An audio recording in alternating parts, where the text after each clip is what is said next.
I'm still down about last night. I wasn't really down about it. I just, by the halftime, saw Jay at halftime and Ramsey and who else was out there?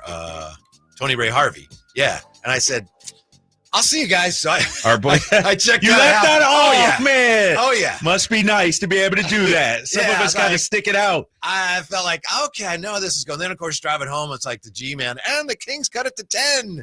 But then you know what happened after that. Yeah. Point being, I know everyone knows it was a terrible game. I just felt like, and it's not an excuse, as everyone says, but you could just, once it started rolling that way, it's like, they just don't have the legs tonight. Yeah, I agree.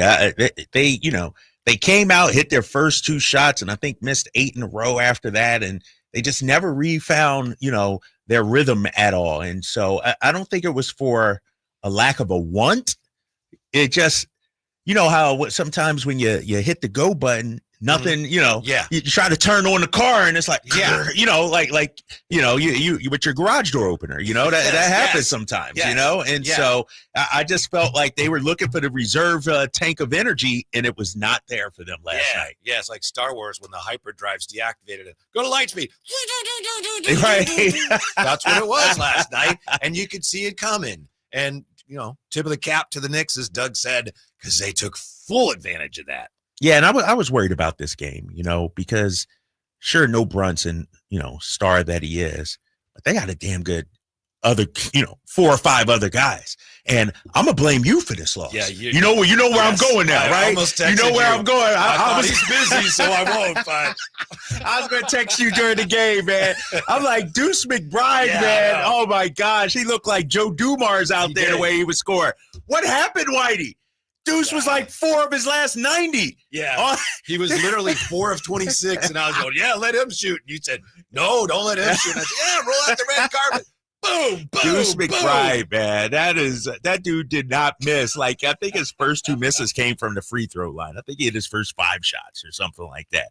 I was like, oh, it's going to be one of these nights, huh? Mm-hmm, Deuce McBride is scoring on you. Yeah. So it was one of those nights, and pick up the pieces and, scrape things back together for Thursday. That's what Malik said. We'll be all right. He even said, this is one of those losses. Either it, throws you into a tailspin or it sets you back on the right path again. So we'll see if they bounce back. They just need rest. I think that's the biggest thing. Yeah, they need rest. They need to get healthy. And Doug talked about it last night. You're going to have Domas coming back. Now you got to integrate him back in. And so, I look at this season and there's still some hope, obviously. But realistically, if they can get into the playoffs somehow, whether it's through the 9 seed or whatever, I think that's a successful season at this point now, considering everything they've been through, considering the topsy-turvy nature of the roster, injuries and everything, how strong the Western Conference is. If you would have asked me that before the season, I would have said, we at least need to win a series or anything.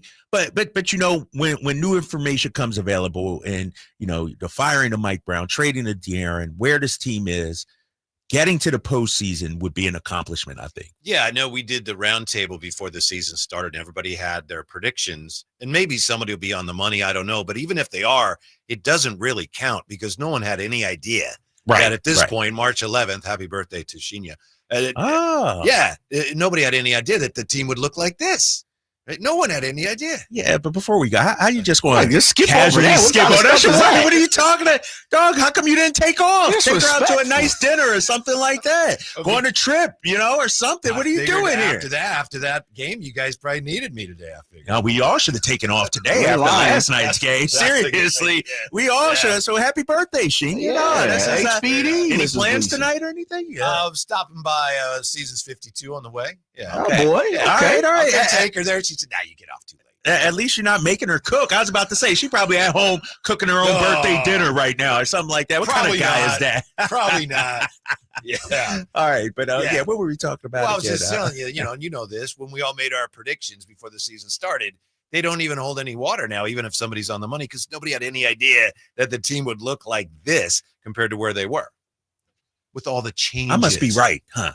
And you must have been wrong with that. Why would you say somebody got to be spot on? I'm with you. I said there were going to be 6, and it didn't look like. I don't remember what. Yeah, trust me, we're far away from what I said. Okay. I was bullish. I was excited. I thought 50 plus wins, and clearly that's not going to happen. And so you're right.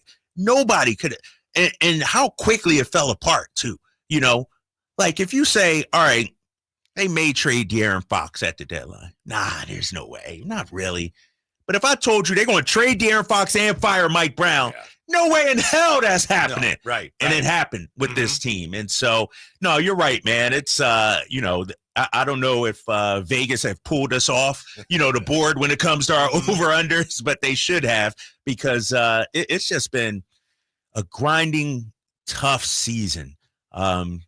And, to Doug Christie's credit, his analogy last night about the airplane. Yeah, I was just going to mention that. About the airplane. He said, we're the airplane is in the sky right now, and we're trying to fix it while it's up in the air. Yeah. And that's 100% accurate right now, because, even with the All-Star break, even with a couple of days off, it's still not enough time, to you know what it's like, Whitey?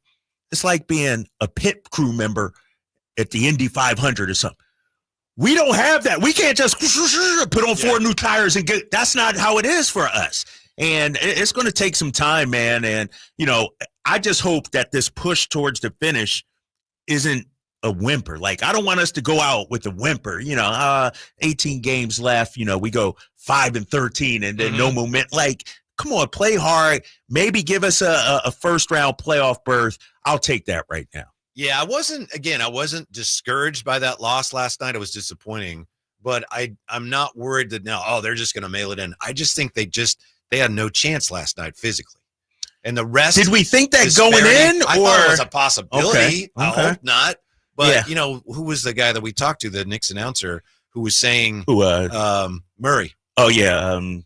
Tyler Murray. Tyler Murray, yeah. He was saying this is the Knicks, one of their bigger rest disparities of the whole season. Right. Yeah. So a couple of days off. That's the NBA. It's like, okay, that could be a rough night. It was. Yeah. And not to make any excuses, but it just seems like lately we've been facing teams who are like coming off losing streaks where they need to turn the Knicks had lost 3 in a row.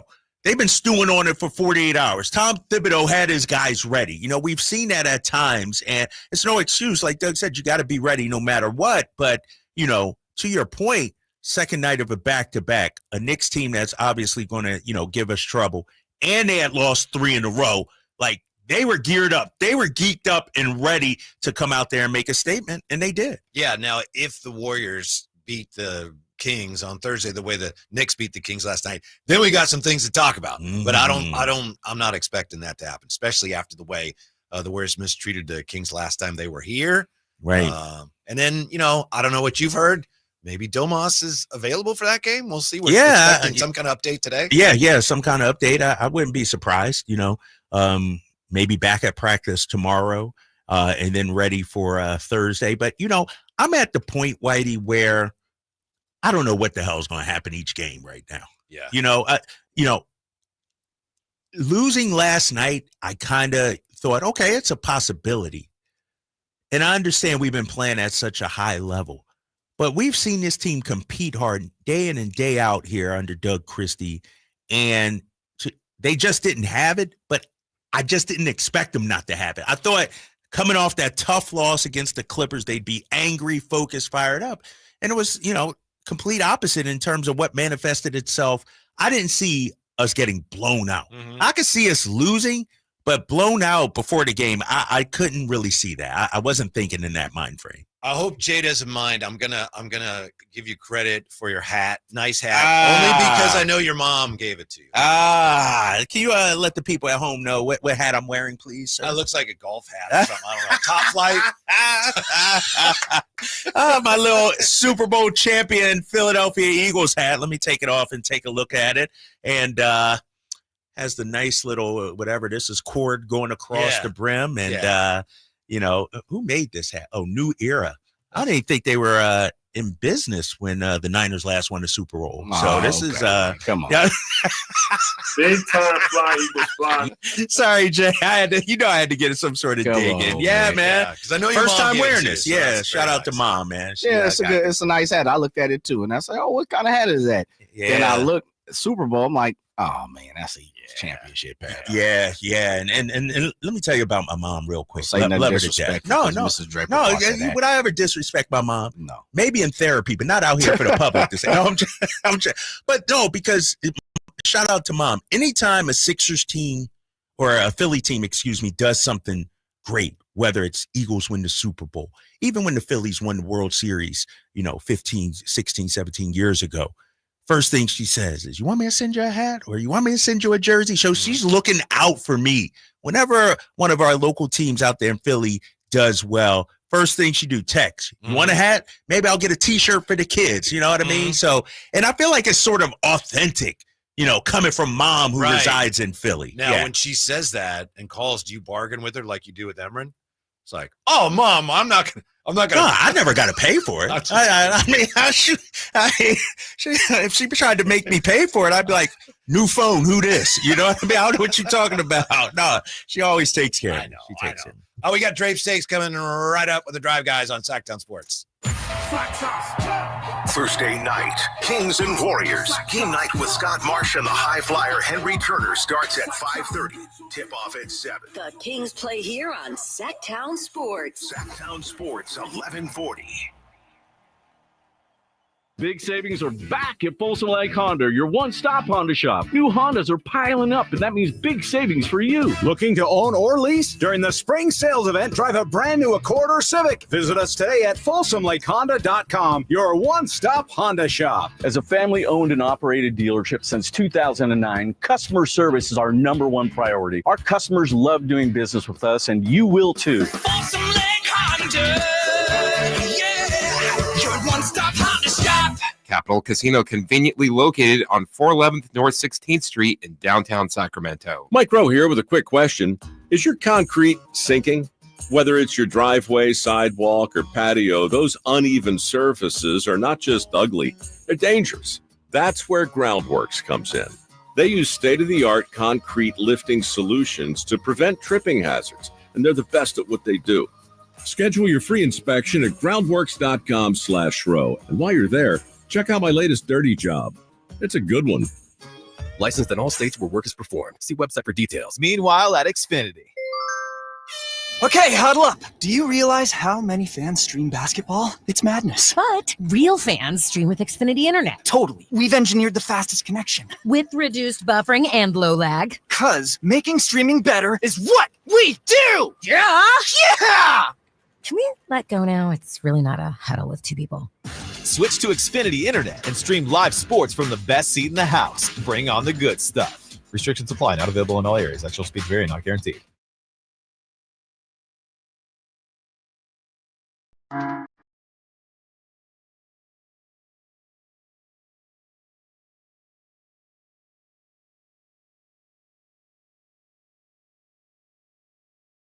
Live and local, it's the Drive Guys. Watch the show on youtube.com/Sacktown Sports 1140. Or listen on the Sacktown Sports app. Question from BTY, Band to the Young. For you, Kyle, 30-point lead for New York Knicks. How much fun is that to call? Zero. Like, it's brutal. And when it's a 20, 30-point lead and you still got, 18 minutes to go in the game or something, it's like, you start looking for other things to talk about. You start sizing up the Western Conference, seeing what the Knicks can do in the East. And I looked up at the clock one time, and I think it was like 3 minutes and something. And, we had finally emptied the bench and everything. And I'm just like, please get this game over with. Like, seriously, because I'm going down every single. And then, Isaac Jones comes in, makes a couple of plays, and I'm trying not to get too excited because we're down by 28. But, it's like, but I want to give him his due. It's tough to be in that situation. Yeah. So. A lot of freaking Knick fans in the building last night. Yeah, Knick fans, they're annoying. And I understand it's the only trip to Sacramento, so they're going to show out and everything. But at the end of that game, it wasn't no light the beam chants. It was, go Knicks go or whatever they were chanting. I was like, oh, my gosh. Yeah, it was brutal, man. It was rough. It was rough. Time now for Drapes Takes. Calm down, Lion. Calm down. Take it easy, man. Just take it easy. Do I really got to do Drapes Takes today, Whitey? Do I really got to do it? Always. I always have Drapes. Hey, you got Drapes takes today? I always have them. You know, Kings fans, everybody think I might put an optimistic spin on this one and be okay, but nah, this one hurt last night. In fact, it actually hurt me more than the Clippers loss. And here's why, White. The Clippers loss was a hard-fought game, down to the wire, tooth and nail, two teams with a lot at stake. I get it. Kawhi Leonard hits a tough shot. That happens in basketball. And I understand what happened last night sometimes happen. But you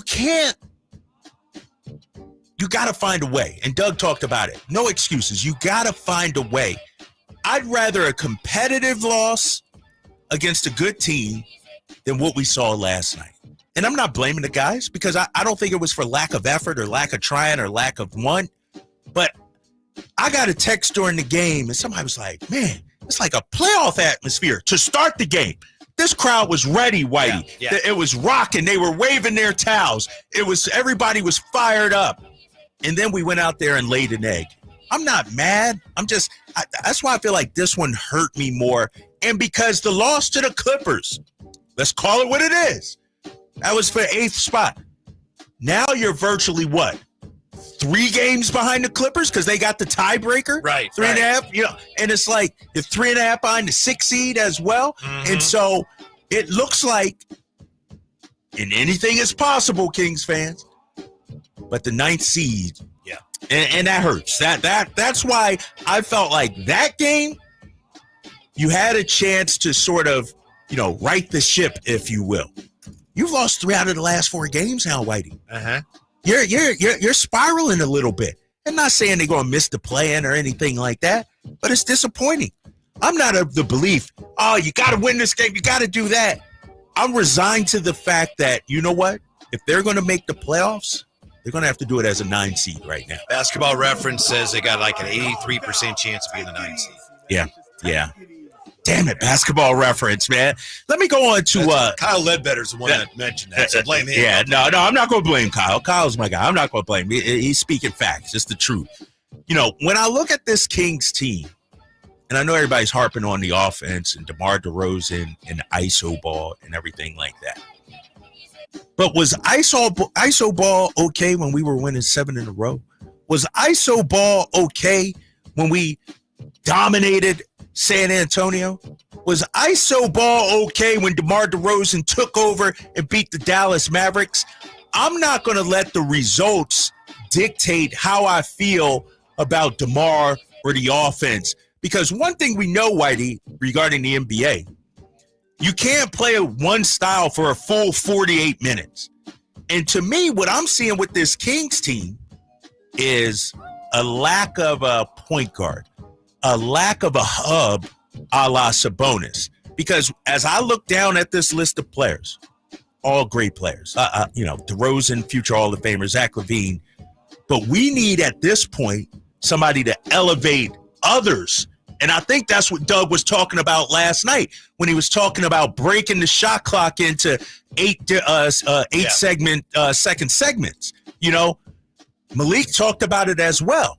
Sometimes it's not about you getting yours. It's about, let me get this guy off. And I think that's the mark of the greatest players in the league right now. Jason Tatum could score 35 every single night. LeBron can score 30. Steph can score 40 every single night. But in terms of winning basketball, they understand, you know what?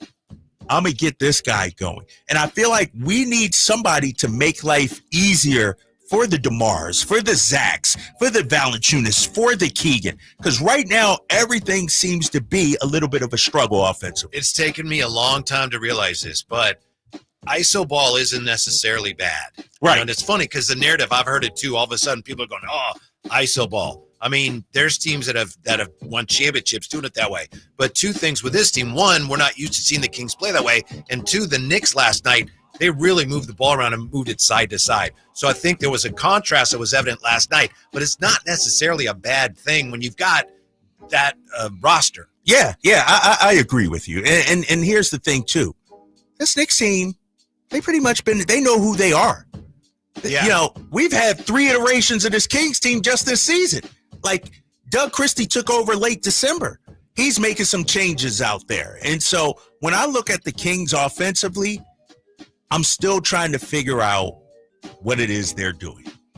And I think part of it is not having Domantas Sabonis. I think part of it is not having a traditional point guard. And part of it is you got a new system, new coach with new players. And so to Doug's point about the airplane being in there, they're trying to figure this out, add in new plays, subtract plays, run different sets on the fly here. Give me a full offseason. Give me a full training camp, and here's the thing, and I think I said it. I was on Fox 40 earlier today with the great Scott Moak. Shout out to those guys over there. Thanks for having me on the morning show. We can't put this roster in the microwave and expect a yummy TV dinner to come out. Like, they're still trying to learn each other. And so while I'm disappointed about last night, while I'm disappointed about where this team stands, is it any shock that they are where they are? There's a reason why, Whitey. Look at the turmoil. Look at the turnover. Look at the roster. Like, everybody ahead of them, Golden State, they know who they are. Houston, they know who they are. OKC, Denver, all these teams know who they are, and we're trying to find out who we are on the fly right now. Yeah, it's funny. You and I are on different sides of this. To me, of the last 3 losses, the one last night was the least disappointing. I mean, it was a letdown, but it's like, well, you could understand what went wrong and how in some ways they didn't have a fighting chance. Yeah, and I look at it as, understanding and disappointing for me is two different things. I understand how it happened. I'm disappointed it happened because the stakes were so high. Because you lost that Clippers game. Now, if you won the Clippers game and then came out and laid an egg, okay, I get it. You know what I mean? But at least you won. But knowing, like, last night's game was massive, Whitey. I would love to know, I don't know if Kyle Ledbetter had these stats going into yesterday's game. What did Basketball Reference say about our likely position, statistically? It probably might have been like 60-something%. Not.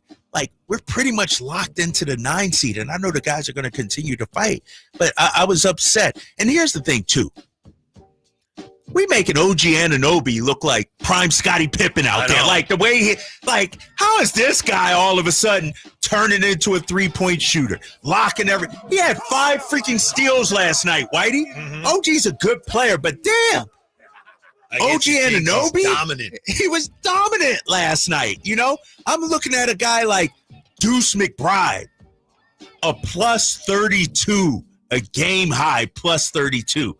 Like, come on, man. And so I think, honestly, we missed Jake LaRavia last night. Oh, yeah. I think we missed Jake LaRavia last night coming off the bench. Let me ask you this as we continue Drapes takes, because I'm looking at Domas coming back. I wonder if Doug Christie will take a look at the starting lineup. Do we need Keon in that starting lineup at this point now? Should Malik come off the bench?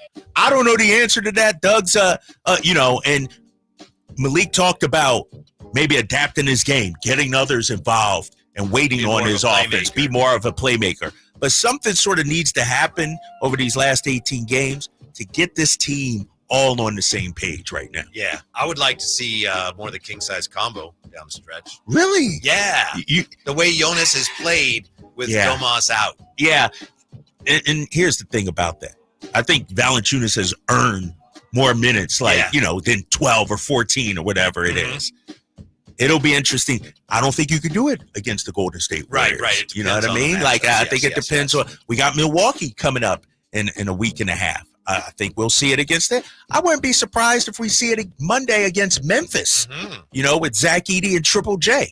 And so we'll see, man. But I think this team is still trying to figure its way out. And Kings fans, unfortunately, we're going to have some good wins over this last, 18 games of the season, but it's going to be some tough losses as well. Jay, that's Drapes take, man. I'm down. I'm depressed. I'm sad. You know what I mean? Last night took a lot of wind out of my sails, man. Drapes Takes is brought to you by by Alsco Uniforms. Discover why it pays to keep clean with Alsco Uniforms. Would it make you feel any better to know that I think there's still some of your ice cream downstairs? Oh, come on. I think there is. No way. There's no way. Yeah, look at that. I got the thumbs up from Kyle Ledbetter. Are you serious? Yes, the one I brought back. So you guys rated it the first 24 hours, and then the last 2 months, you just let it sit there, Jay. I don't know. I'm not speaking for the group. Speak for myself. I will say this. There's a shelf life to ice cream.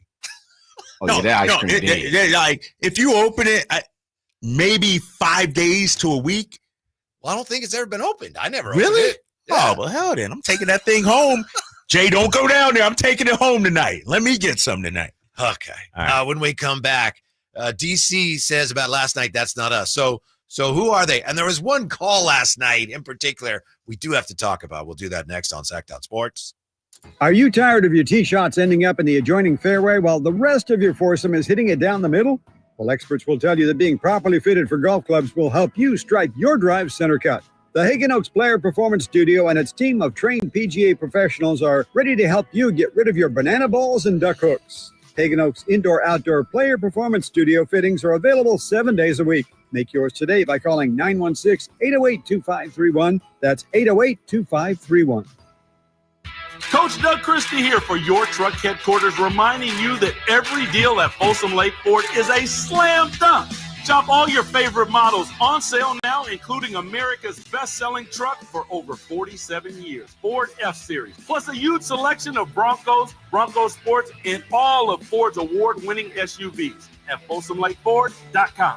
Listen, I know a great play when I see one, and if you want to save on a new Ford, you gotta drive the lane straight to Folsom Lake Ford in the Folsom Auto Mall. Right now, buy any new Ford with zero down on approval of credit. Save big with low interest financing, and Folsom Lake Ford always pays top dollar for your trade. So hurry to Folsom Lake Ford, a 6-time Triple Crown winner for sales and service excellence. That's why they're my trusted dealer, and they should be yours too. Tell them Coach Doug Christie sent you, or shop them online at FolsomLakeFord.com. Sacramento's premier country music festival, Country in the Park, is coming back May 16th and 17th at Cal Expo with Bailey Zimmerman, Billy Currington, Cole Wetzel, Nate Smith, and more. You'll enjoy food trucks, rock walls, and a mechanical bull, line dancing, and more. Single-day GA tickets start at $52 at CITPFest.com. Country in the Park, May 16th and 17th with Save Mart and McKee Brothers Plumbing and Rooter Incorporated. Find out more at CITPFest.com. We rely heavily on our HVAC systems during the cold valley winters and hot valley summers. That's why there are so many HVAC companies out there. So when you need a new system or a tune-up, where do you turn? I turned to Lee's Air Plumbing and Heating. Once our heater checked out, we checked in at leesair.com. The entire experience exceeded our high expectations. You want prompt service from people who know what they're doing, can save you money, and will treat you right? For your HVAC needs, Lee's Air Plumbing and Heating, on the web at leesair.com. Ask about their $99 HVAC tune-up service, license number 635355. Only one radio program captures the excitement of hunting and fishing as it happens. The award-winning California Sportsman with Sep Hendrickson. Only California Sportsman takes you where the action is. Live on the water, live in the blind, and live with the top pros and experts in outdoor sports. California Sportsman with Fishing Hall of Famer Sep Hendrickson is your premier destination for all things outdoors. Sep's Saturday Morning Outdoors. Ultimate Bass and California Sportsman, 5 a.m. to 8 a.m. Saturdays on Sacktown Sports 1140. Want the best movie experience in town? Join Sacktown Sports IMAX Pass by visiting SacktownSports.com. Sign up today. You can win tickets to see this week's films at the Esquire IMAX Theater.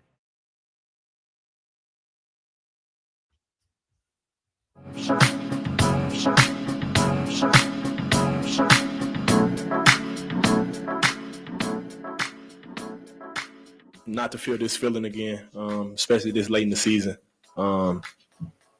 This is a tough race, man, in the West right now. So a loss like this can either turn your season around or go downhill. So I feel like we're going to turn it around with this, talk to the guys, and we got to figure it out. Your afternoon home for Kings talk and so much more. The Drive Guys on Sacktown Sports. Good to have Malik back last night. Can you believe this? The Kings falling to the Knicks 133 to 104. And yet the Kings are getting some very favorable publicity today on ESPN, among other places, social media, all because of the perfect pump promotion last night, Drapes. Tom out there nailed the perfect pump. Yeah. And everybody's talking about it. Around the world, people are, I think, 10 million views on social media. On social media for it? Yeah. And Okay. then, like I said, we just saw it on ESPN. They just showed it. No, that's a hell of a game, man. I mean, we've all been to the gas pump and tried to stop it at a certain number, whether it's, $20 or 25, 30, whatever it is. When the last time you been to the pump? It's been a minute. All right. No, I went because I rented a car. Like, it's in a car rental. And so, I used to have this philosophy, and this is, many moons ago. I would only put $20 in at a time. Oh, really? Yeah.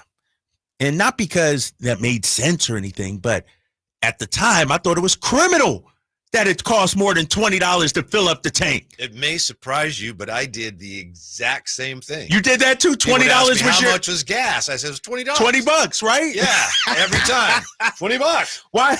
When's the last time you did that though? Like you can't do it nowadays. It went up to $40 pretty quickly after that. All right, I'm not the only one. Yes. It was $20. That's it. That's all I'm doing. I know. Yeah. Forget that. Yeah. People say, "Oh, you seen the price of gas?" Yeah, it's $20. What's the problem? That's awesome, man. That's awesome. Yeah, it's now you try that, it's like $80. Like it costs a lot to fill up a tank, man. It's crazy. Yeah, but Tom last night nailed it. Perfect. That's from I think that's from a commercial for somebody that Seinfeld didn't, and it was like perfect pump. Remember that commercial? Oh, I don't remember that one. Yeah, No. I think that's where they got that from. But yeah, that was a good promotion. Other than that, a rough night, but yay for the perfect pump promotion last night. Yeah, that's great. And the guy after Tom had 25-10. Like, really? He went over by 10 cents, which is still very good. Yeah. But not good enough. Not good enough. It's too bad Tom couldn't have been the last guy, but Right. End it like that. Yeah. Huh? Then on the other hand, he's a national celebrity. Right? Exactly. His 15 minutes of fame. Who knew? Watch. Jay's on his phone. Bet you Jay right now. Jay's probably like, I'll get that guy on the show. Yeah, get Tom on the show, man. Why not? I'm always thinking of things. So I see where you're going. Oh, man. Last night, Doug Christie talked about his disappointment in the game, and he said, that team out there, that's not really the way we like to do things. Not us. Messaging to them, there's absolutely no excuses in this league. The league does not care about back-to-backs, injuries, nothing. But that was brutal from the physicality standpoint. They didn't feel us at all, and our guys know that is totally unacceptable. Whether we had whoever is out on the floor, doesn't matter. So. We didn't reach where we want to in threes, spraying the basketball. We didn't reach where we want to in assists. And then we just did not have the level of physicality that we want to. So we must be better. 26-6 in fast break points. It's just, it's not us. Take care of the basketball and play smart basketball.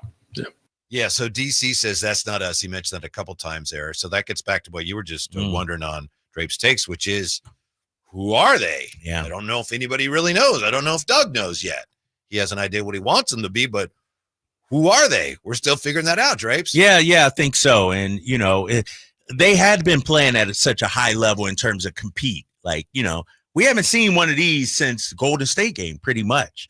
And I get it. You can't do that, play that high every single night. You're going to have some clunkers, no doubt about it. But when you're in the fight, when you're pushing for a playoffs, like Doug said, it's unacceptable, man.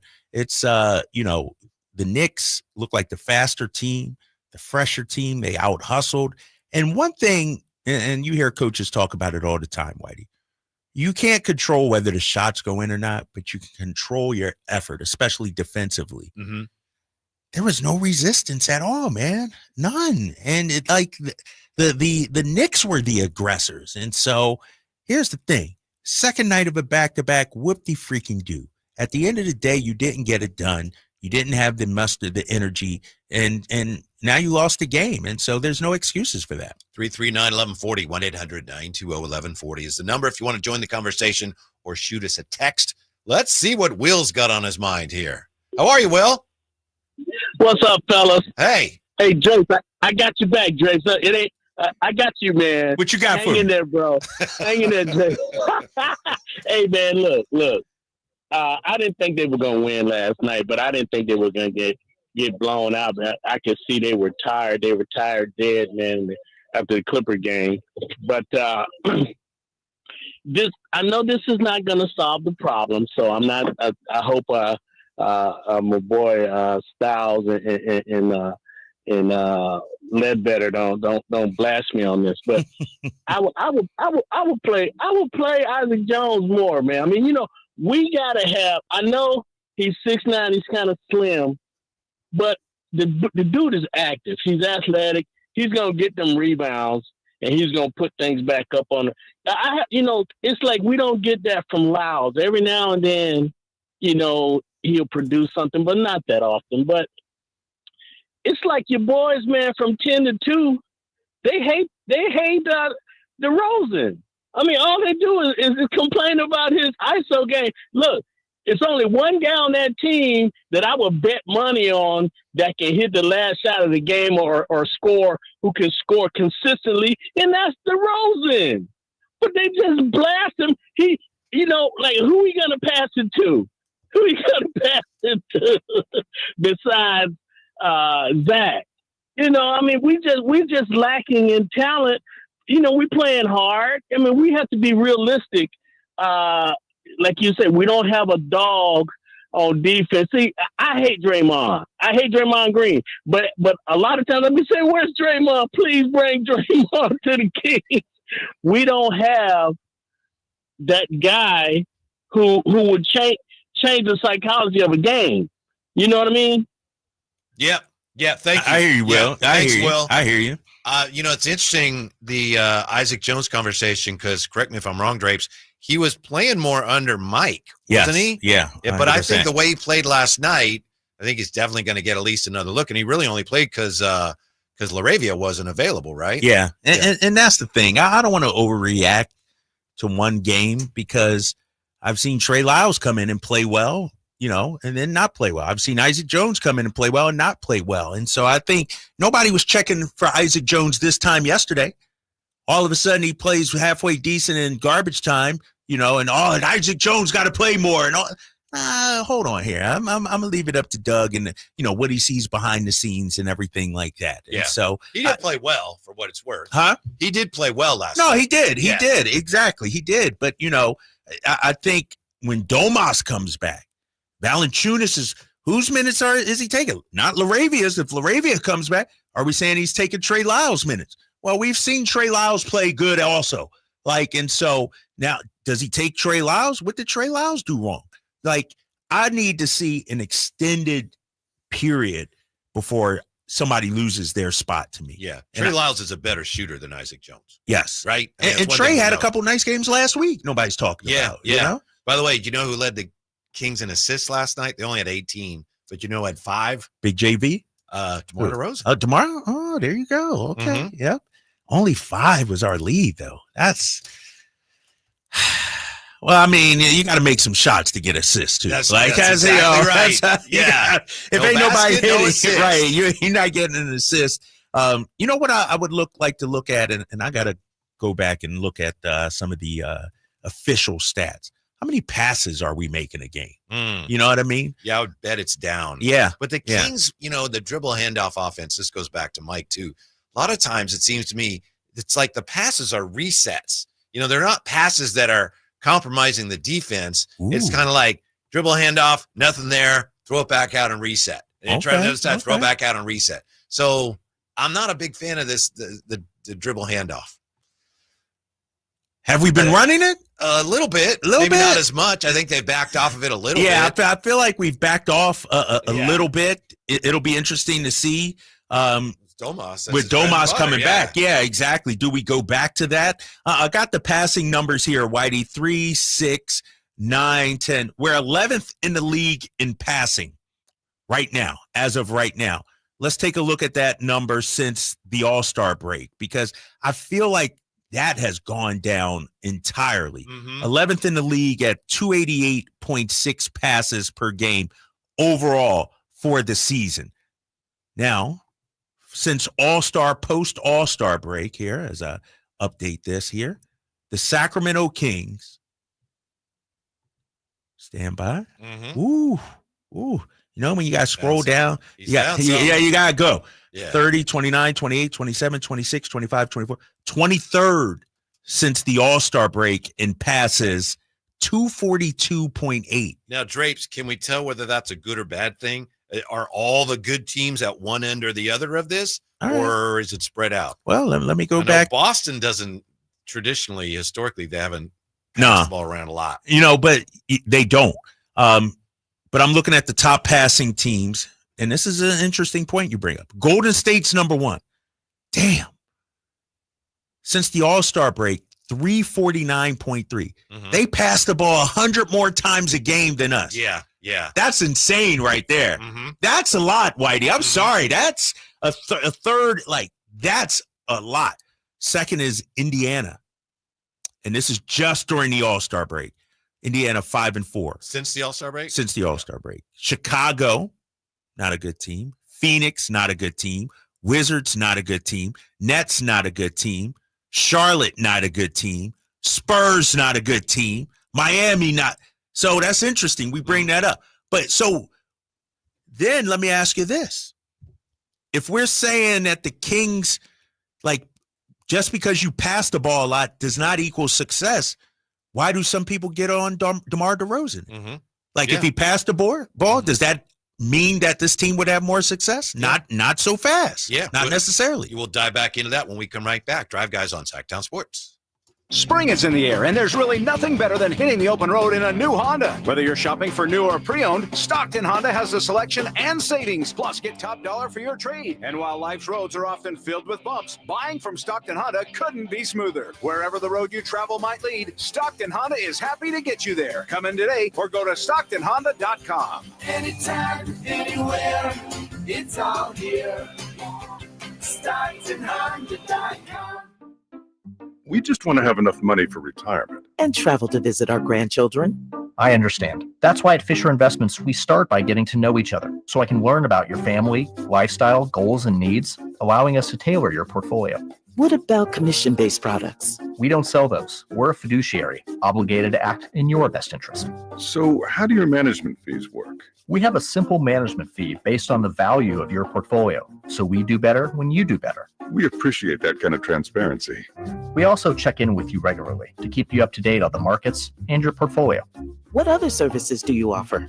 As a client, you have access to resources on investing, financial planning, estate planning, Social Security, Medicare, and more. Wow, it sounds like Fisher Investments has everything we need.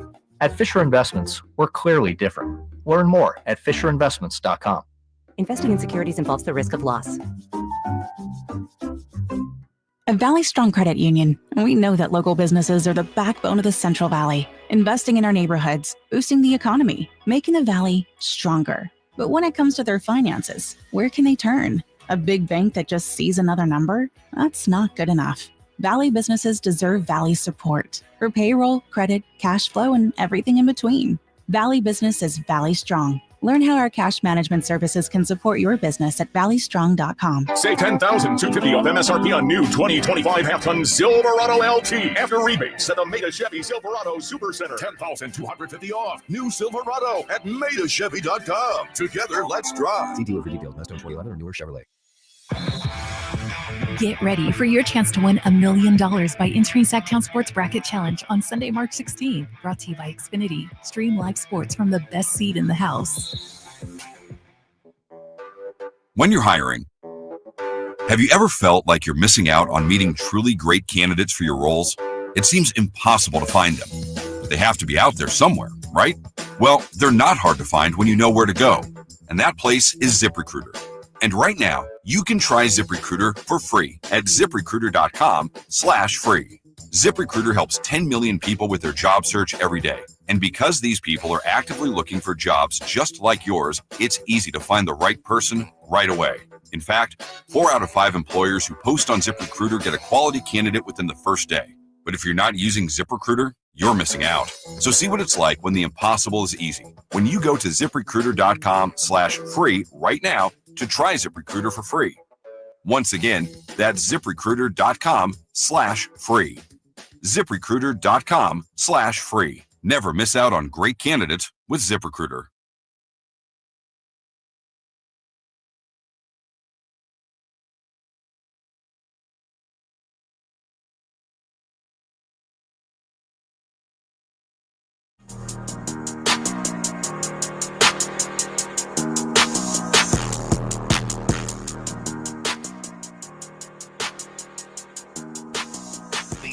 Station in Sacramento giving you local sports coverage from 6 a.m. to 6 p.m. Monday through Friday. Sacktown Sports.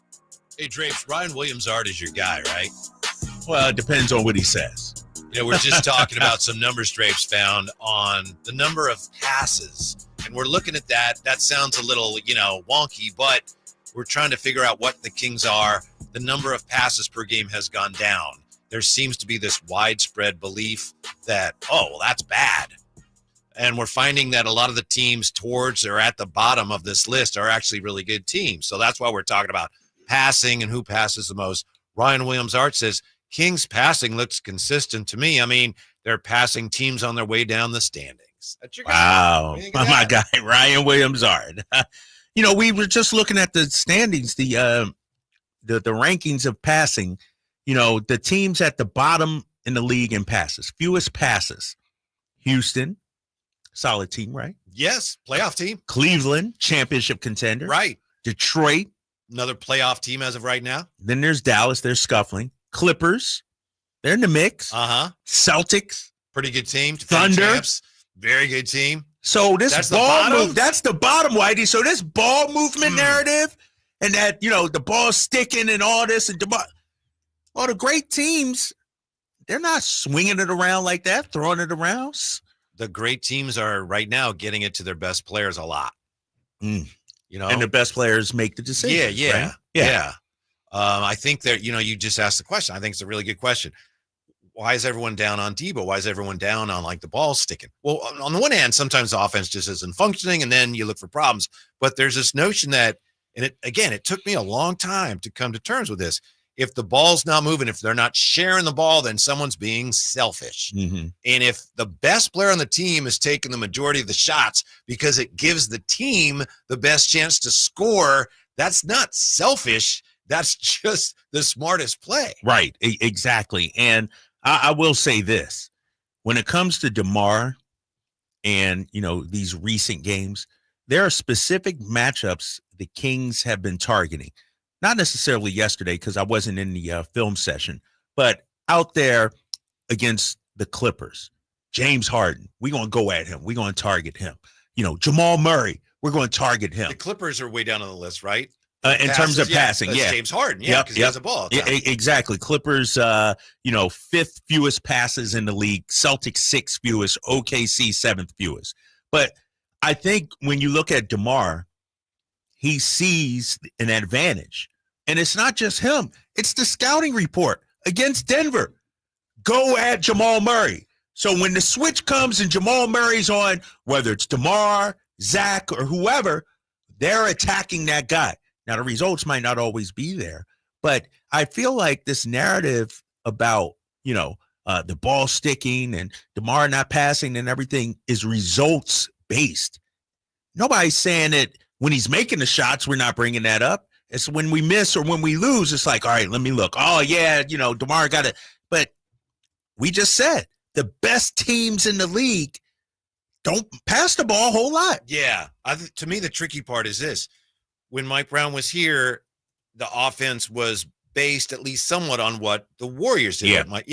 So, and Mike Brown's not here anymore. And so the personnel that you have now, especially with Zach LaVine and DeRozan, they're not necessarily guys that are best fitted for that. So it's one of these things that on the fly, the Kings are trying to adjust to.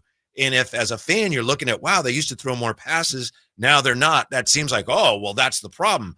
But it's actually just the roster's trending more in that other direction. Yeah. Doesn't mean it's bad or they're not doing what they're supposed to do. It's just a different offensive approach, which again is tough to implement in the middle of the season. Exactly. It's definitely a different offensive approach.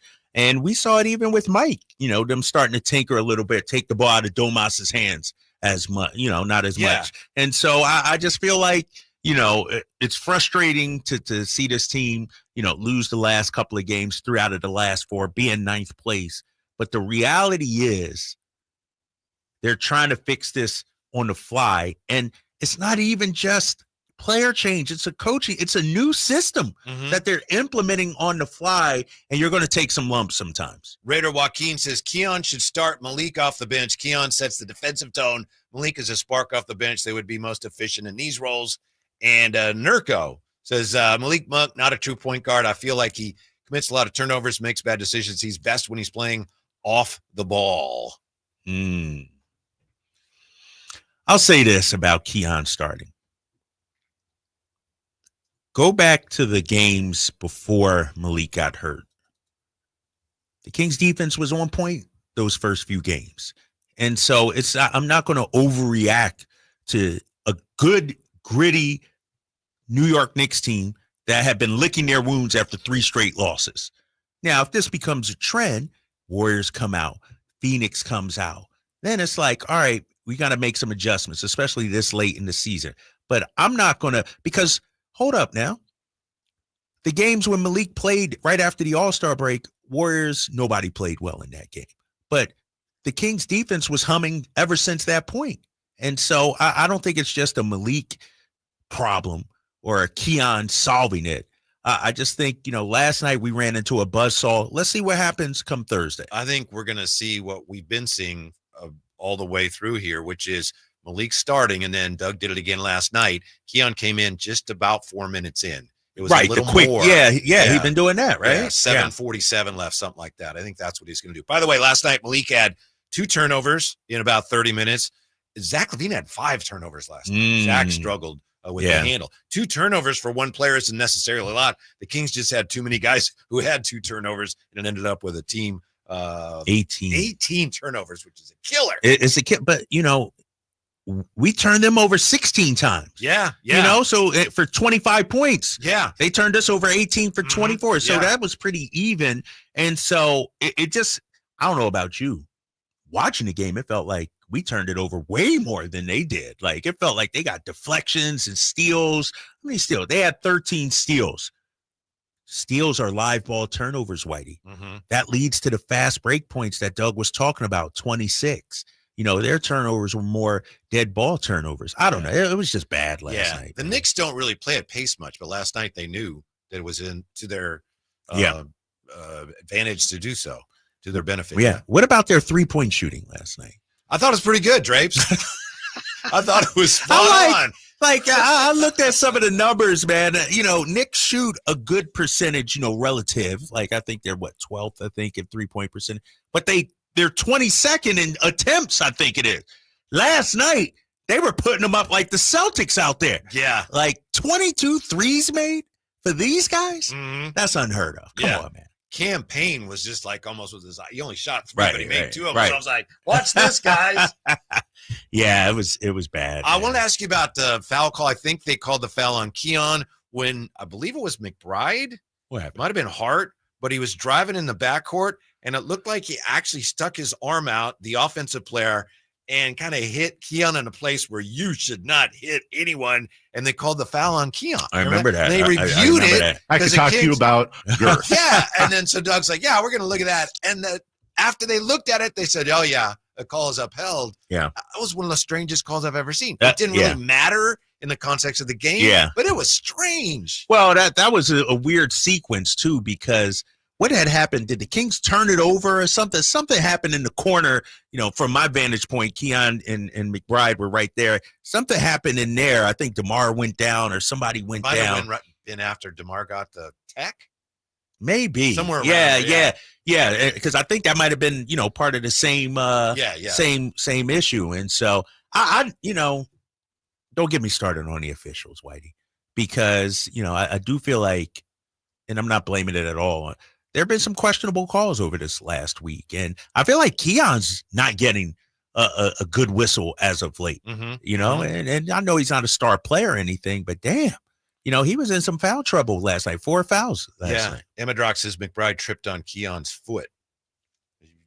He grabbed something to hold on. Right. As he was tripping that you shouldn't grab on. Oh, yeah, I know. Yeah. It was a little stumble there. Yeah. Yes. All right. We'll come right back. We have Jerry Reynolds today at 4 o'clock. Mike Breen's going to join us. All right. Also today at 5 o'clock hour. When we come back, don't look now, but the Kings schedule is about to get a little bonkers. Next on Sacktown Sports. Mornings can start feeling the same. Wake up, brush teeth, go to work. Come check out Capital Casino, Sacramento's #1 poker room with the most variety of table games in the region in a safe and friendly environment. Plenty of well-lit parking available, conveniently located in downtown Sacramento. And remember, Capital Casino has the best food, the best service, and the best action. 411 North 16th Street in downtown Sacramento. For more information, log on to capital-casino.com and please gamble responsibly. 1-800-GAMBLER. Big savings are back at Folsom Lake Honda, your one-stop Honda shop. New Hondas are piling up, and that means big savings for you. Looking to own or lease? During the spring sales event, drive a brand new Accord or Civic. Visit us today at folsomlakehonda.com, your one-stop Honda shop. As a family-owned and operated dealership since 2009, customer service is our #1 priority. Our customers love doing business with us, and you will too. Folsom Lake Honda, yeah, your one-stop Honda shop. All guests come to you from the Folsom Lake Honda hotline. Folsom Lake Honda, your one-stop Honda shop. The PGA club fitters at the Hagen Oaks Player Performance Studio know that golf should be fun. They also know that players of all abilities will hit the ball farther and straighter, play better golf, shoot lower scores, and have more fun if they get fitted before they purchase golf clubs. Hagen Oaks delivers the same technology and major brands used to fit PGA and LPGA professionals. See how the game can be even more fun. Hagen Oaks Player Performance Studio fittings are available 7 days a week. Make yours today by calling 916-808-2531. That's 808-2531. This is the story of the one. As a quality technician in a food processing center, she knows that making the right call is the best way to avoid a recall. That's why she trusts Grainger's world-class supply chain to deliver the high-quality supplies she needs to help keep her production line, her equipment, and her customers happy and healthy. Call 1-800-GRAINGER, click Grainger.com, or just stop by. Grainger, for the ones who get it done. The PGA club fitters at the Hagen Oaks Player Performance Studio know that golf should be fun. They also know that players of all abilities will hit the ball farther and straighter, play better golf, shoot lower scores, and have more fun if they get fitted before they purchase golf clubs. Hagen Oaks delivers the same technology and major brands used to fit PGA and LPGA professionals. See how the game can be even more fun. Hagen Oaks Player Performance Studio fittings are available 7 days a week. Make yours today by calling 916-808-2531. That's 808-2531. KHTK HD1 Sacramento, KYMX HD3 Sacramento. From the Power Business Technology Toshiba Studios. This is Sacktown Sports 1140.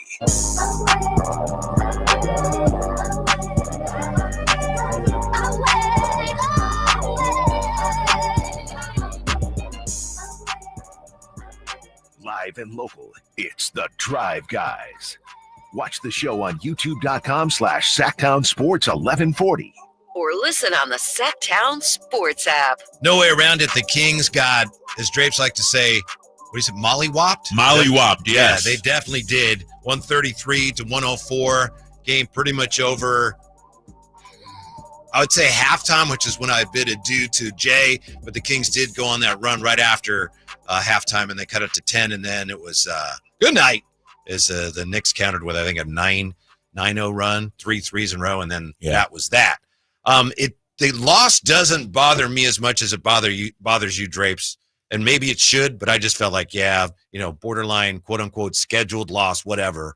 But what bothers me is, okay, if the schedule had a lot to do with that loss, and I'm assuming it did, I think everyone could look at that and say, well, it probably had something to do with it. Then here's the scary thing. The Kings' upcoming schedule is about to get really tough, and not just because of who they play. We've been going over that, and right now they have the second toughest schedule to play based on the win-loss percentage of the teams they face.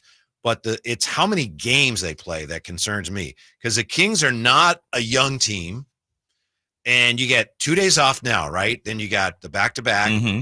Then you get 2 days off after that before you play Memphis Monday. After that, there's no more than 1 day off between games the rest of the season.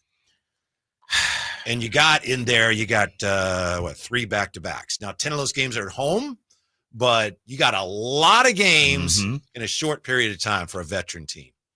And you have 2 3-game and 4-night stints. Sure. You know what I mean? With the back-to-back. With the back-to-back. And, not against easy opponents. I'm looking at the schedule right now. I do feel, Whitey, it lightens up at the end of the month, end of March. And I understand they're on the road trip. If they could just get through these next 6 or 7, Golden State, Phoenix, Memphis, Cleveland, Chicago, Milwaukee, Boston, and OKC, what's that, 8? Then you got Portland, Orlando, Indiana, Washington, Charlotte, Cleveland won't be playing for anything. And then it toughens up again, Detroit, Denver, LA. Like, this is the season right here. Yeah. This is your positioning here, these next 8 games, 5-3 would be great, 4-4 out there, but you can't be 3-5, 2-6. Like, the momentum, the vibes, it's going to be an uphill battle. Like, I'm looking at Golden State. I understand they whooped up on you last time out, but you could beat these guys, right? I think so. They're just playing really well lately. You could beat Phoenix, right? Yes. What about Memphis? I think Memphis is really good, but you can beat them. Yeah. They're 18-14 on the road. Yeah, they're beatable. Cleveland, probably not. Let's call it what it is. You should beat Chicago.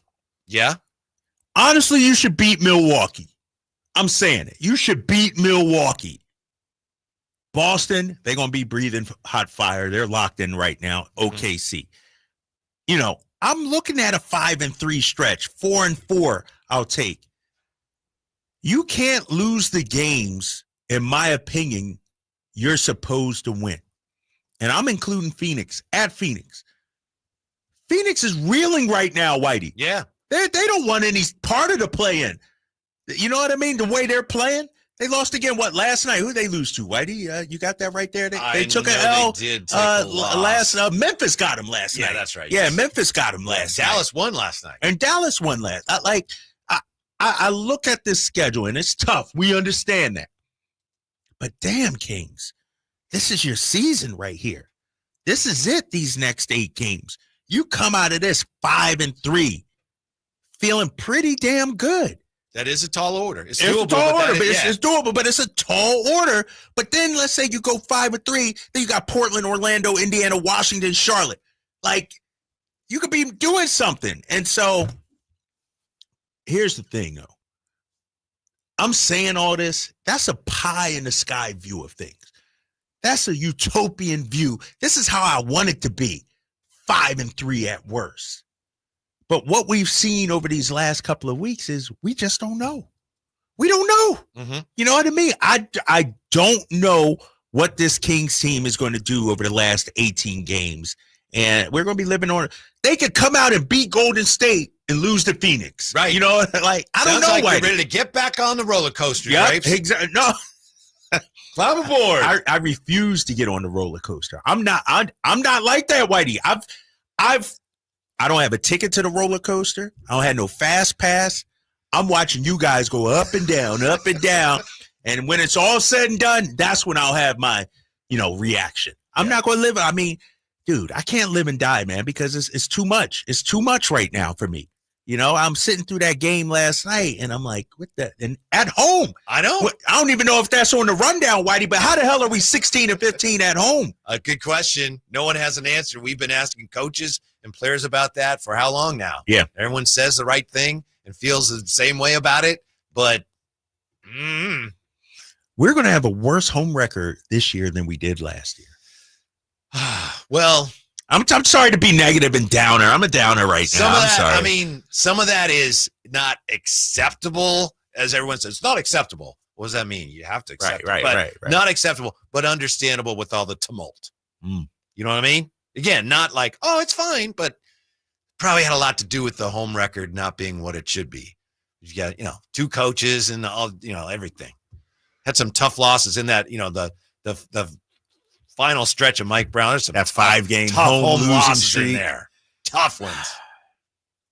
It's frustrating, man. And I get it. When fans were all up in arms back in December and everything, I'm trying to calm everybody down. It'll be okay. But we've dug ourselves too big of a hole, it sounds like. Doug Christie is what? Whitey, 20-13?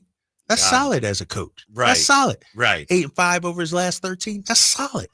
But when you're 5 games, 6 games below 500, you got to play at a 70% clip just to, really make some noise. And that's what we're finding out right now. The game against the Warriors, the standings tell you don't really need to look at them. You probably already know how important it is, but it's also important now because the team is coming off of that game last night that makes you a little, anxious. Like, well, that was just a one-off, right? And now again, we're about what is this team right now? Where are they? Nobody knows. They don't know. They don't know. And I think every NBA team and throughout the season, there comes points where you can either let go of the rope or dig in and turn it around. I feel like this back-to-back will tell us a lot about the direction the Kings are going through the rest of the season. Talking about the Thursday, Friday?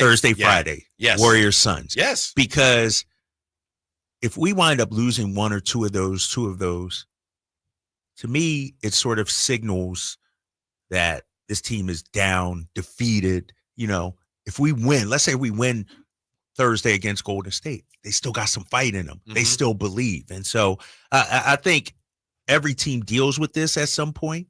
You hate to be dealing with it in mid-March, obviously, but your season, there are checkpoints throughout the season where it can go either way. I think we're at that right now with this Kings season.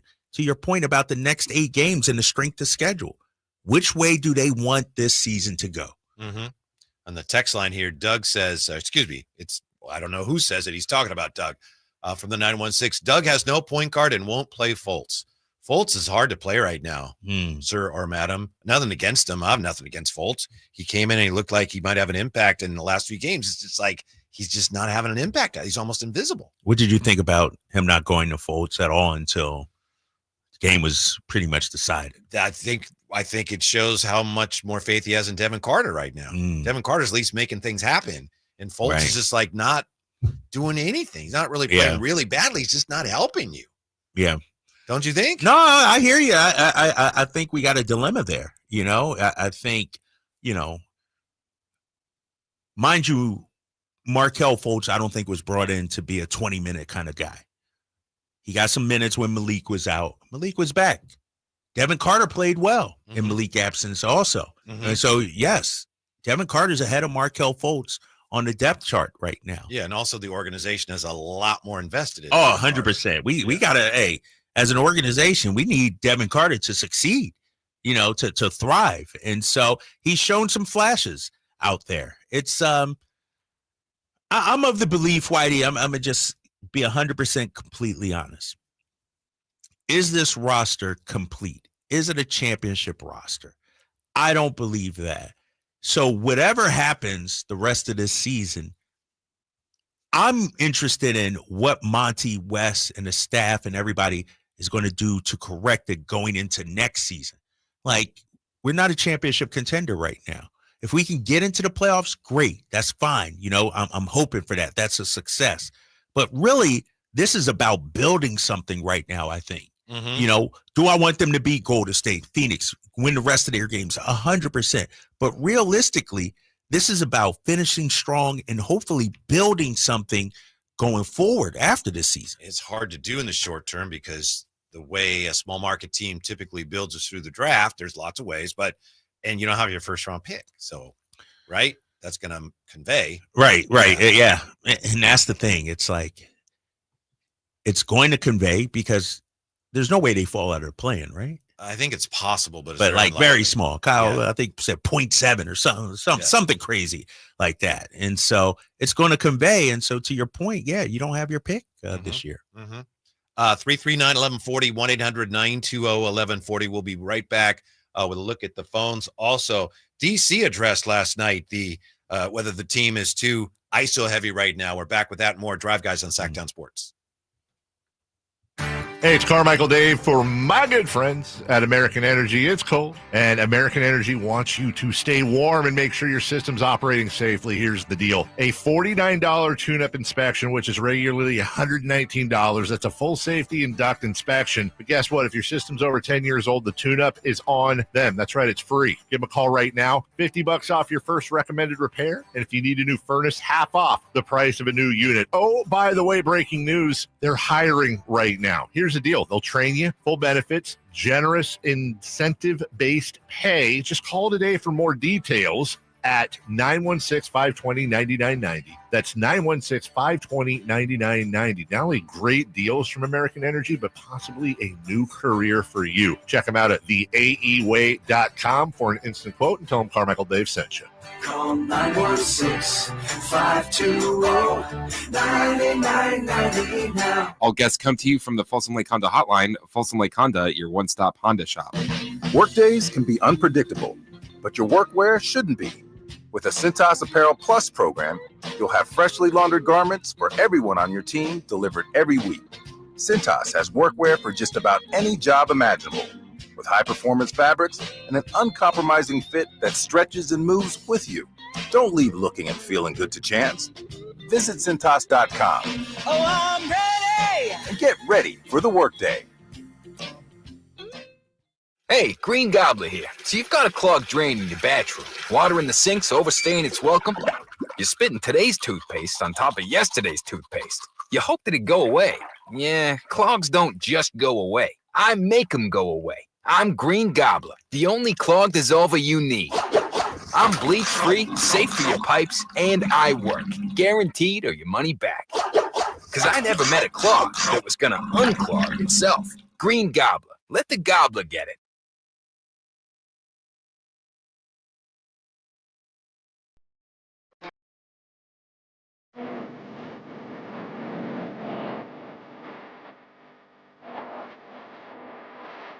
This locker room is full of competitors, guys who really want to win, and that's why they're here. So I don't think we need to voice it that much. We all feel the same way, and I think we all on the same page, and we all got to be better. The Drive Guys, live and local, every afternoon, Monday through Friday on Sacktown Sports. Jonas Valanciunas post game, watching him, and I wasn't there last night. I watched it this morning.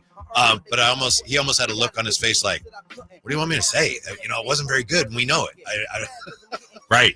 Tough game, tough post game. Yeah, tough game. To call. That was rough. That was rough last night. You didn't have as much fun as you normally have?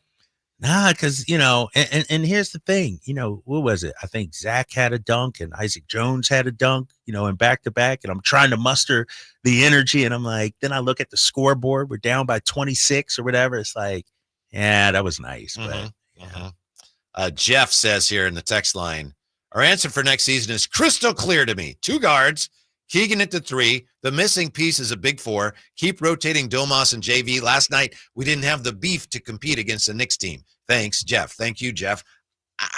There was a lot of things that didn't go well last night. I don't know if that was one of the problems. Although OG and Anunoby, yeah. The rebounding numbers were pretty even. I mean, yeah, the Knicks front court outplayed you with, OG Anunoby, as you said. He was phenomenal last night. 24, 7, and 8. Yeah. With Karl the 5 Anthony Towns steals. is just phenomenal. Yeah, Karl Anthony Towns. I mean, they just, and Doug talked about it, they play with more force. Yeah. They you feel them. That's just their style, and so the frustrating part is we knew that going in. The team knew that going in, and they didn't respond last night. Mm-hmm. So it finally took this loss to break the drive, guys. LMAO. Welcome to the party, fellas. Who said they didn't that? put their name on. Who said that? Better late than never. You're finally dealing with reality from the 916. This joker, this clown. I've always dealt with reality, big fella. I just don't, the ship don't be sinking. I'm not all doomsday like a lot of people out here. And that's not how I am. Mm-hmm. I take, day by day, I assess where this team is. Remember a month ago, some people were like, blow it up, trade everybody. Yeah. I've never been. Yeah. Tear it down. Nah, that's not going to be me. It's a process I'm looking at right here. Kings fans are looking to recreate 2002 Kings ball movement, but that was a special team. Yeah, it was beautiful basketball. And, the coach of this team played on that team. So he's talked about how he would like to see the team play that way. But I don't know that this team is built to play that way. So, Doug had an interesting comment. And, I wasn't going to get into this, but I'll bring it up.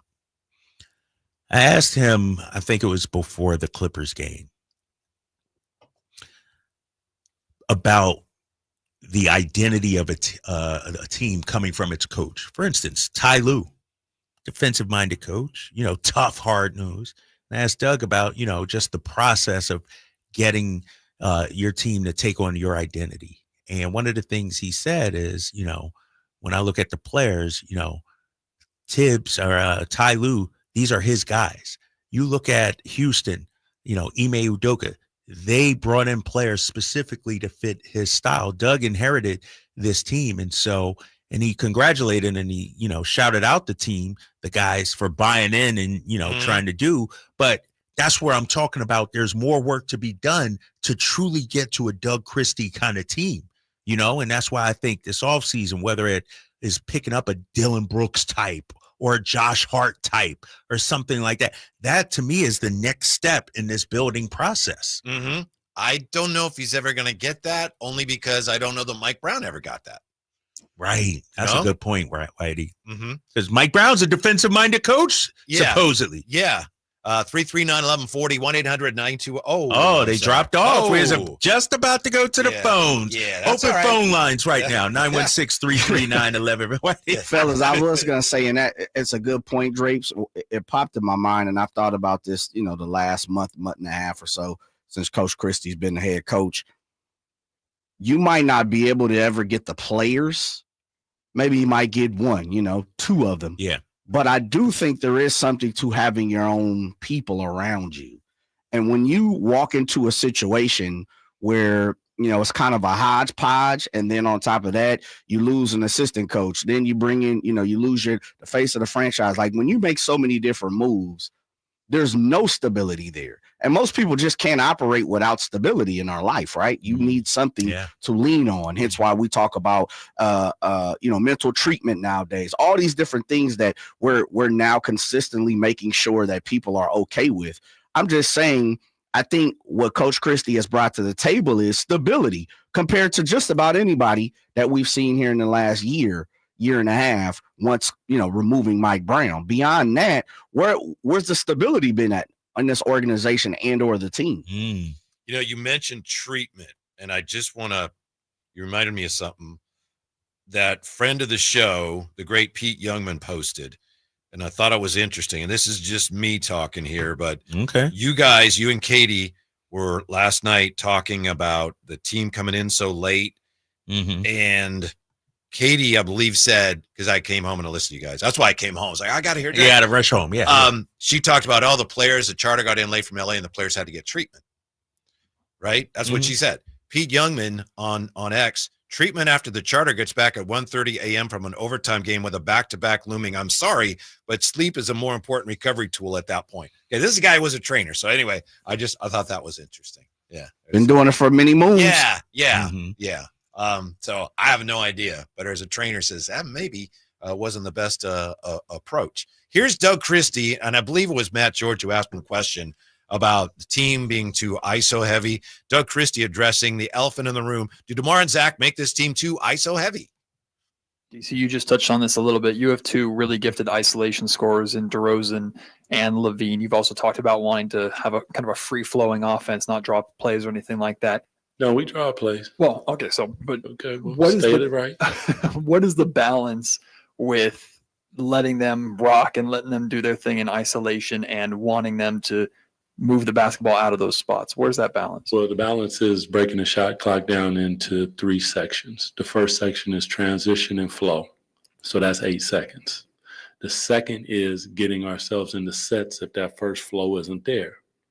And then the last 8 seconds is when you get to your business, because that's what they do. That's what they get paid to do. But to get there, you got to trust your teammates, get out and run. What's there? What's there? Nothing's there. Boom, set it out. Okay, elbow. Okay, boom, he pops. Nothing's there. Now we're down to butter clock. That's where they're special at. But if you don't allow yourself to get there, now you find yourself in a world of trouble versus a really good defensive team. And what I'm saying, you have to spend energy to do that. That ain't easy.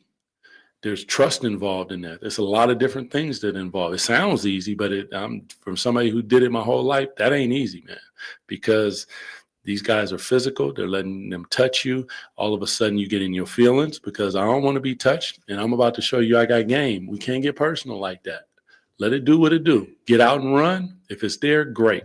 If it's not, set up something. It could be simple. It could just be a drag. As soon as the drag starts, kick the ball ahead, still nothing. Call somebody into a go screen in the last 8 seconds, and we got two of the best ISO players in the league. Bang. So, bottom line, Doug Christie, yeah, there's in our offense, there's room for ISO, but there's room for other means of attacking the defense as well. Yeah, and I think what I think is the players are still trying to adjust and figure out, because I heard that last night. I've been hearing, some of our shows play that. When it's a matchup, a favorable matchup, should I attack it?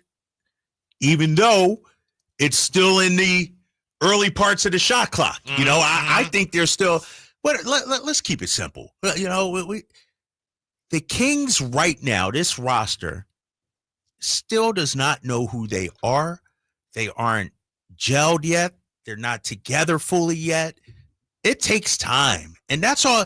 You're going to see stuff like this. You're going to see some ISO ball. You're going to see some turnovers. You're going to see some offense being bogged down because they're not a well-oiled machine yet. These guys have been together, 14, 15 games now. Zach just played his 15th game, Whitey. There's no way that this is going to be, unless Jimmy Butler goes to Golden State. But then you got leadership that understands who they are, and their institutional knowledge. Their coach has been around forever. Jimmy Butler's a veteran who knows how to fit in. These guys, they're still trying to figure it out on the fly right now. Yeah, bottom line for me, Drapes, on last night is obviously the Kings have a lot they're trying to figure out. The road trip, they went, 3-1 on the trip, came back home. Yep. The loss to Denver was a tough loss. A loss to the Clippers was a tough loss, but they played well in those games. So for last night, that was kind of one you can throw away. Now, if they do it again Thursday, then you revisit that. But all these issues that we're talking about, to me, very little of them had anything to do with last night. Maybe I'm wrong. And that, as Doug said, there's no excuses. The NBA doesn't care if you're playing a second night of back-to-back.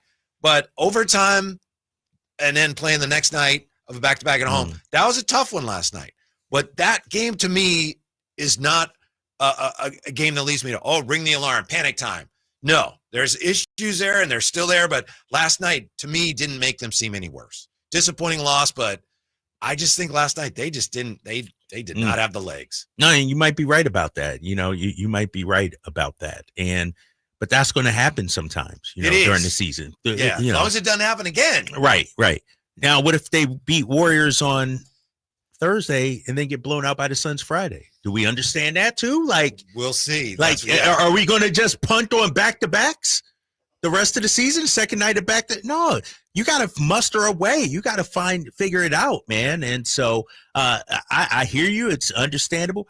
I do think, to your point, that team, the Knicks, even with all the rest we have, is a tough matchup.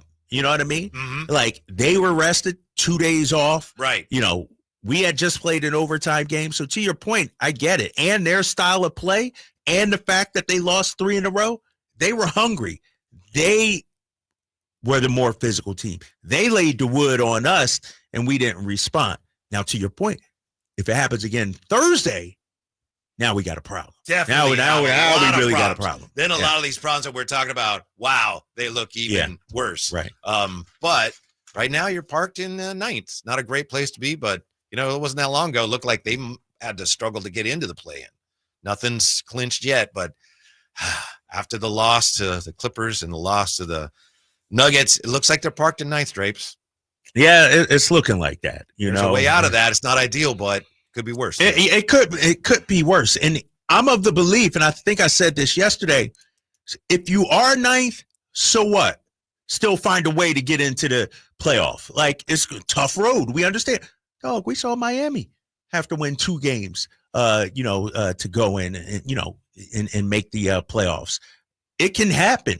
And so you deal with the hand that you're dealt with and you try to be better. And that's what I'm looking at. So if we are locked into the 9th, disappointing, yes, but by no means are we out of it, in my opinion. Let's say we match up with Dallas in that first playing game. I'll take that. Then it might be Minnesota or the Clippers. We got to find a way to win. That's what it boils down to. Jerry Reynolds is going to join us top of the hour. When we come back, which team should be most excited about their new quarterback with NFL free agency in full swing? That's next with The Drive, guys, right here on Sacktown Sports. With NBA League Pass, keeping up with the league is as easy as NBA. Watch from multiple angles and in your preferred language. Wait, really? Oh, new guy, huh? Yeah, you get so many live games, recaps, and highlights. So the court is my oyster. It's your Pelican, Wolf, Bull, Nugget, Big Blue Dog, whatever you want it to be. NBA League Pass, your home for streaming hoops. Only select out-of-market games available and local blackout restrictions apply. Additional charges and other conditions may apply. Visit NBA.com/subscriber agreement for full terms and conditions. Sacramento's premier country music festival, Country in the Park, is coming back. May 16th and 17th at Cal Expo with Bailey Zimmerman, Billy Currington, Cole Wetzel, Nate Smith,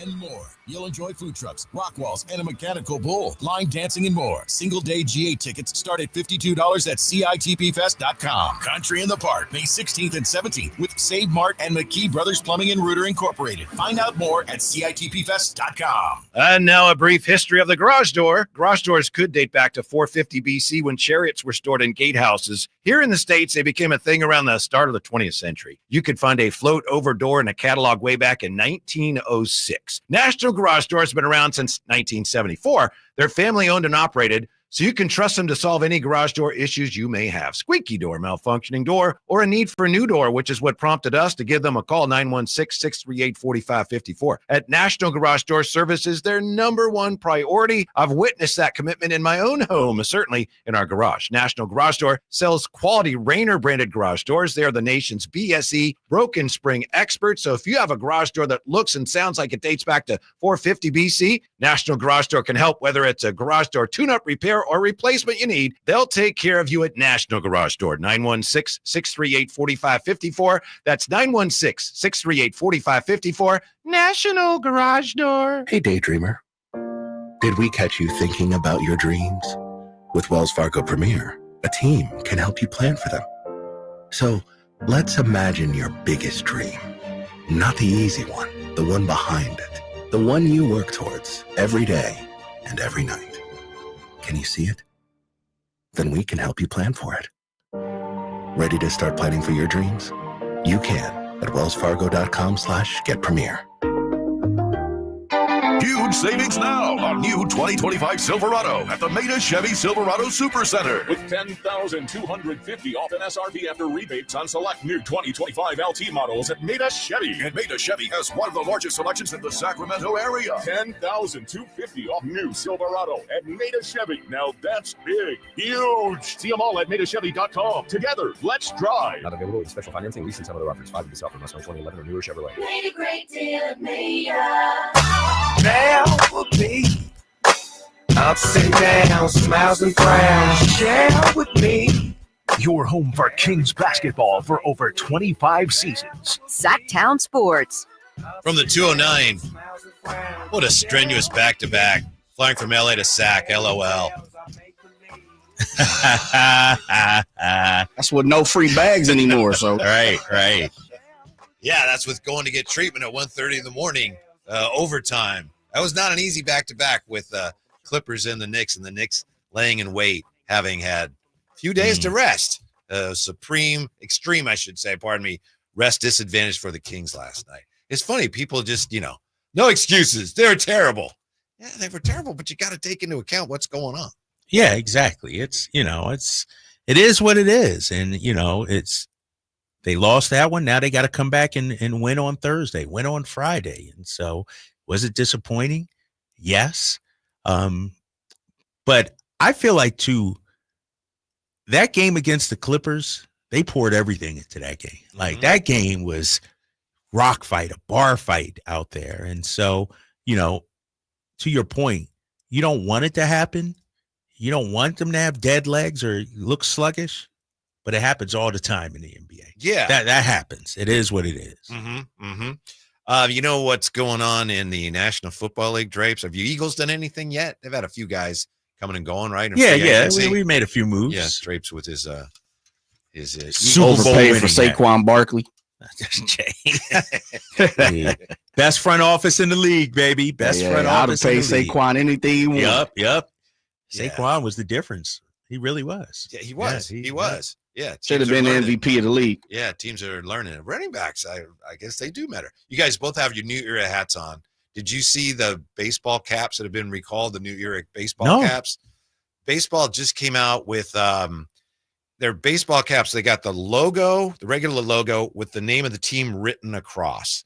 And I can't even tell you some of the combinations that they ended up with, where you have like TA and then the Rangers logo, and then you ended up with a word that's like not a nice thing to say in Spanish. Yeah. Really? You got the angel one that has like an A in the middle, a halo, and an A, right? Yeah. And then like EL. What? Yes. Yeah. So they've had to stop selling some of these.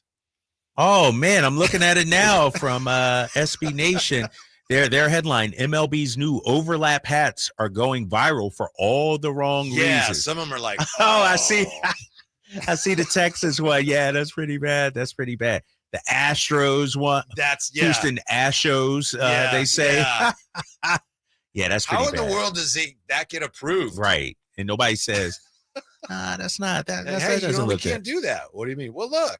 The Seattle Mazers, because the R, the I. Boston is now like the what is it? The Bobons.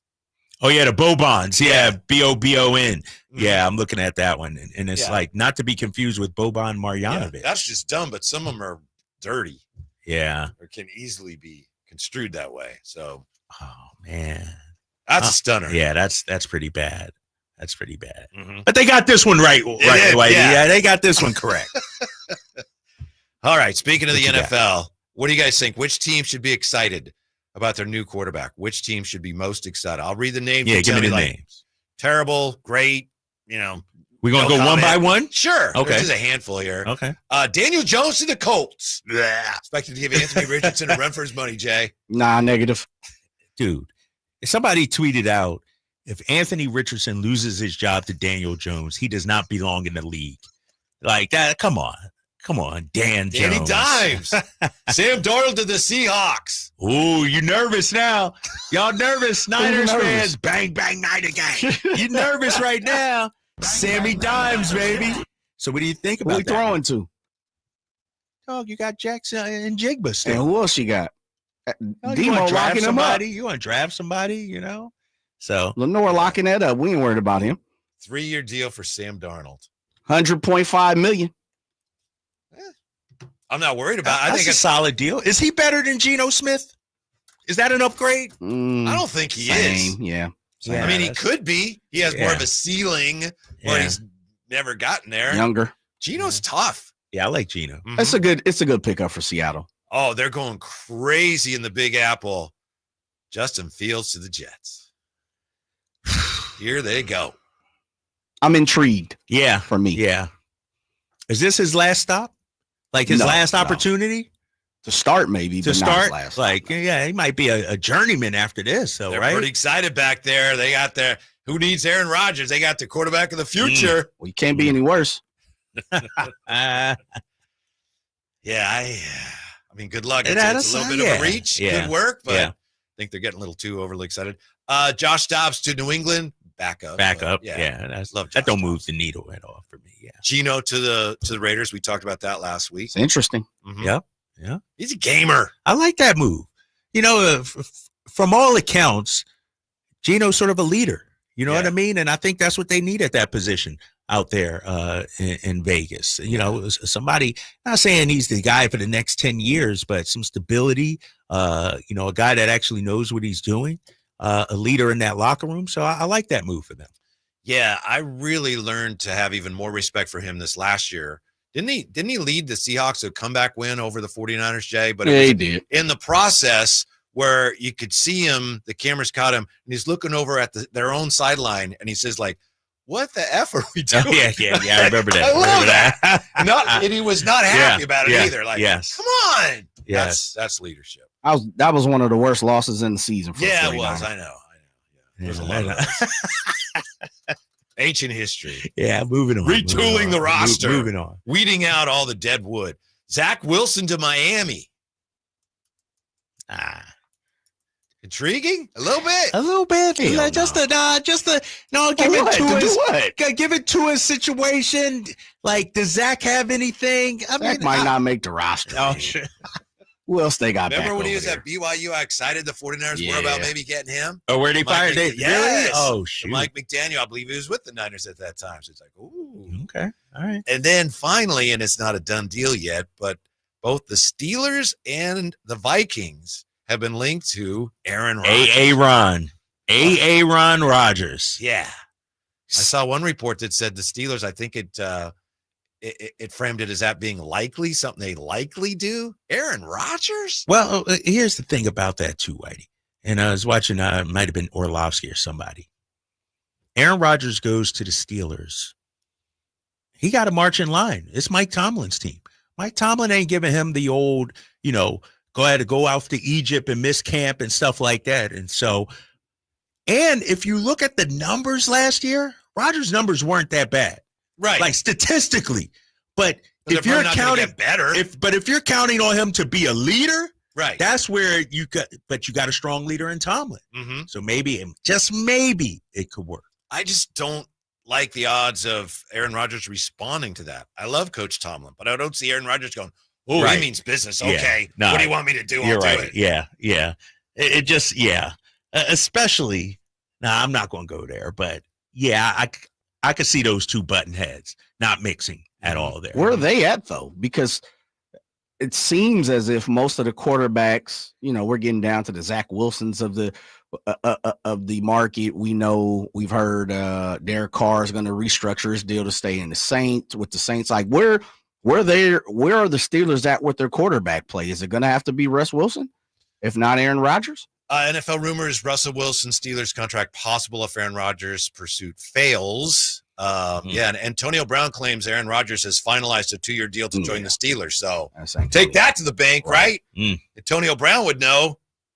339-1140, 1-800-920-1140. JR's with us on Sacktown Sports. Hey, JR, how are you? That friggin' loss to the Seahawks was the worst friggin' loss of the year for us. I can't. Gino ran 20. If you remember, he ran 22 yards on a broken play because Bosa was out, and that knocked us out of the playoffs. And it put the Eagles in. If it wasn't for that loss, the Eagles wouldn't have won the Super Bowl. Listen to this guy. Listen to this guy. I think you're right. I think you're back on that. Yeah, I think he's right. That changed everything, right? That changed everything. Just kidding, Drapes. Drapes, you must be exhausted just flying back from LA after that game. And you hit on the head. I hate to say it. You said a bar fight. I was watching that Clippers game thinking, these guys are just punching, going back and forth. Oh, that game was – you talk about a game that's exhausting for a fan. Yeah. That would hurt. As bad as last night was, at least it was over quickly and we died. The Clippers game, God, that was painful loss. I don't know why. It was just like – because I felt like we had it. Yeah. Those are the worst ones. We had it. Yep. Yeah. But they're still, after all that crap the last two games, they're kind of still in the exact same spot, right? They're still in the 8th, 9th, right, teetering on that. As much as it pains me, it didn't really change the position right now. It could have helped. Right, that's it. We're That's the still kind of painful the part same- is, you're where you were, but you, especially with the Clippers loss, kind of forfeit one of your best chances to move up. Well, I just sold everything to go down on Thursday. And I'm sitting right behind the darn Warriors bench with all my Kings gear on. There you go. And telling Curry he's too old, and he's going to drop like 60 on us. Yeah. Okay. See you guys. All right, man. All right, man. Thanks. Yeah. You'll be in San Francisco, right? But you No. Oh, not at all. I'm in here with you, big TNT. fella. TNT game. I'm in here with the studio with you, but then there's a watch party at Golden One Center that I'm a part of. So after this, I'm gonna jump down Is that there. right? Yeah, be part of a watch party in one of the lounges, not actually in the the bowl of the arena. But yeah, there's a watch party going on. I was going to see if you wanted to go down to the game, but I guess not. I guess you got things going on. I know. Go down as a fan. That would have been nice, but got other things planned. Mm-hmm. Yeah, we've got other plans too coming up in Sacramento with the A's opening soon. Tell you what really stinks about the A's Vegas patch announcement. Next with the Drive Guys on Sacktown Sports. Thursday night, Kings and Warriors. Game night with Scott Marsh and the high flyer Henry Turner starts at 5:30. Tip off at 7. The Kings play here on Sacktown Sports. Sacktown Sports, 1140. Sacramento weather is brought to you by Northwest Exteriors. I'm meteorologist Heather Waldman in the KCRA 3 Weather Center. Bit of a breeze Wednesday morning and some on and off showers. That rain will turn heavy in the afternoon with wind gusts over 40 miles per hour. Afternoon temperatures will be in the upper 50s. Get the latest forecast on the KCRA News and the KCRA app. Northwest Exteriors wants to keep you cool all season long. Trusted in Sacramento for heating and cooling systems. Book your tune-up today as part of our 30th anniversary special. Call 888-TRUST-NW or visit trustnorthwest.com. Simply the best. Trust Northwest. Meanwhile at Xfinity. Okay, huddle up. Do you realize how many fans stream basketball? It's madness. But real fans stream with Xfinity Internet. Totally. We've engineered the fastest connection. With reduced buffering and low lag. 'Cause making streaming better is what we do! Yeah! Yeah! Can we let go now? It's really not a huddle with two people. Switch to Xfinity Internet and stream live sports from the best seat in the house. Bring on the good stuff. Restrictions apply. Not available in all areas. Actual speed vary, not guaranteed. Hey, everybody, it's your boy Kyle Draper. I still remember the first car I ever owned. It was sweet. It was cherry red, but it didn't quite run the way that I wanted. It would make a funny sound like something like that when I was driving, and eventually I had to get rid of it. But I tell you what, I wish I knew the fine people at Mercedes-Benz of Stockton back then. Their service department is first class, and they accept most extended warranties no matter where you purchase your vehicle. Their service department, those technicians out there, they're super experienced, more than 224 years. Plus, they treat you fairly. The price is fair. They treat you like your family. So schedule your service today at Mercedes-Benz of Stockton. It's just a short drive right off I-5. Or, of course, you can go online anytime at mbfstockton.com to schedule your service today. And tell them Drapes sent you. Hi, I'm Justin Gingery from the law firm of Gingery, Hammer & Associates. When you have been injured by the fault of another, you will want advice you can trust. If you know an attorney you can trust, I hope you call that person. But if you don't, please call me. I promise I will be the attorney you can trust, along with my entire team. I have been helping accident survivors recover compensation for their injuries for 25 years, and we can help you. There is no charge for calling.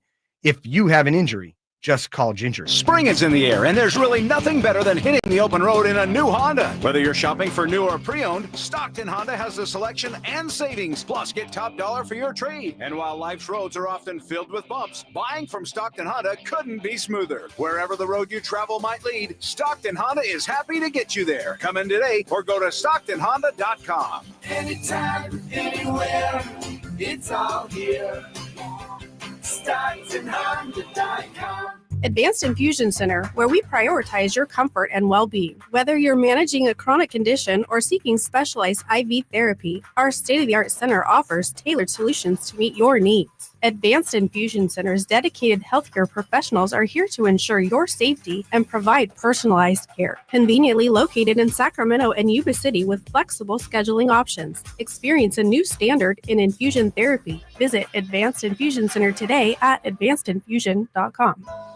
The Amish have a reputation for craftsmanship, determination, and quality. Hi, this is Frank LaRosa with a word about Naturewood Home Furnishings. Those virtues sound quite similar to the Keys family and the day-to-day values on display at Naturewood. The Amish furniture craftsmanship begins with the finest hardwood, shaping and molding the raw materials into one-of-a-kind art. In addition to the classic styles long sought and revered by discriminating furniture lovers, Naturewood Home Furnishings offers a vast selection that includes transitional, modern, farmhouse, arts and crafts, and other stunning styles, all available in the ultimate Amish standard of excellence built over centuries. All Naturewood Amish furniture is on sale right now for a limited time. Let the Naturewood team guide you through their selection of Amish furniture that will be with you forever. Naturewood Home Furnishings off Highway 50 at Hazel. Look for the water wheel.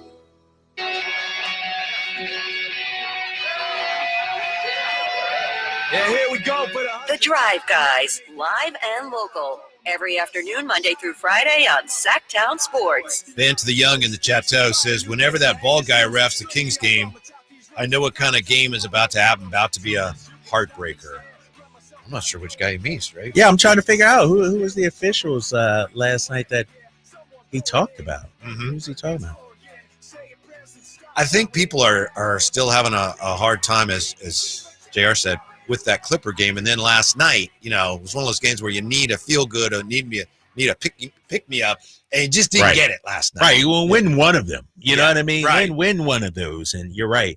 It was a gut punch on Sunday, and then even if you lost that game last night, but I think part of it too is the way you lost. Like at least for me, if they would have fought hard, close game, lost by 5, okay. But damn, we got ran out of our own building. Yeah, it was a no-show last night. Yeah, that's what hurts me, the most. It's like, damn, we didn't even show up for this one. 339-1140, 1-800-920-1140. Mitch is showing up. Let's see what he's got. Mitch. Hey, Mitch, how are you? Hey, guys. So, how you guys doing? I didn't like the Raiders signing Geno Smith. I wanted to see Sam Darnold. For the Raiders? This year. We have a good coaching staff. That's what that proves to me in Minnesota. Yeah, I'm sorry, Mitch. It's hard to hear you, Mitch. Your lines come in and out.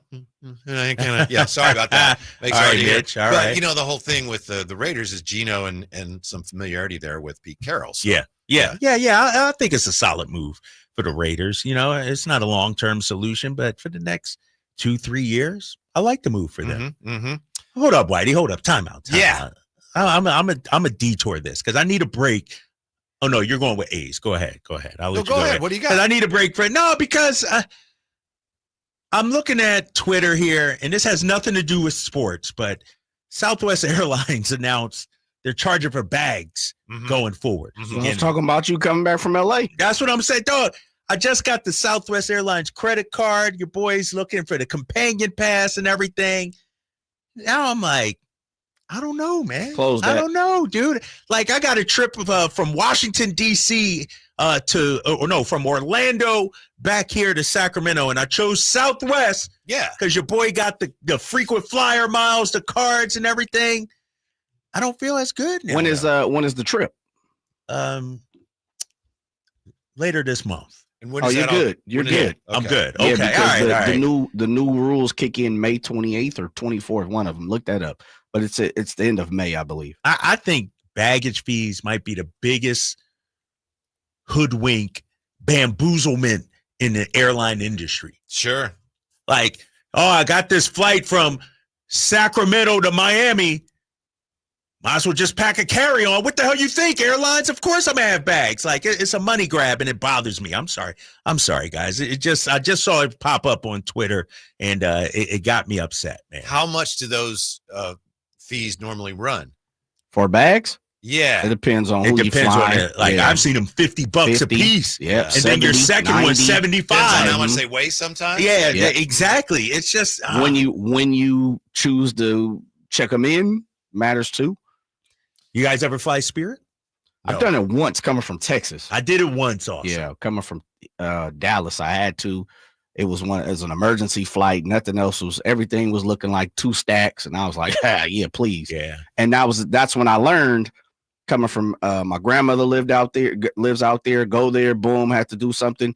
I checked my bag in super late and it was $90. Yeah, they was like $90? $90.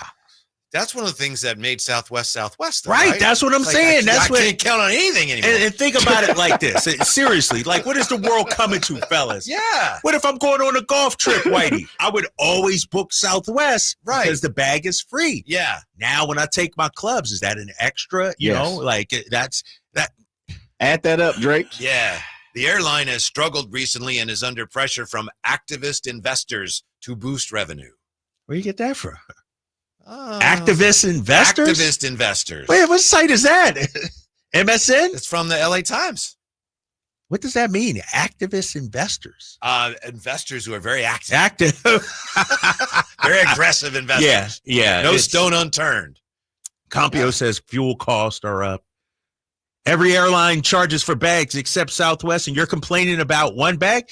Damn skippy I am. That's why I was flying Southwest, big fella. That, man? That's Compio. Hell yeah, I'm Stop complaining. that. Yeah. That's what Whitey said. That's what made Southwest. Rapids rewards A-list preferred members and customers flying business class will still receive 2 free check bags. Yeah. I'm not an A-lister. I don't roll like that, big fella.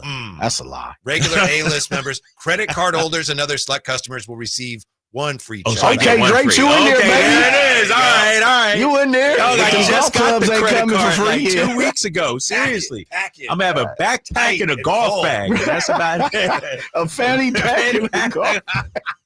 Dude, I'm going to put the undies in the socks and the fanny pack and then the outfits in the golf bag. Yeah. The changes are intended to deepen and reward loyalty between Southwest Man, and most boy, engaged customers. Southwest. And you know what's crazy, fellas, is more times than not. More times than not, I fly Southwest when I always say within 2 hours. Like if I'm going within 2 hours, Southwest, Phoenix, San Diego, Right, Portland, something of that nature, I'm flying Southwest. Vegas, anything past that, I'm not, because they're just not competitive with their prices. And then on top of that, it's just one of those things where I'll pay for the business comfort or something like that beyond Southwest. Too much of a fight. And if I'm a mover and shaker. Sometime I get to that airport a little later than I need to be getting there. And in Southwest, good luck. If you ain't now there, I got to try to run up and get to the A-list group. And they're like, oh, that's all sold out. Yeah. Man. Now I'm stuck. I'm not. I'm cool. Southwest kind of been off my list for a while now. Really? Really? Well, as I've said before, smartest listeners in radio and Who said that? on YouTube. I say that. And Amadrox says shareholder activism is a form of activism in which shareholders use equity stakes in a corporation to put pressure on its management. Oh, so so he's saying the shareholders, according to this article, in an effort to make more money and put pressure on, oh my gosh. But that's good. You got one bag, though. I guess, man. I guess. But I just feel like the day after I get a Southwest credit card, they change, because you know why? You ruined it for all of us. No, because the same thing happened with the Tesla I had. I got the Tesla in September, then Elon, did what he did in China and all that, like the next month. And I'm like, my timing couldn't have been worse. And so I'm in my feelings about my timing, not about Southwest and the one bag. It's just like, damn, I thought I was doing something. Now I got to put up with this. So yeah, same thing happened with the Tesla, man. Same thing happened. A lot of things changing out there. You got to be careful. I know. I got to be up on it. I got to be up on it. Who would have knew this? This hit everybody by surprise. Yeah. We are all looking like, oh, what? Check the email. Oh, no, this ain't no good. Then they try to introduce the basic. Like the basic. Oh yeah, you saw that? Yeah, man, this is Frontier. Right, that's what it exactly. That's what I'm saying. It's killing me, Jay. Man. It ain't got no first class. They ain't got no business class. Somebody on Twitter posted they ain't got no TVs in the headrest. Truth. You know what I mean? No first class. Truth. Like basically, you just in the seat. You know what I mean? Like I'm flying breeze. Folding. Unbelievable. Sun Coaster. What's the other one? The Raider Stadium's named for Allegiant. Allegiant. Right? Yeah, Allegiant. I'd never heard of Allegiant until I was doing with Cosmore. We were doing Mountain Lions games for this station, and the team flew on Allegiant. I was like, I'd never heard of Allegiant Airlines. How was that experience? It was interesting. Yeah. Funniest thing is with the team, they play their first game ever, and they're supposed to be the best team because they got Danny Green, rest in peace, Dante Culpepper, and they get destroyed by Hartford, and they're on the plane on the way back. The pilot is trying to make the team feel better. Well, I thought you guys played really well. You can imagine a pro football. Danny Green sitting there listening to that, and they lost 37-14 or something. Yeah, I thought you guys had it. Oh my God, did he really played a good game there? And the ball didn't bounce your way. And I was like, oh my. Dude, he didn't go up there and say, this is Denny Green. They are who we thought they were. Like that guy, that Denny Green. Oh man, that's tough. All right, sorry about that. No. I'm glad you brought that up. But speaking of news announcements, Jay, we talked about this Friday, and Drapes, we were out at the arena, right? For the De'Aaron Fox thing. The word that the A's are going to wear that Las Vegas patch. Yeah. You know what really stinks about that is the timing of it. Friday is a classic news dump time. So they dumped it. Yeah. So they didn't want anyone to notice. Not only that. That was Friday. Yeah, but Chris Biederman pointed out they did it right when everybody in Sacramento was looking at the return of De'Aaron Fox. Mm-hmm. No one was paying any attention. We think that was by design. I certainly do. Damn. Don't you? We'll slip in this little note. They were going to wear Las Vegas patches on a Friday when De'Aaron Fox is in town. John Fisher and them wouldn't do such a thing, would they? No. Would they really do such a thing? Come on now. Come on. I didn't even think about that. I didn't even think about the news dump. Because the way they released it in their press release, it was like a celebration, you know? Oh, sure. But the timing, to your point, Whitey, is everybody else is looking over here. Let me slide this in. Right. Oh, right. Nothing. No Vegas patch. No. Yo, what's going on with De'Aaron Fox? Dude, what do you think, though? We got the first home game in, 3 weeks? How you feeling? Cubs, right? Cubs coming down. Yeah. Cubs. Opening series. We all want to be. We want to be out there. I feel it. Everybody want to be there. Just to say you've done it. You know, you've seen it, and then maybe after that, it's like regular ball game. I mean, the one thing about it though, fellas, is they're wearing the LVCVA.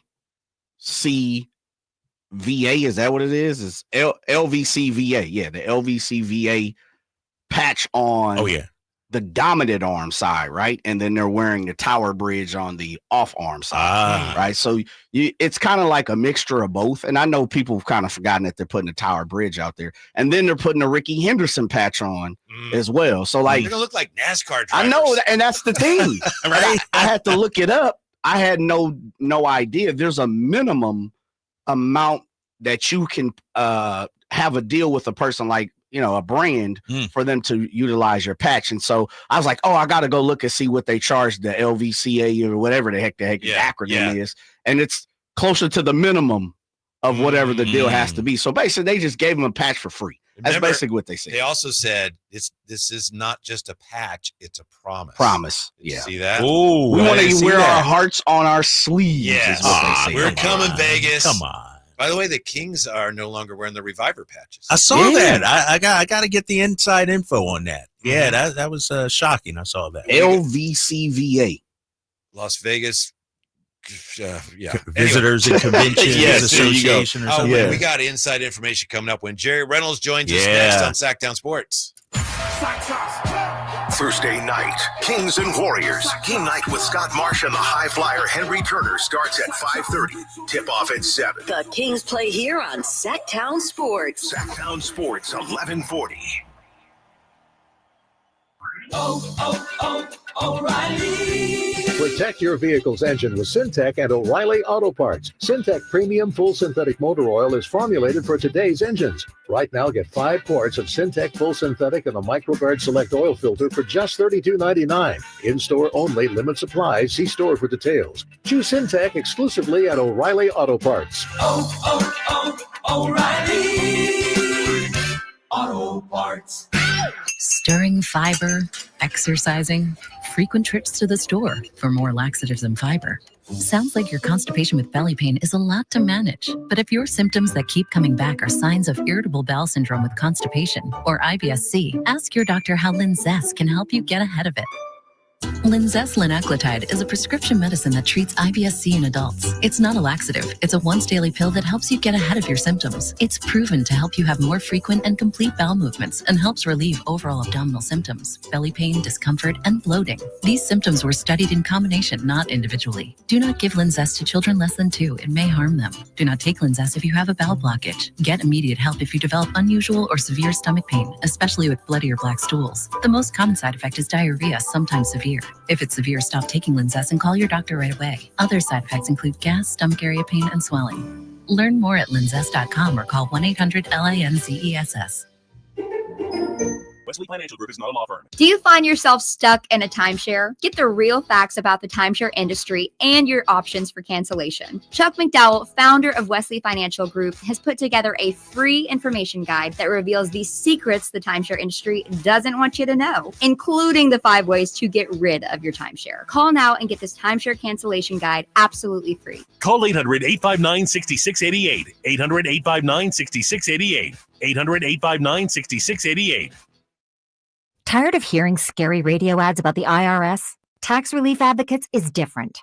TRA is here to tell you that if you owe money to the IRS, whether it's $5,000 or $500,000, we have a solution. TRA can eliminate or reduce what you owe to the IRS with zero risk to you. We have over 1,000 5-star reviews on Google and an A+ with a BBB. End your tax nightmare today by visiting TRA.com or call 800-275-1728. That's 800-275-1728. My wife was like, I want to go to Hawaii and I want to bring the kids. And I was like, whose kids? Jim Gaffigan. Everything is wonderful. I spent the entire time applying and reapplying sunscreen, which thankfully makes my skin whiter. Jim Gaffigan. A night of all new material. Saturday, March 29th. The venue at Thunder Valley. For tickets, visit thundervalleyresort.com. Hey, it's Carmichael Dave for my good friends at American Energy. It's cold, and American Energy wants you to stay warm and make sure your system's operating safely. Here's the deal. A $49 tune-up inspection, which is regularly $119. That's a full safety and duct inspection. But guess what? If your system's over 10 years old, the tune-up is on them. That's right. It's free. Give them a call right now. $50 off your first recommended repair. And if you need a new furnace, half off the price of a new unit. Oh, by the way, breaking news, they're hiring right now. Here's the deal. They'll train you, full benefits, generous incentive-based pay. Just call today for more details at 916-520-9990. That's 916-520-9990. Not only great deals from American Energy, but possibly a new career for you. Check them out at theaeway.com for an instant quote and tell them Carmichael Dave sent you. Call 916-520-9990 now. This is the story of the one. He's responsible for keeping a leading healthcare facility clean and safe. And he trusts Grainger's high-quality HVAC cleaning and safety products, combined with their world-class supply chain, to consistently deliver, ensuring he's covered inside and out, so he can focus on keeping his facility clean to help protect the health of everyone inside. Call 1-800-GRAINGER, click Grainger.com, or just stop by. Grainger, for the ones who get it done. KHTK HD1 Sacramento, KYMX HD3 Sacramento. From the Power Business Technology Toshiba Studios. Sacktown Sports, 1140.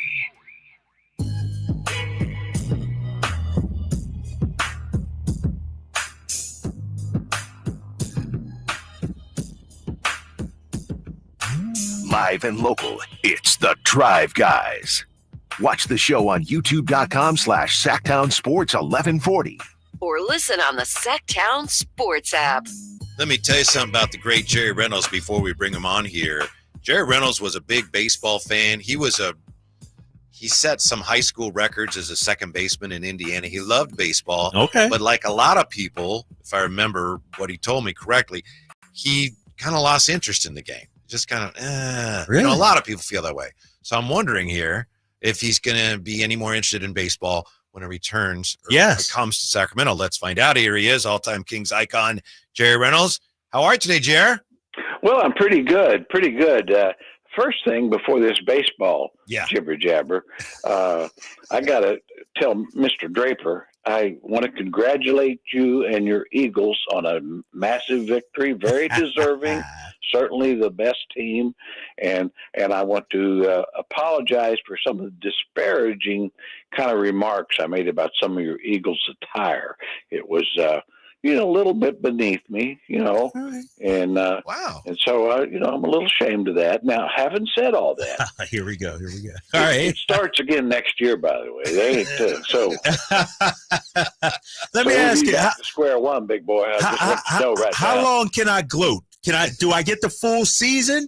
You know what I mean? Until a new champion is crowned, or do I come week one? I got to, just stop gloating. How long can I get it? Well, based on my gloating record, I think you get it until a new champion is crowned. I think you are very much entitled to that. I agree. Thank you. Jerry, you're a gloater from way back, aren't you? I know how to gloat, fellas. And I tell you, there wasn't a lot of gloating done the last couple of games here with the Kings, but would you consider last night one of those so-called scheduled losses, Jerry? it's exactly what it was. Ooh. I mean, now I wouldn't say it's a scheduled beatdown, which was what happened, but they weren't going to win that game. And after the overtime, it'd been tough otherwise. But that was. I mean, you look at every team in the league. If you look at their schedule, even the Cavs and Oklahoma City, who haven't lost very many, you'll find a couple in there that were clearly just scheduled losses. Hey, Jerry, what do you see is I guess missing right now, or I don't even know if that's the right word, because if yesterday was a scheduled loss, then everything's fine. We'll be okay. But is there something you want to see from this team here this last 18 games? Well, I think they're on, honestly, discounting last night, I think they're pretty much on the right track. The defense is getting better. Obviously the new guys are fitting in pretty well. Laravia, I think, has given them another defender and scrappy guy that they needed.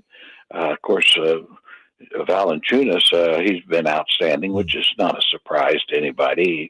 He's capable of being a starter in the league. But so to me, it's still a little work in progress. I mean, like I say, I think if I had any questions or any thoughts, that I think they would be better if they could just have a little more structure in their offense in crunch time in the last 5 or 6 minutes, to get a little more movement, get more people kind of involved, because it gets tough to get buckets there. And if the opponent's defense can kind of have some pretty good idea of what you want to do, it's going to make it even tougher. And I think we're fairly easy to scout down the stretch. Well, I believe, Jerry, you just answered my next question, which was about that 7-point lead the Kings had with 1:48 left in regulation Sunday against the Clippers, and then they did not score again until overtime. So that's exactly the type of struggles down the stretch of games you're talking about, right? Exactly.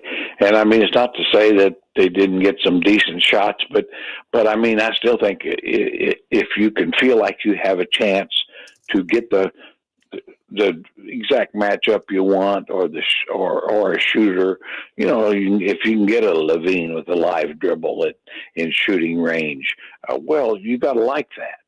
You might have to run him off 2 or 3 screens to do that, but rather than hoping, you can get the ball to him with a live dribble. Mm-hmm. Great. Jerry Reynolds joining us here on the Drive Guys, Sacktown Sports 1140. Jerry, we saw Malik come back last night after missing 3 straight games. Are we asking too much out of Malik in terms of to be the point guard, de facto point guard of this team? Yeah, probably are, but you have to. At this stage, that's just where it is. Malik, to his credit, has, I think, done a really good job with it. I mean, he's basically, I think he's a scorer who now is asked to basically be more of a playmaker, and I think that's still kind of a work in progress. I think that's an area where he can get a little better when certainly with DeMar and Levine on the floor, you got guys that are looking to score, so it probably work a little smoother if he were less worried about his offense and more about his playmaking, I guess is the way I would put it. Mm-hmm. Yeah, Jerry, I remember the Spurs in their heyday when they got into a tight game. They just knew what they were going to do because they'd done it so many times. It didn't always work, but they knew what they were attempting. How much of a disadvantage is it for this Kings team right now come crunch time down the stretch because they haven't played together that long? Well, it's a big disadvantage. And, I go back to the old Kings in the early 2000s when they were so good. They had sets and things, plays that they knew they could run. Mm-hmm. It didn't mean that they'd always work, But they, all five guys knew it. The coaches knew it. Everybody knew what they were going to do and what shot they expected out of it. And if that didn't happen, the second option would, that sort of thing. And it, of course, the biggest advantage is having really good players that can do it. Sure. And I do think, this current team's addition, there's talent here. I mean, the roster is a lot more balanced than it was and deeper. Hey, Jerry, Domantas Sabonis should be coming back any day now. Valanciunas, we've seen him play lights out in the absence of Domas. How do you handle those minutes when Sabonis comes back? Obviously, Sabonis is starting, but do we still need to see some more of JV out there, maybe 15 to 20 minutes per night? Oh, I couldn't agree more there, Drapes. I think if I'm Coach Christie, and by the way, I just think he's done a marvelous job. I'll just keep saying that, but because he has. But I just wonder if they couldn't play those guys together a little more. I've talked to several times. The old Kings offense, kind of Krill and Adelman cooked up with two bigs. Mm-hmm. And you run a corner series, but you had two bigs up, which opened the basket up for cutters and all that, and because the two bigs need to be good passers. Well, Domas and JV are good passers. Now they're not, certainly Domas is equals of Vlade or C Webb, but I mean, I think you could do that, and that way it gets them both on the floor, and then you can even play high-low out of that.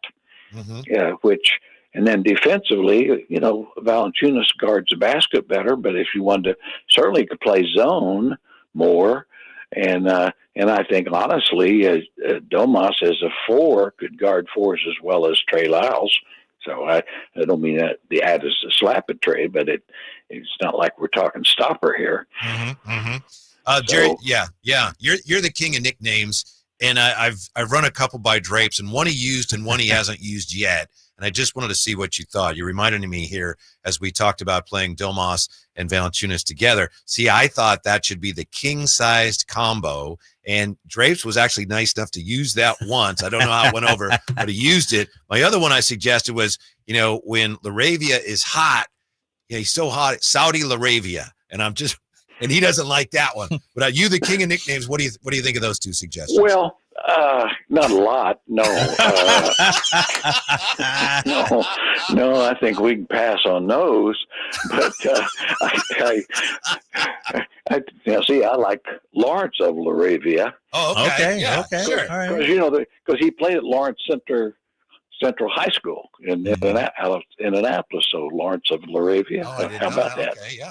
So anyway. All right, there you go. Yeah. So, yeah. I don't know. I haven't thought about much. I don't get paid to make nicknames anymore. Right. They're going to have to. I'm kind of like Drapes. I don't want to pay for bags. I don't want to do anything I don't get paid for.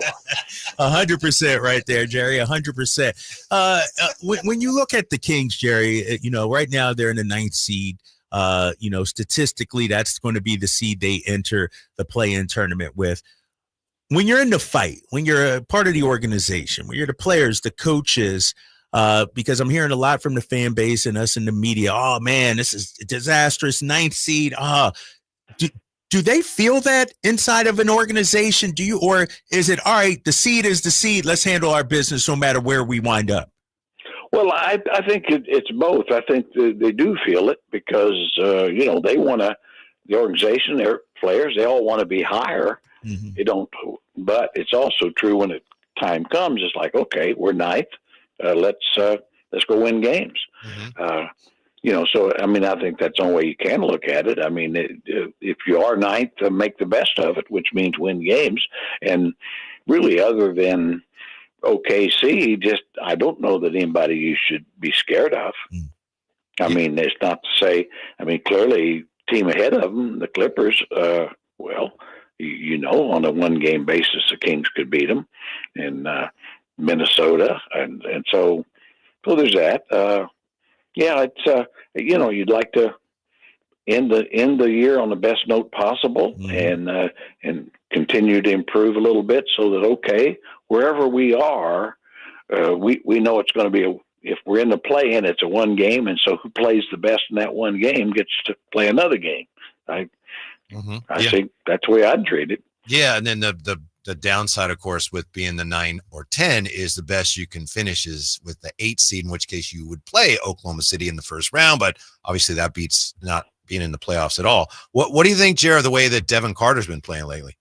I like him. I'm glad that Coach Christie's went to him. In other words, I mean, quite honestly, you weren't getting much out of Fultz. I mean, there's a lot of reasons for that, but there's certainly an excuse for it, just coming in like he has. But the truth is, Devin has come in there and given you a little energy. He's making some shots, and certainly defensively, he's a scrapper and rebounds. I think, hey, the guy was drafted 13 for a reason, and I think his time in the G League has probably improved his game. And hey, down the stretch here, let's see what he can do in limited minutes. Jared, would he have gone higher if it weren't for the shoulder issue?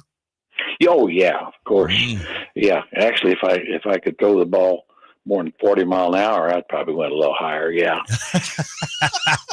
Jerry Reynolds. Hey, Jerry, going to go to the YouTube chat. This might be the comment of the day right here. Our guy, Banter the Young. Jerry is like breakfast. Great at any time. Yeah. How you feel about that, being compared to bacon and eggs? Well, I'd say he really knows what he's talking about.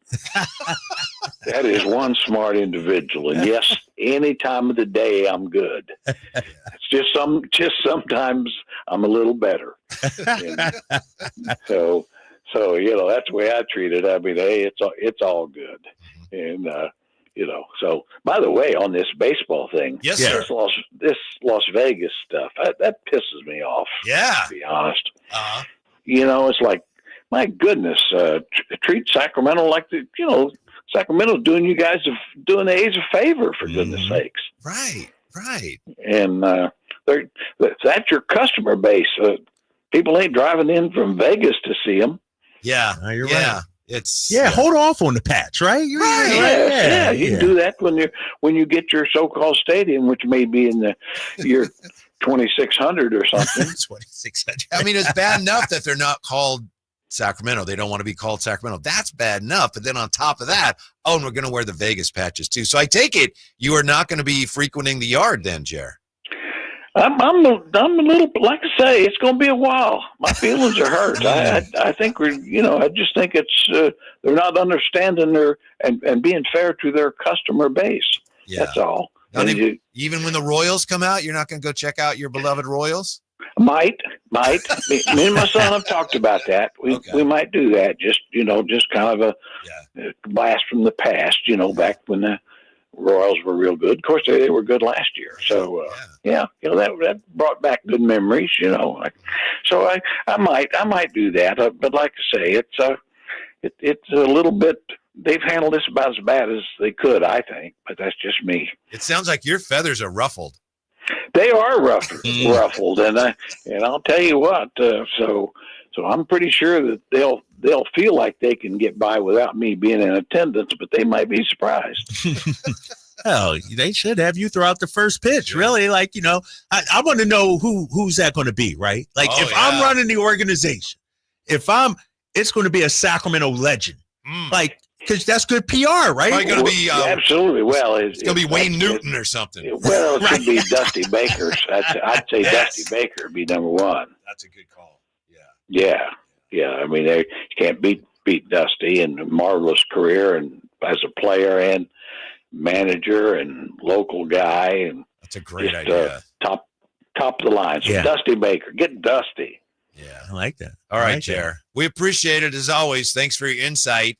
And you're confident about the Warriors? Warriors playing pretty well lately. The Warriors playing very well. Yeah, it's really depressing to see. But yeah, it's going to be a tough go for our local lads. But I guess that, and I'm still kind of worried. I'm going to have to get a GoFundMe campaign to get some money for Drapes when he travels. We're working on it. Yeah. Yeah, need some bag money, big fellas. Seriously. Yeah. We'll see what we can do. All right. Thank you, Jerry. See you guys. Yeah, Jerry Reynolds joins us once a week. He's upset about this Vegas patch. It should be. I mean, like I said, table it for a couple of years. You know what I mean? Like, do an honorary Sacramento patch or something like that. You know what I mean? Like, it's not. Well, I mean, we know the organization isn't good at PR anyway, but it's a bad PR move. I just don't know what the level of interest is in Vegas. And you hear both things. Right. Obviously, the team is trying to push the narrative that, people in Vegas are so excited. But it's not hard to find people that will tell you nobody in Vegas really cares that the team is good. We're going to get my guy Brian Salmon on one of these days, Jay, as we get closer to opening day. He's a sports reporter out there. He's Mr. Vegas. Okay. Been there for about 15, 20 years, knows the city in and out. He'll give us the real deal. He's a boots on the ground kind of guy. Okay. Got to get him on. Yeah, I would love to find out. By the way, A's fans are very upset. A's fans in Oakland, because Major League Baseball now, according to reports, is pressuring the owner of the Rays to sell because things are not going well there in Florida with their stadium plans. Of course, they had, hurricane set things back, and fans in Oakland, of course, and maybe some in Sacramento too, I don't know, are wondering, well, wait a minute, why didn't baseball pressure Fisher to sell? And the reason apparently is because baseball still believes that MLB can work in Florida. So they don't want to move the team. Whereas it's pretty clear MLB wanted the team out of Oakland. They had decided they didn't want to be in Oakland anymore. Well, they need a new stadium. Is it a new stadium they need down there? Yeah. Yeah. And then they had plans for one, and then they've been having funding issues. And then the current one, the roof got torn off during the hurricanes, and they're playing in a minor league park. So baseball this year is going to have two major league teams playing in minor league parks. Yeah. It's going the wrong way, Whitey. It is. You're trying to grow the sport, grow the game. Exactly. It's going the wrong way. Yeah. By the way, Doug Christie was not the unhappiest coach in the NBA last night. Understandably, he was not happy, but your boy, Jay's a big JJ Redick fan, right? JJ Redick was furious last night after the Lakers blew an early 15-point lead and lost to the Nets. Yeah. He said, I think it was just an overall mentality just to take shortcuts tonight. Want to be a good team? You want to win in the NBA? You got to do the hard stuff. We couldn't even pass to each other. We couldn't enter our offense, running ball screens literally at half court. Yeah, that's going to end up in a turnover. I don't know what we're doing. End quote. He was using that voice too, right? He was getting pissed off as he was. That happens when you don't have LeBron James. It's sort of like this show on days I'm off. It's just a lot of. Jay's yelling at me. I don't know what you're doing. Right? Although I've heard you guys have nicknamed me Street Clothes Anthony Davis. Yes, that's true. That's what I hear on the streets. That is true. That is confirmed. We'll take that up some other time. But, man, no LeBron. And, there's some questionable calls I think Laker fans are, upset about, of course. But, when you don't have LeBron, Luka is your hub now, and they got several other injuries. Now they've fallen behind Denver too, Whitey. They're in third place right now. And so not losing any sleep or crying any tears over the Lakers loss. They'll be fine. They'll be fine. Austin Reeves played so poorly. He even said, that's kind of one of the reasons we lost is I didn't play better. And Luka had a triple-double, but it was one of those that if you look at it, it's like kind of fugazi. That was a triple-double, but it wasn't very good. He really? didn't shoot the ball very well. Really? Yeah. And I don't know if you watch Luka and the Lakers against the Celtics on Saturday, I think it was. Luka looked bad. Like, he still got his 30-plus points, but he's not moving well. He's never the quickest guy. We understand that, but it just seems like, he's in mud out there. Yeah, so Luka last night, what you got? 22, 12, and 12. It's like, man, he was great, right? He was 8 for 26. 8 for, how many threes in there? 3 for 10. Dang. Yeah, so triple-double, but not a very good triple. Yeah, not good. It's especially losing to Brooklyn. What the hell's Brooklyn doing winning games anyway in March? Like, aren't you tanking? Oh, my guy Cam had 18, 7, and 5. Ooh, Cam Johnson. We don't talk about him anymore, do we? Oh, or Cam. John Collins. No, we haven't mentioned those guys. This offseason, we'll mention Collins could be a free agent. Really? Not saying we got money to go out there and sign him, but Who knows, man? You would drive to his I place in Salt Lake City to pick him up, wouldn't you? He can hang out in the spare bedroom, when he needs a place to sleep. Yep. How about we try to find any bright spots in the wreckage of last night's loss? You up to that? Yeah, I'm up to that. All right, I'm we'll up do to that that. next on Sacktown Sports. Big savings are back at Folsom Lake Honda, your one-stop Honda shop. New Hondas are piling up, and that means big savings for you. Looking to own or lease? During the spring sales event, drive a brand new Accord or Civic. Visit us today at FolsomLakeHonda.com, your one-stop Honda shop. As a family-owned and operated dealership since 2009, customer service is our #1 priority. Our customers love doing business with us, and you will too. Folsom Lake Honda, yeah, your one-stop Honda shop. Capital Casino, conveniently located on 411th North 16th Street in downtown Sacramento. Spring is in the air, and that means gigantic savings for all your oil change needs at Jiffy Lube today. Get a $25 gift card with the purchase of any Pennzoil Platinum full synthetic oil change through May 31st at your local Jiffy Lube service center in the greater Sacramento areas. And don't forget about the additional $30 off online coupon at jiffylube.com. Terms apply. Valid email address required. See pennzoil.com/rewards for details. Jiffy Lube, a huge spring savings for you today. With 25 award-winning years in Northern California, Ashton & Price is your local injury law firm. Pro attorney tip: if a firm presents as local but they're in LA, red flag. If your first consultation is not with a lawyer, big red flag. At Ashton & Price, your first consult is with a local attorney, and if serious injury prevents travel, a lawyer will come to you. Still not enough? George Washington's my uncle. At Ashton & Price, no red flags, just red, white, and blue. Remember, for the best advice, don't think twice. Call Ashton and Price. My friends swim no matter the season, but my moderate to severe plaque psoriasis can sometimes take me out of the moment. Now, thanks to Skyrizi and clear skin, count me in. With Skyrizi, Risankizumab Riza, a prescription-only 150 milligram injection for adults who are candidates for systemic or phototherapy. 3 out of 4 people achieve 90% clear skin at 4 months.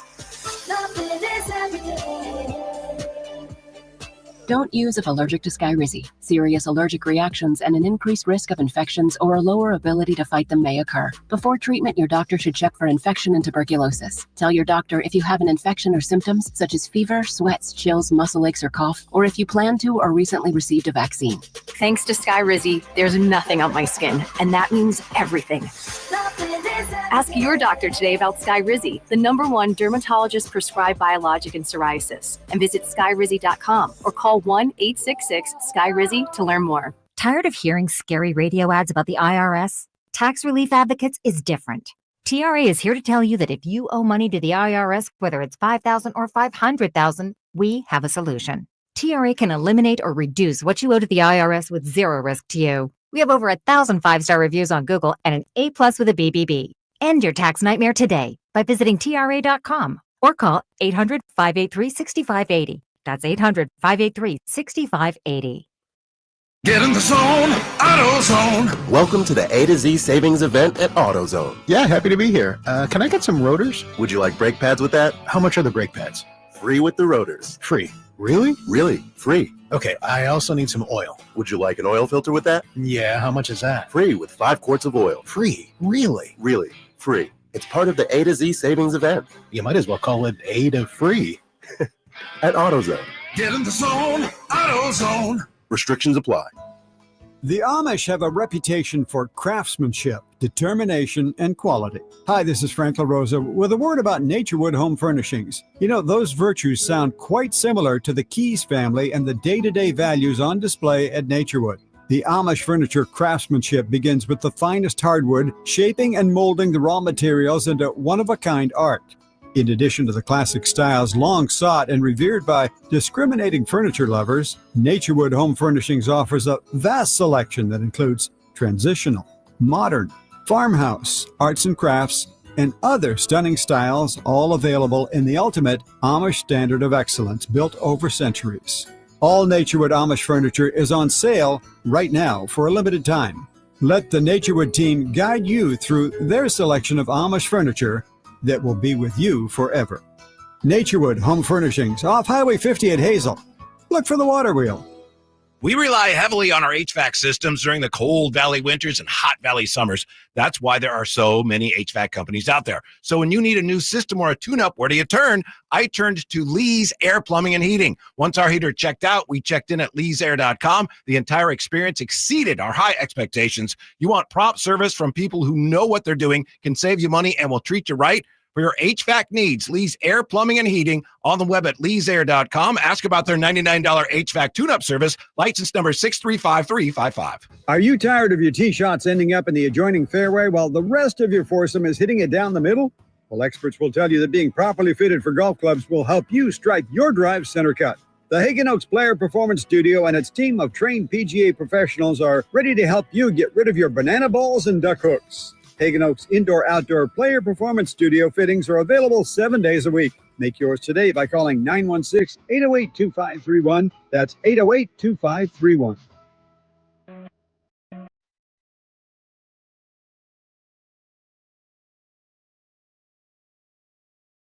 Yeah, I feel like he guard the best player every night. So you got to give him some at some point because sometimes he only shoots the ball 8 times. So we try to give him confidence on that end so he can go down and do what he do on defense, which is guard the best player every night and do a great job on him.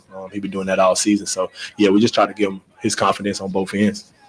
Your flagship station for the Beam Team, Sacktown Sports. Malik on Keegan Murray. Keegan Murray had a decent game last night, didn't he? I know that none of the Kings really did anything worth remembering. We had 9 points on 11 shots. We 1 for 6. 4 of 11. Yeah.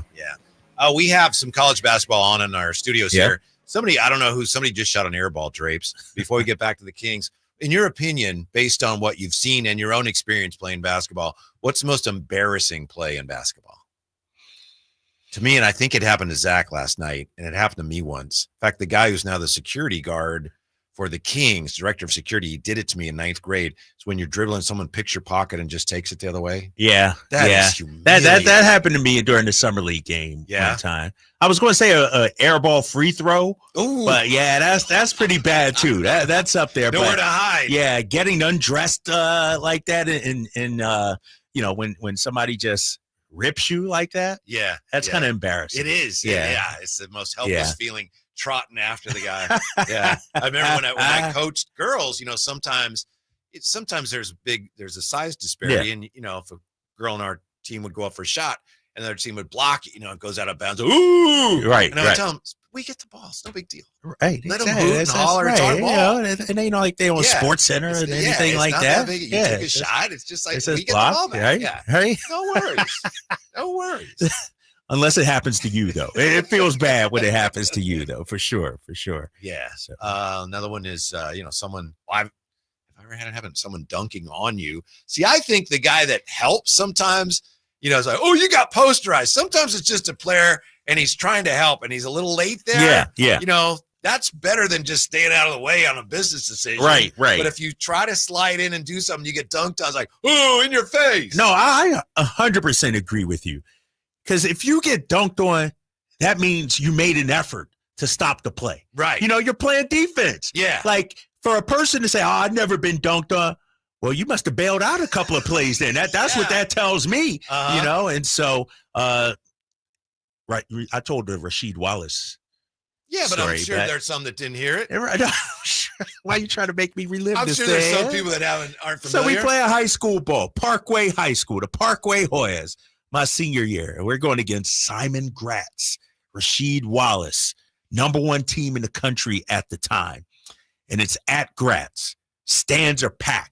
It's one of those courts too, Whitey, where the stands, the front row is like right on the line on the sideline. Mm-hmm. So it's that packed. Very intense. And then my mom and sister were there watching to cheer me on. And so I'm like, and we were pretty good. Our Parkway team was pretty good.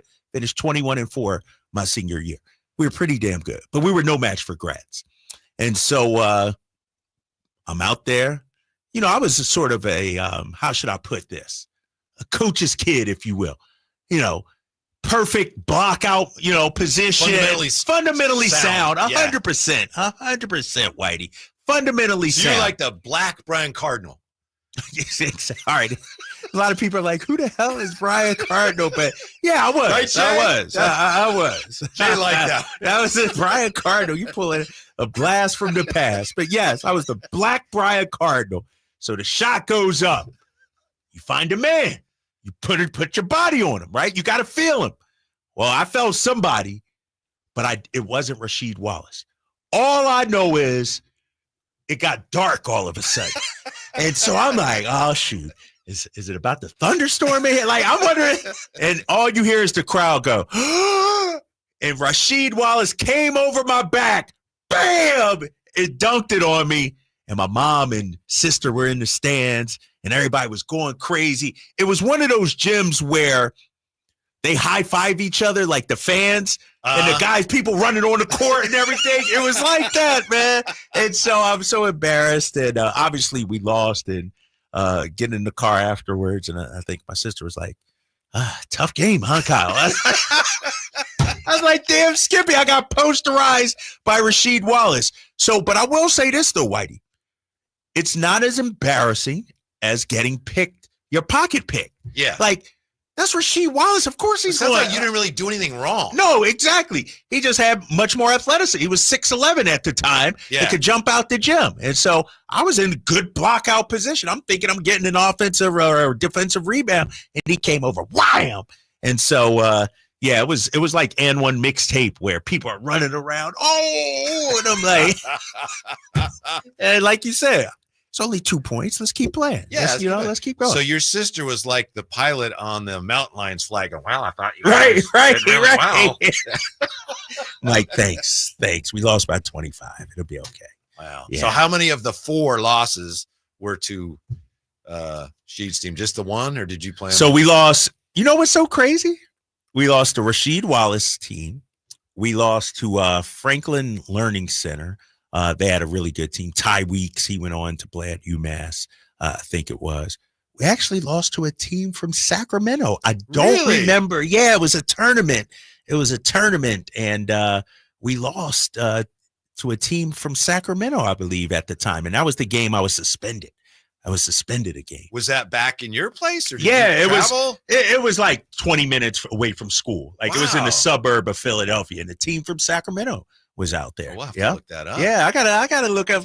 Let me pull that up here. Let me see if I don't think the interweb was really popping back then when I was in high school, but I'll look that up for you. I wonder if there's anybody notable on that team. Yeah, exactly. Yeah.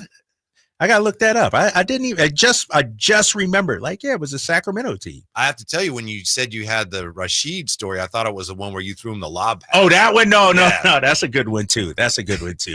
Yeah, but yeah, that was. He dunked on me, and we play on. Let's keep it moving. Right. You know, That's right. Yep. Yeah. Any positives you'd take out of last night? A dreadful, terrible one-sided loss.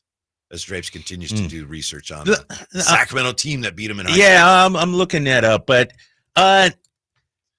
if you want to go down the list and talk about Isaac Jones, Devin Carter, yeah, like nothing from the top 8 guys or anything like that, right? Top 7, like I don't know.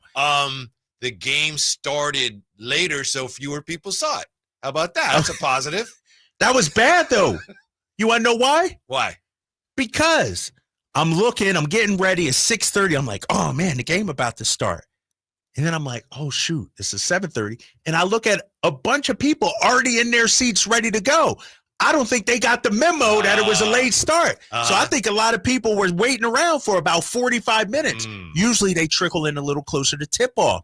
There were people in their seats ready to go at 6:45. Maybe that's why it was so tense in there. So the atmosphere was like people were ready to go. Yeah, they were antsy. They were 100%. Because I know right before the game, Scott asked everyone, "Wave your rally towels," and it was like I almost took a picture of it. It's like, oh my goodness. Yes, it was. Zach is lit. And I told somebody texted me and said it's like a playoff game in here. Yeah, and it was for about 4 or 5 minutes, and then it disappeared right after that.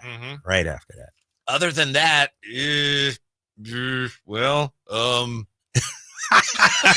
come on, you got the box score there, big fella. You got to come up with something. Perfect pump. How about that? Perfect pump last night as the highlight of the night. Yes, right there. I mean it's gone viral. Literally, it has gone viral. Let me look at the box score, Whitey. I'll give you something, big fella. Keon Ellis shot the ball well. Yeah, Keon, Mm-hmm. And we said Isaac Jones. Keon had 9. Okay.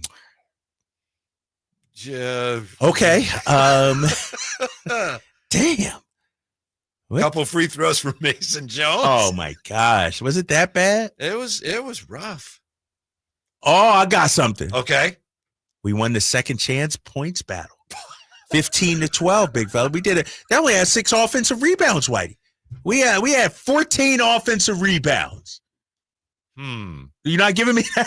No, that's something. That's something you said. Look, find something positive. I'm surprised Doug didn't mention that in the postgame. Yeah, how about I'm sure surprised he wasn't asked about Valanciunas 5 offensive rebounds. There you go. I like that. Need to see more of that. Mm-hmm. Other than that, yeah. Let me see what else. It got to be something else, dude. I could dig deep. I could dig deep. Think about it like this, too, Whitey. Malik came back and scored 21. How about that? How about he started off slowly and then got it going? That knocked the rust off. I'm good with that. There was 2 ties and 1 lead change. So you know what that means? Kings, I think, opened up 5-0 or something like that. Hit their first. Knicks took the lead and never looked back. Yeah. That's not a positive. I'm just pointing out. I was waiting for okay. No, I'm just pointing out. I just noticed that. The payoff from the Black Brian Cardinal. So we were tied twice and 1 lead change. That's pretty bad. Mm-hmm. Yeah, DeRozan got a technical. I'm still looking. Put it in the rear view. That's yeah. Oh, we did win the points in the paint battle, 44-40. I saw that. We did win that. You didn't mention that. We did a good job, winning that battle. Mm-hmm. Fast break points. We don't have to go there. But anyway, you put that one behind you. Okay, fine. Yes. Play anything like that Thursday. We got issues. Yes, I agree. Like rivalry game, 2 tough losses out there. Like, I get it, man. You got to be ready for this game. And I think the Warriors will be amped up and ready because think about it. They lose this game, and not saying it's going to come down to this, but we win the tiebreaker. You know what I mean? Mm-hmm. Crazy things have happened before. And so I'm buckling up. National TV game, too? Come on, man. We got to show out. Gracie approves, says, glad the refs didn't decide the game for us. Okay, that's good. That's good. That's something positive. Yeah. That's something. Yeah. Yeah. All right. When we come back, 49er fans may be overreacting here. How many of the players the 49ers have lost did they even want to keep, Drapes? That's next with the Drive Guys on Sacktown Sports. Big savings are back at Folsom Lake Honda, your one-stop Honda shop. New Hondas are piling up, and that means big savings for you. Looking to own or lease? During the spring sales event, drive a brand new Accord or Civic. Visit us today at folsomlakehonda.com, your one-stop Honda shop. As a family-owned and operated dealership since 2009, customer service is our #1 priority. Our customers love doing business with us, and you will too. Folsom Lake Honda, yeah, your one-stop Honda shop. Meanwhile, at Xfinity. Okay, huddle up. Do you realize how many fans stream basketball? It's madness. But real fans stream with Xfinity Internet. Totally. We've engineered the fastest connection. With reduced buffering and low lag. 'Cause making streaming better is what we do! Yeah! Yeah! Can we let go now? It's really not a huddle with 2 people. Switch to Xfinity Internet and stream live sports from the best seat in the house. Bring on the good stuff. Restrictions apply. Not available in all areas. Actual speed vary, not guaranteed. Danzig live. With special guests Down, Abath, and Cro-Mags.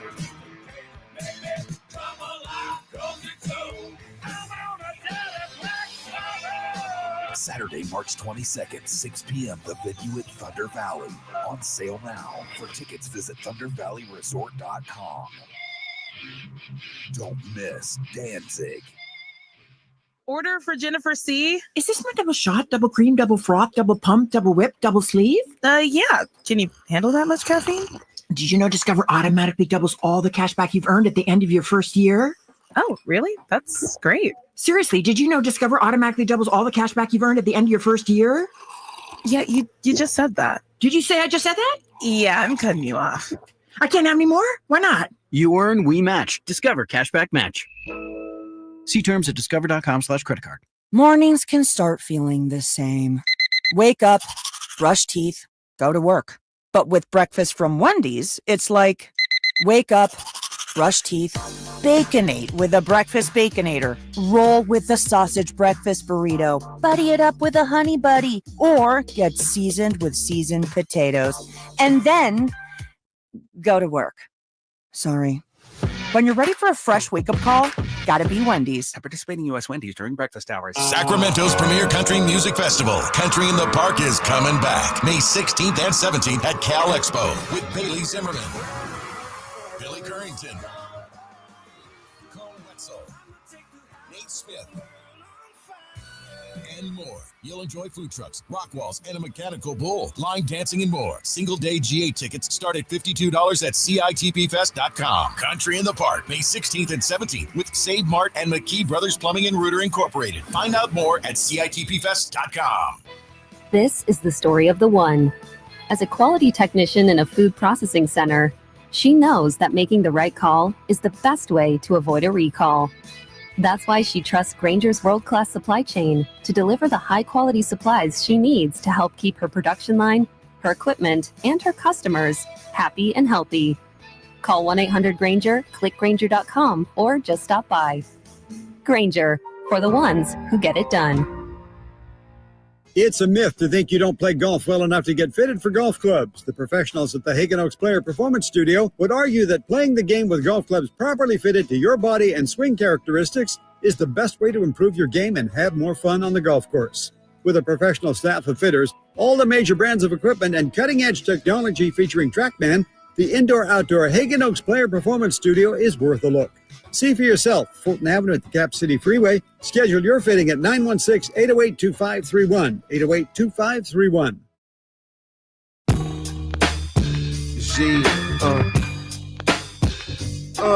Come on, somebody, hey. Your afternoon home for Kings talk and so much more. The Drive Guys on Sacktown Sports. We have another suggestion on the board here for the most embarrassing moments when you're playing basketball. Just blowing that uncontested layup. That's pretty bad. I agree. That's or how about missing a dunk? Is missing a dunk bad? I wouldn't know. I got nothing for you on that. Got it. That's terrible. Yeah, that's terrible, man. right? Who did that? Was it yesterday? Did somebody? Keegan. Did Keegan miss one? Yeah, he tried to go with two hands piping and it came out. He got a foul or something. Oh, okay. All right. There's another one I saw recently, too. Maybe in the Clippers game. Somebody on the Clippers went in and like that thing bounced way up. Oh, yeah. That's pretty If you get fouled, that's one thing. But, when it's a breakaway and right. you hit the wheel and it ends up being almost like a turnover. Yes. What about this one? Okay. And we've seen this, and it happens more times than not, like in, junior high school. What about making a layup on the other person's? Oh, like off the tip or something? Yeah, you go the wrong way? Yeah, you go the wrong way. Tap glass or something. That's bad. It looked like Whitey. You did that before? No. All right. I'm about to say where you were looking, that little hit close to home there. I was worried. No, I think that's how one of my daughters ended up with her first 2 points. She scored at more, but the first 2 points she ever got was because she was standing close to somebody on the other team who did that. Oh, seriously? Didn't know it was the wrong basket. Ouch. How about this? You come out, it's theoretical. You have a brand new gymnasium for your high school. It's the first game in the brand new gymnasium, okay? Never played a game before. Beautiful new gymnasium.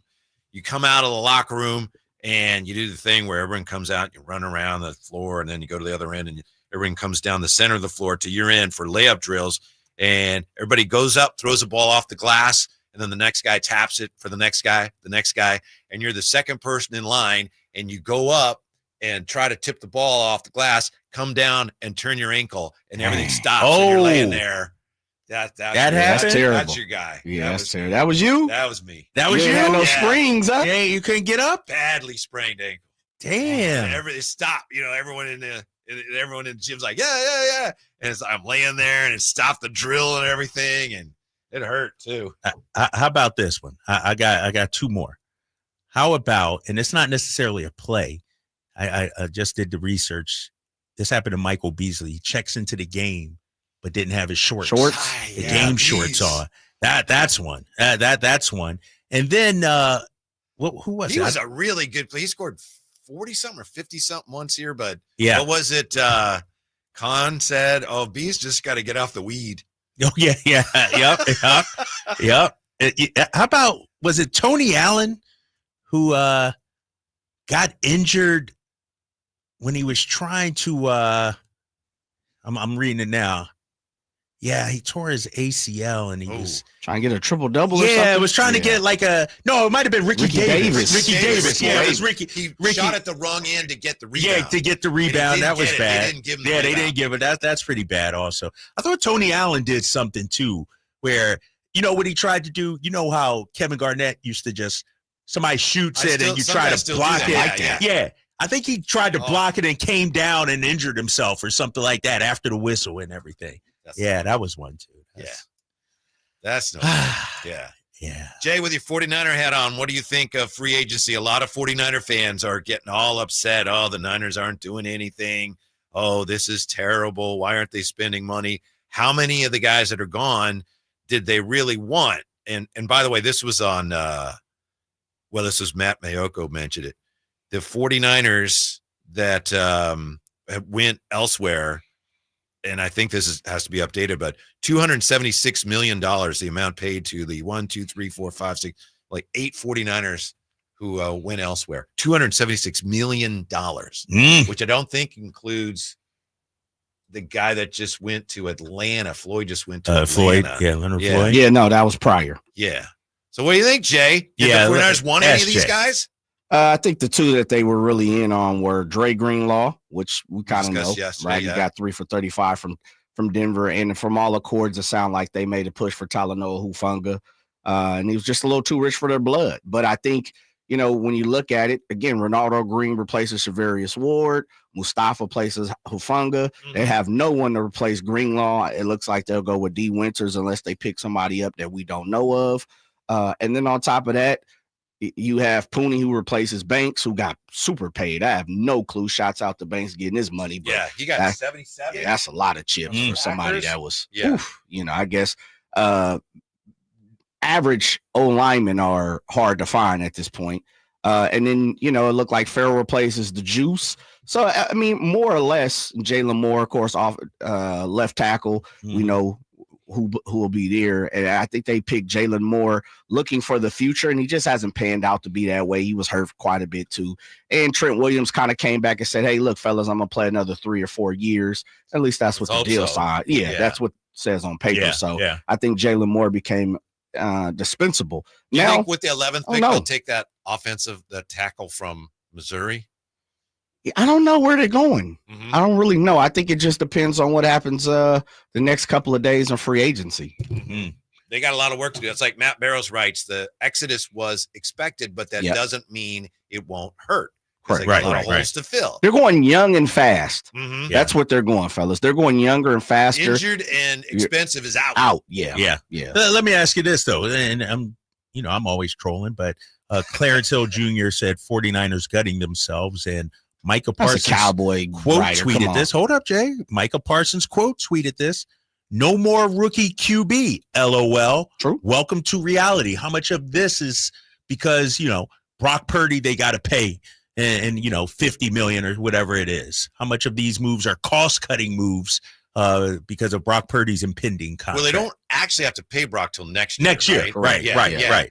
And you knew it was coming eventually, but it just seems like ownership is decided that every year, that's one of the reasons 49er fans are so upset. It seems like every year the 49ers have been all in because they've been so close. Here's just pay them all this money, Oh, we got all the free agents. They've had the best roster at times, but they haven't won. So then last year you pay all that money for a team that wins 6 games and a change in plans. If they pull it off, they draft well, they should be all right. But, you couldn't afford all these guys. But obviously, you look at what these guys are signing for with other teams. Each one of them still has something to offer, at least in the eyes of the teams that are signing them. So they're not buyers during free agency.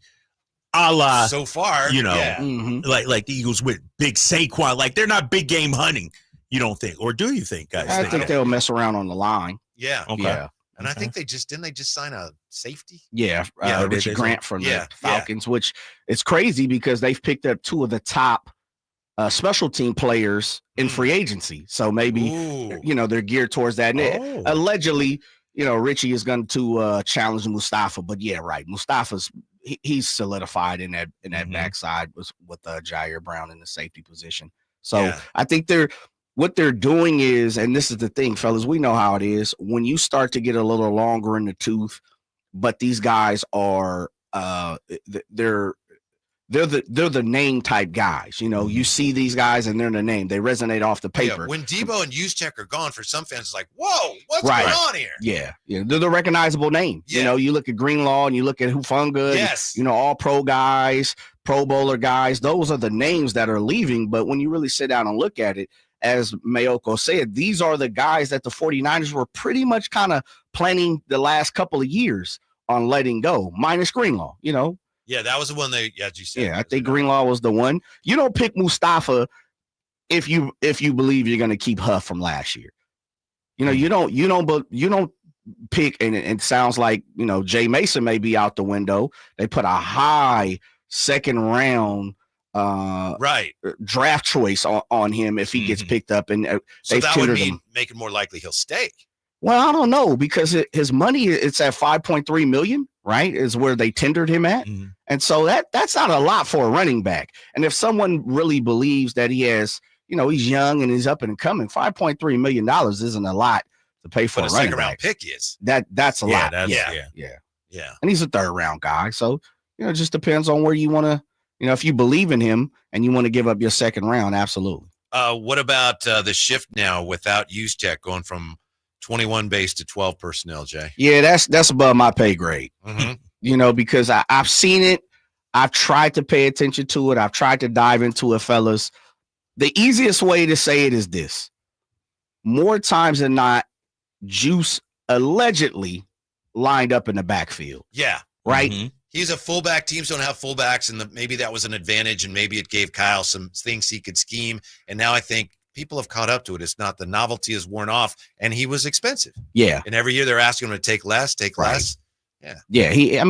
He's a one-off really in the league. He's one of those two guys. He's a one-off because he can actually go line up a wide receiver as well. And so that's why I think they tried to replace Charlie Warner. They pretty much want to play with two tight ends now, more than less than one in Kittle. So. All right. Yeah, stay tuned. Do you agree, Jay? 49er fans are getting a little panicky when they don't need to. Oh, of course, because you're seeing the names walk out the door, right? It's the equivalent of, and Drapes, you lived through this, KG, Ray Allen, Paul Pierce, big names. Get traded, yeah. But in retrospect, it's like these guys are a little past their prime. You got to get a little younger. You got to bring the Tatums and the Browns and things like that. I think what the 49ers are trying to do is what we talk about quite a bit is thread the needle. You're trying to thread the needle because you do still have the Kittles, you still have the Fred Warners, you still got the Trent Williams guys like that. And like Jay said, like Drape said, you do have to pay Brock. Yeah, it's coming up. Yeah, I think they're going to get away with not paying him this year, though. Really? You think they're going to take? No, I don't think you tag. You don't have to tag him. Pay him that $5 million. Damn. Hope he doesn't hold out. Nah, I just don't see. I don't see Brock doing that, man. You guys really think Brock will hold out? I have no idea. I don't wouldn't know. guess so, but it wouldn't shock me. 50-50. Okay, give me the percentage. If he playing right on now. that $5 million, yep. You talk now. To me, that's disrespectful. I agree. If they don't get a deal done, 4.6. that would be disrespectful. Yeah. If I'm Brock Purdy, that's what I'm thinking. 30% chance he'd hold out. I'd say 1 in 3. It might even be 50-50 because it might not even be Brock's choice. Somebody might be in his ear. Players Association. Yeah. Yeah, I'd go like Jalen Hurts completion percentage, like 40.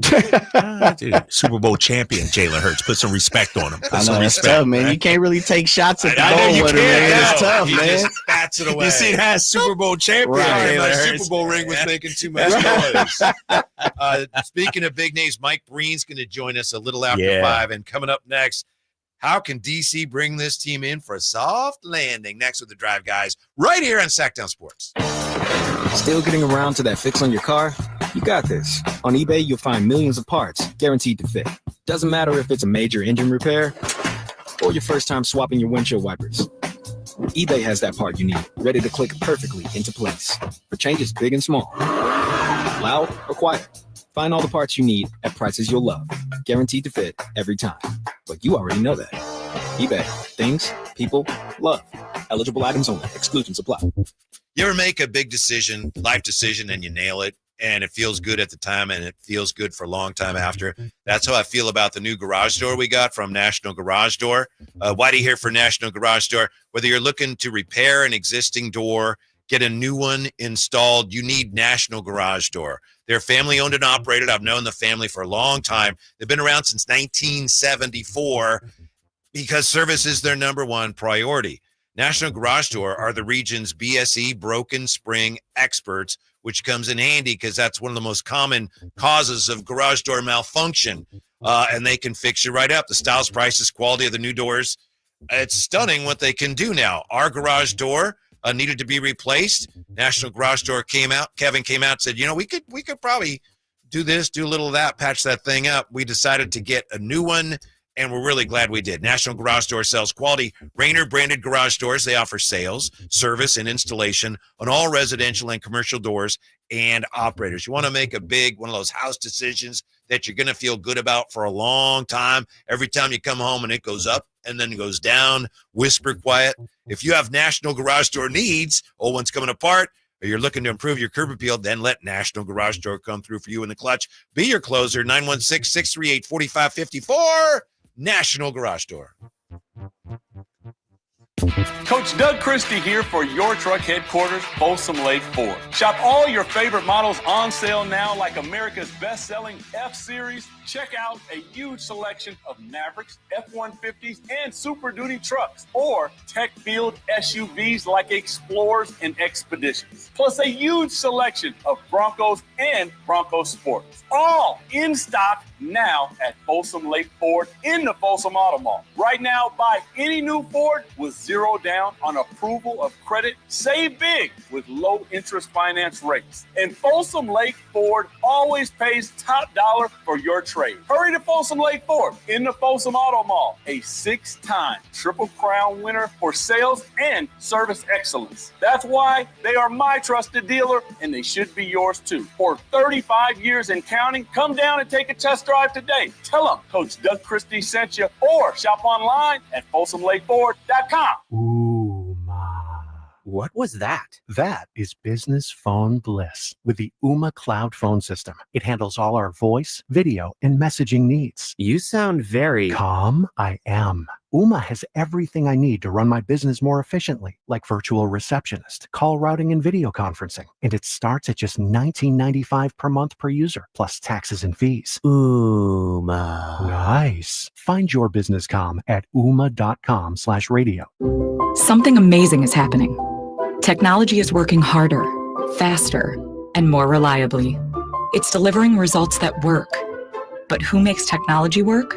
CDW. We're a full-service technology solutions provider, advising our clients and designing customized solutions so they can reach their goals and do amazing things. CDW. Make amazing happen. Find out more at cdw.com.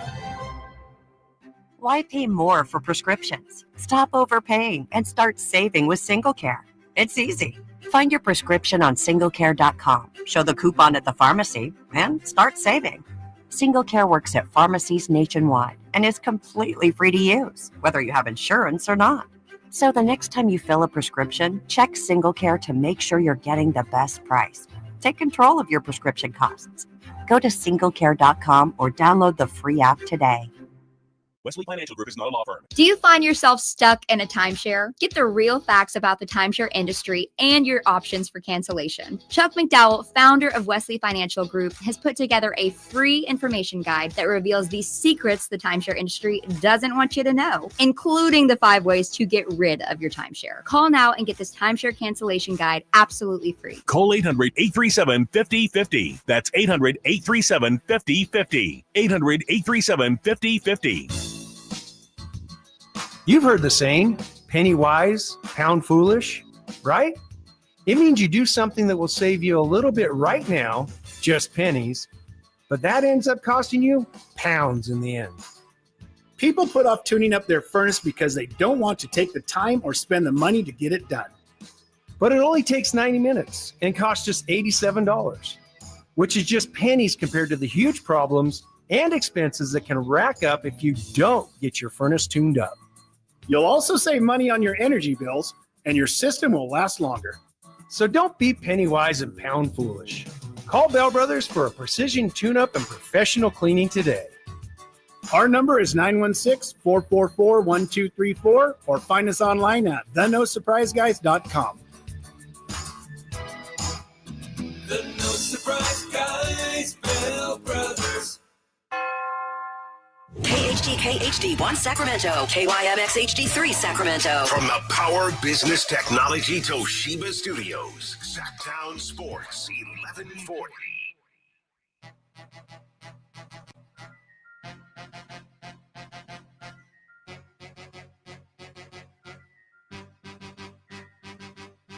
Your afternoon home for Kings talk and so much more. The Drive Guys on Sacktown Sports. Mike Breen's going to join us in about 10 minutes, but we don't have to talk to him about the game last night, do we? I mean, I know he's the voice of the Knicks, but he got to see it up close and personal. Yeah, why not? What are we going to say? Kings weren't very good last night, were they, Mike? Your team was really good, weren't they, Mike? But we can talk about a lot of stuff. But he's a national guy, Yes, so get a exactly. national perspective on the Kings. Yes. So we're looking forward to that. That's coming right up, as I say, in about 10 minutes here. We have another suggestion on the text line for an embarrassing basketball play from the 510. Lou Dort missed a breakaway dunk a couple days ago, then hit a three-pointer off the offensive rebound. Redemption. Yes, I saw that live. That was huge. And then somebody also in the YouTube chat pointed out it was Jake LaRavia who missed the dunk in transition. I know. I'm like, sorry, Jake, darn. But that was one too. I started to stand up, get out of my seat, if you will, when he was streaking down and then he missed. And so I was like, dang. So last night you struggled a little bit with the fact that the Kings were so far behind, so you didn't want to get too excited when they made a good play in what I know Katie doesn't like to call it garbage time. But it was garbage time. Yeah, dude, because you're trying to be respectful. No, right, yeah. But as a fan of basketball, if somebody throws down a vicious dunk, my initial reaction is, Yeah. But then when your team is down 30, so I had to be kind of restrained. It's kind of like doing a sack dance when you're down by 4 touchdowns. Right, exactly. Scoreboard, young fellas, scoreboard. Now, if our team is up 30 and Zach does that, I'm going off, but it just wasn't the right vibe, right? Not the right moment to do that. Mm-hmm. Quick question. I was watching the Clippers game, your broadcast, Drapes, and of course the game winner, and you called it and you got a little excited. Mm-hmm. I meant to ask you, have you gotten any flack about that? Not that one. Okay. People still pissed at Dame Lillard's game, Willie. Yeah, gotcha. But not that one. Right. That one, nobody said anything. Oh, because you said like the first thing you said was heartbreaker. Right. Yeah, exactly. I wasn't excited for Kawhi. But the tone raised. Yes, he was like, in the game, like you kind of went up there a little bit. That, Jay. I hadn't even thought of that because the way you did it, I felt like, Well, I've seen it done both ways too, where a game winner you get high, even if it's, or if your team loses is on the end of it, and the Kings lose 100. Right. Yeah, I've seen it done both ways. I've seen it done both ways. But, I honestly, and I'm going to ask maybe we could ask Mike Breen about this. I'm like, how would I react if I wasn't a broadcaster? How would I react if it was me and my son watching a game? And sometimes, they tell me, well, Kyle, it's only the first quarter. Don't get so excited. But that's what makes me me. Like, I'm like, bro, like if I'm sitting there hanging with my boys and, Zach LaVine does a 360 and it's 6-0, it's like, because I'm a fan first. First quarter, everyone's excited. Right. I'm a fan first and a broadcaster second. That's how I approach it. Others may be different, and everything. They do things, the way they do. But for me, I'm a fan, man. I'm a basketball fan. And if somebody does a tremendous play, I got to give them respect, I think it is hilarious the way PA announcers deal with it. And they all do it, and they're supposed to do it. And I love Scott Moak, and this is not a criticism of him in any way, shape, or form. But, Keegan! And then like, Stephon Castle. Right, It's like when the other team scores, it's like his dog died or something, Right. Like, yeah. Well, I because I got to see Scott this morning because I was on his show. And I asked him about something sort of similar because we were getting blown out by like 25, and Keegan hits a shot. Yeah. And he still does the Keegan Murray. And I'm like, Scott, how'd you feel like time and place, right? And he said, they told me I got to commit to it no matter what the situation. Oh, okay. Got to commit to it. And so who told him that? No, I don't know if he okay. I think it was just in general. Okay. I was told, I don't think it was, Vivek says you got it. I think just, in general, he was my teachings have taught my me. teachings. Commit to it. And so I was like, but dude, we down 27, but, and some of the fans responded. Yeah. You know what I mean? Right. But that's the thing. When your team is getting hammered, it's one of the hardest things, man. It's one of the hardest things. I go back to when we were lost by 53 to the Celtics in Boston, my You'll first never or get second over year. that, I'll will never you? get over that one. I'll never get over it, man, because the game was over so quickly. As a broadcaster, you sometimes you prepare for blowouts. All right. If it gets out of hand, I'm going to talk about A, B, and C, the standings, the draft, whatever it may be, something league-wide. That Boston game, it was over in like the first quarter. Like I needed like 10 things to talk. I ran out of material in that game. And so last night was kind of rough too. That was rough. Yeah. Just it's like the Kings signed a non-compete clause or something. right? Like, yeah, it was like, nah, we're not going to compete tonight. Y'all got this one tonight. But that's something I'm going to ask Mike Breen about, because I view him as a mentor, somebody, I study and try to emulate and take things from him. How do you handle a blowout as a broadcaster when your team, and I know the Knicks probably haven't faced a whole lot of it, but when your team is getting their ass handed to them, how do you deal with that? Yeah, we will ask him when he joins us next. Mike Breen coming up with the Drive Guys on Sacktown Sports. Hello, Sacramento. I'm Emran Pilati, owner of True Sports Cards and Collectible Store here in Rockland, California, and the host of the True Sports Cards Show that airs right here on Sacktown Sports 1140 every Saturday from 10 to 11 a.m., where we discuss the latest trends, hottest products, and deliver exclusive interviews with other industry leaders. And don't forget to visit our shop, True Sports Cards, at 6661 Stanford Ranch Road in Rockland and see what we have for all your sports card and memorabilia needs. Whitey here reminding you that not all grills are created equal. When buying a new grill, every detail matters. For March, grab a $149 gift with purchase of every new Napoleon Prestige stainless steel grill, including a pizza lover starter kit and much more. More March savings include up to $79 off Rogue models. Napoleon grills are built different, built better, built to last, with a lifetime warranty and premium stainless steel that boasts quality. See how Napoleon will help you achieve the perfect grilling experience. Visit Green Acres Nursery today with your best selection of Napoleon grills and accessories. Capital Casino, conveniently located on 411th North 16th Street in downtown Sacramento. Meanwhile at Xfinity. Okay, huddle up. Do you realize how many fans stream basketball? It's madness. But real fans stream with Xfinity Internet. Totally. We've engineered the fastest connection. With reduced buffering and low lag. 'Cause making streaming better is what we do! Yeah! Yeah! Can we let go now? It's really not a huddle with two people. Switch to Xfinity Internet and stream live sports from the best seat in the house. Bring on the good stuff. Restrictions apply. Not available in all areas. Actual speed vary, not guaranteed. The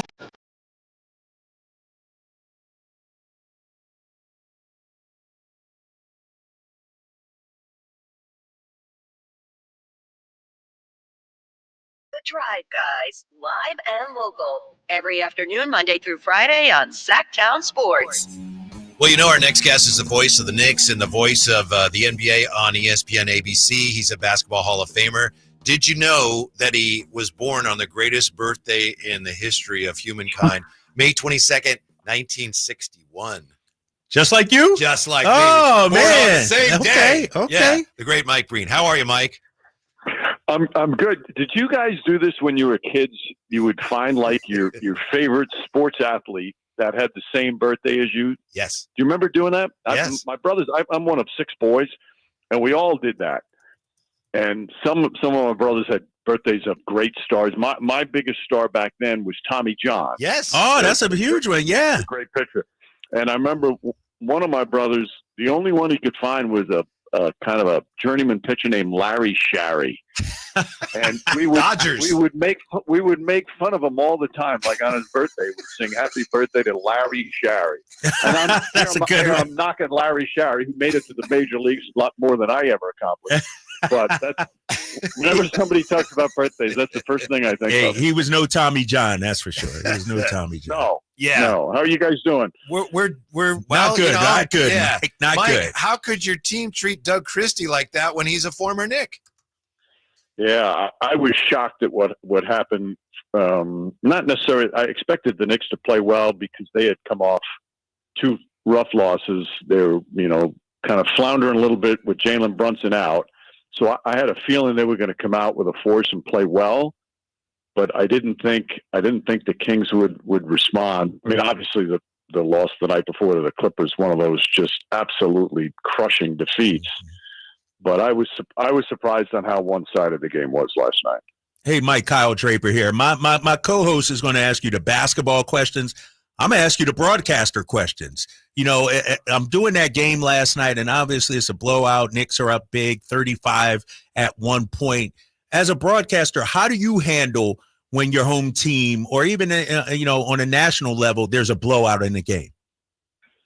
Those are the ones that you earn your money, I guess. Yeah, right.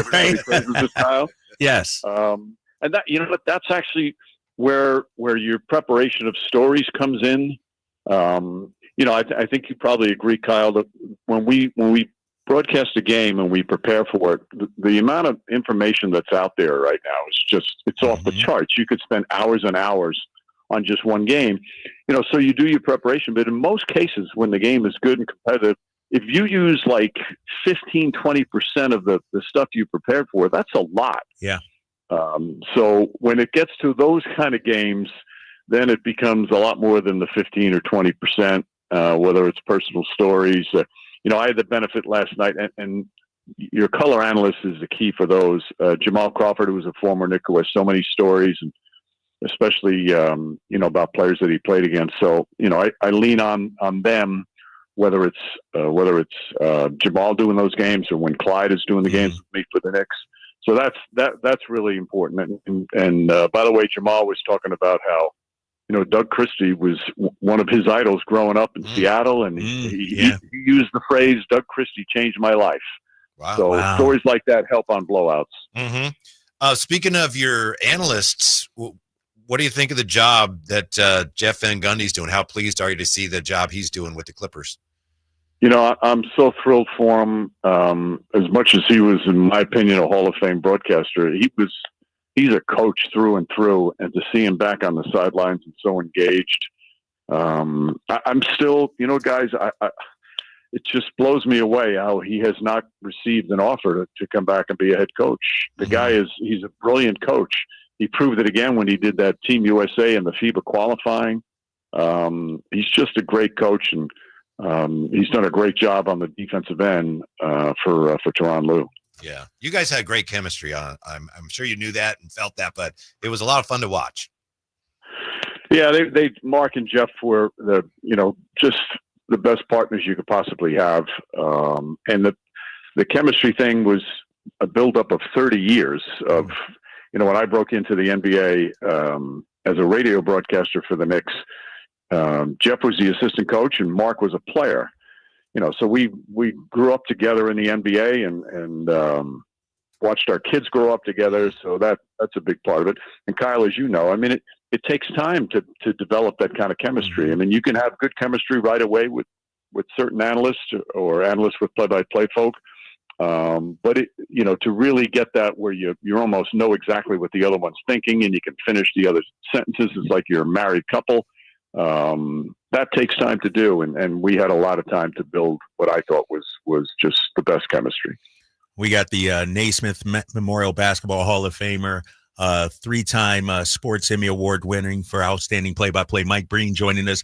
Mike, what would you say is the state of the NBA? A lot has been made about, so many three-pointers, officiating, replay. You've covered the league for decades now. What is the state of the play in the NBA right now? I think the skill level has never been higher.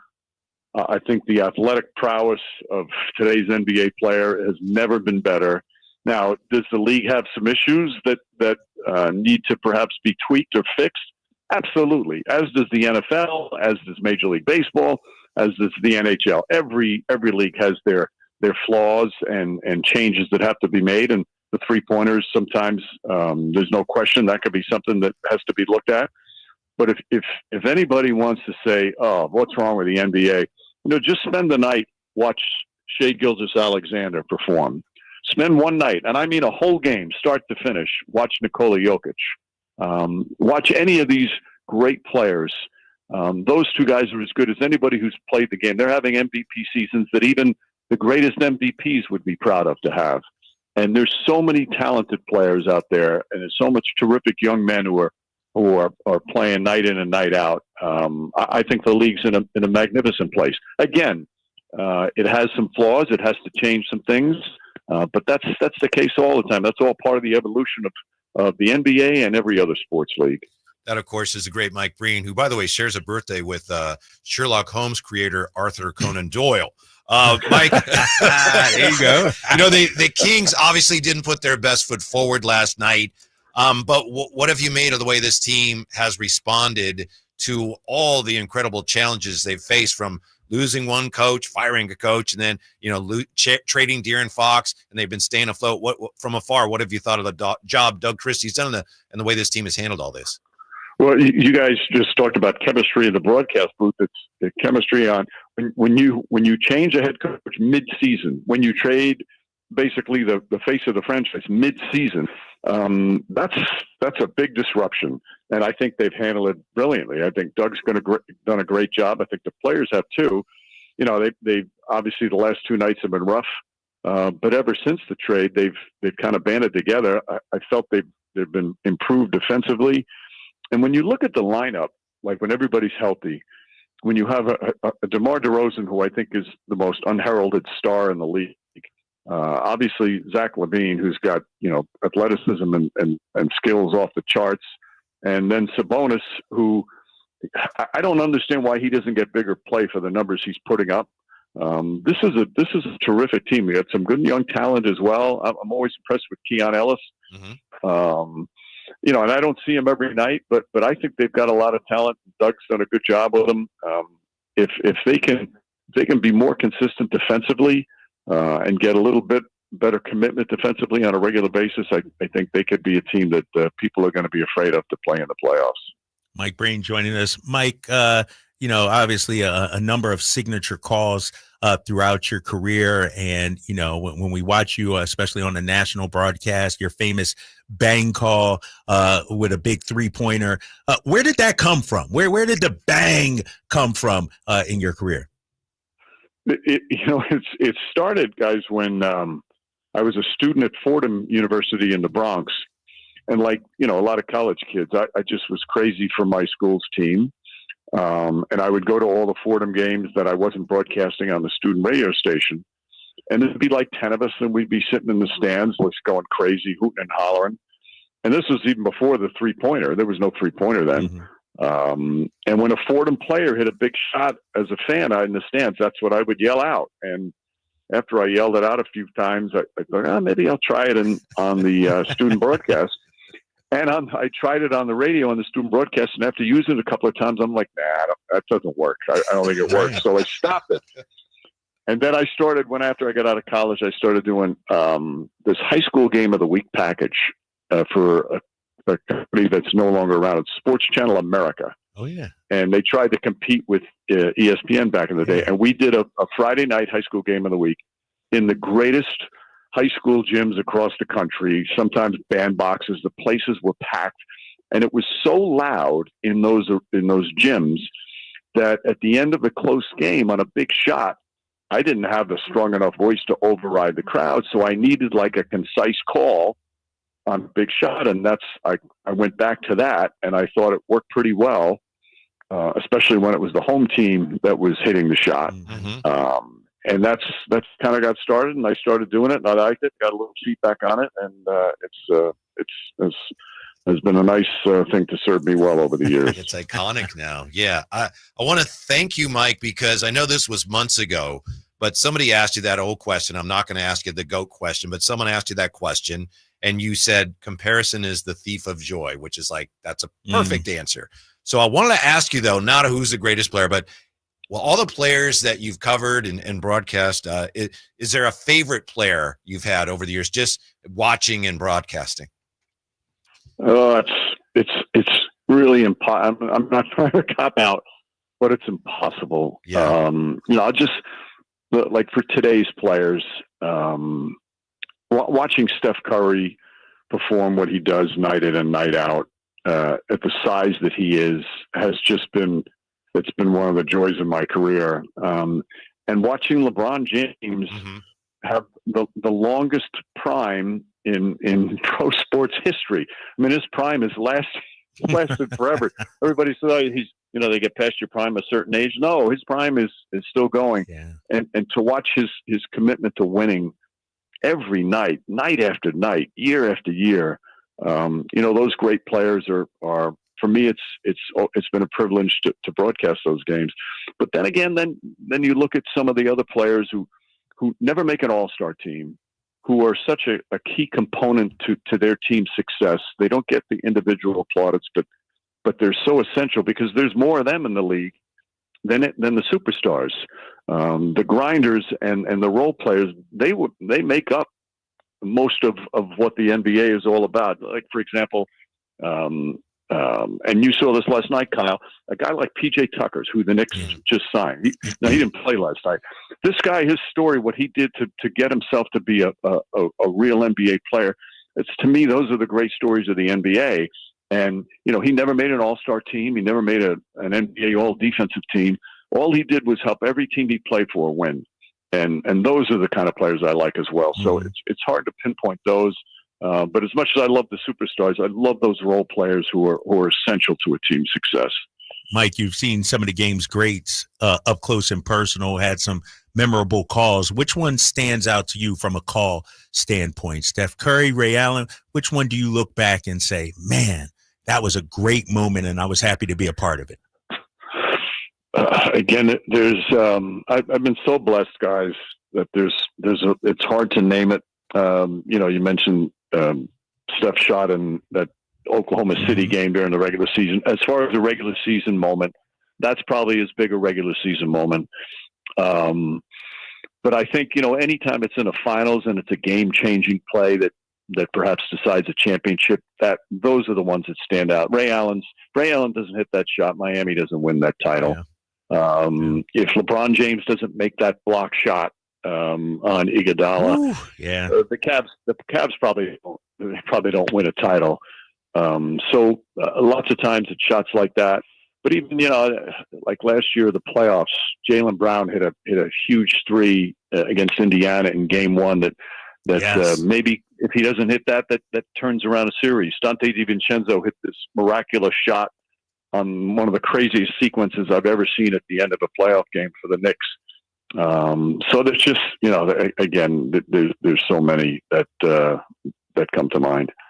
Well, Mike, we appreciate your time very much. And we hope to talk to you again, if not sooner, then certainly during the finals when the Knicks and the Kings collide for all the marbles. So can we pencil you in for that? Yeah, and if not that, call me on May 22nd on Tommy John's birthday. Yes. And we'll discuss famous birthdays. All right. Thank you very much, Mike. We appreciate it.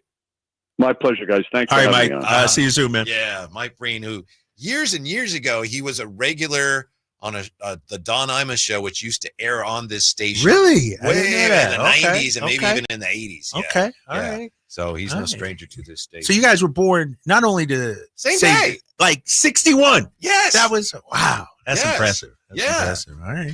I don't know if it's impressive. No, but it is, fact. man. Yeah. Two legends born on the same day. He's a Hall of Famer. Jake can't even get me in the Vallejo Sports Hall of Fame. And he's tried, and I appreciate it. Hey, you slow down over there. I might have some news for you. Uh-oh. All right. When we come back, Doug Christie trying to bring this team in for a soft landing. How can he do it next? Sacktown Sports.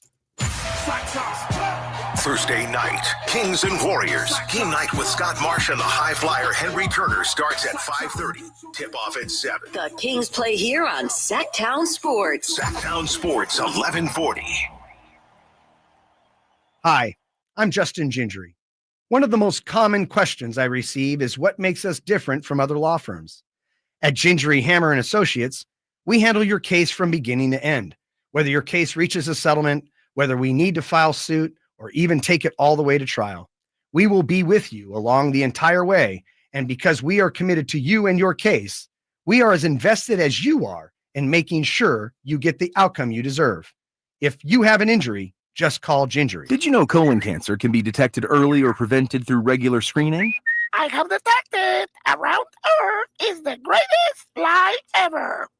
Okay, Roger. My uncle just passed away and I inherited his cockatoo, Roger. He was a member of the Flat Earth Society, so Roger picked up on some of his rhetoric. Anyway, screening, such as a colonoscopy. Screen these! Screen these! Roger that, Roger. Moving on. Colonoscopies can detect early-stage colon or rectal cancer or even polyps, which are abnormal growths that can turn into cancer over time. I'm a Flat Earth walker. Come on, Roger. What did I do to my uncle to deserve you? You don't get to choose what you inherit, just like colon cancer. Unlike Roger here, I believe in science. And science says that if colon cancer runs in your family, you're more likely to develop it yourself. Talk to your doctor about when you should start screening. Find out more at coloncancercoalition.org. A message from the Colon Cancer Coalition. Capital Casino, conveniently located on 411th North 16th Street in downtown Sacramento. It's March, and you're in luck because at Overhead Door Company of Sacramento, they're slam dunking the competition with unbeatable deals on overhead doors. Hey there, Jason Ross here, and whether you're upgrading your home just like we did or need a reliable, secure garage door, they've got the perfect match for you. And March is the perfect time for a fresh start. Take your home to the next level with high-quality doors that stand strong, look amazing, and are installed by trusted professionals. The winning results we got is more than we could have asked for, and you can do the same. So visit overheaddoorofsacramento.com today and check out their showroom as well. And when you do, mention me, Jason Ross, or Sacktown Sports, and find out about the $150 off a new garage door with the purchase of a garage door opener. Your dream door, just like us, is a click away. You can call them at 916-421-3747. Overhead Door Company of Sacramento, the genuine, the original overhead door. Always look for the red ribbon logo. With Progressive, renters can save on protection for the things that make your place yours, even things that don't make sense to everyone. People always wonder why I don't get rid of my guitar since I never play. But it's like, what if I actually end up taking lessons? Sure, I've had it for 8 years, but if I get rid of it, then what will my New Year's resolution be next January? Exactly. So bundle your renters and auto and save with Progressive and protect the things that make sense to you. Progressive Casualty Insurance Company and affiliates and other insurers not available in all states or situations. Covered subject to policy terms and conditions. T-Mobile Home Internet is all about speed, value. What you doing, Zach? I'm rehearsing. There are so many benefits. You got to talk fast. T-Mobile Home Internet ranks #1 in customer satisfaction for home wireless internet by J.D. Power. Wow, you are good. Try singing it. T-Mobile has price lock. They won't raise your rate on internet. Hulu and Paramount Plus on there. Get T-Mobile Home Internet all in for just $55 a month with auto pay and any postpaid voice line. Additional terms apply. For JD Power 2024 award information, visit jdpower.com/awards.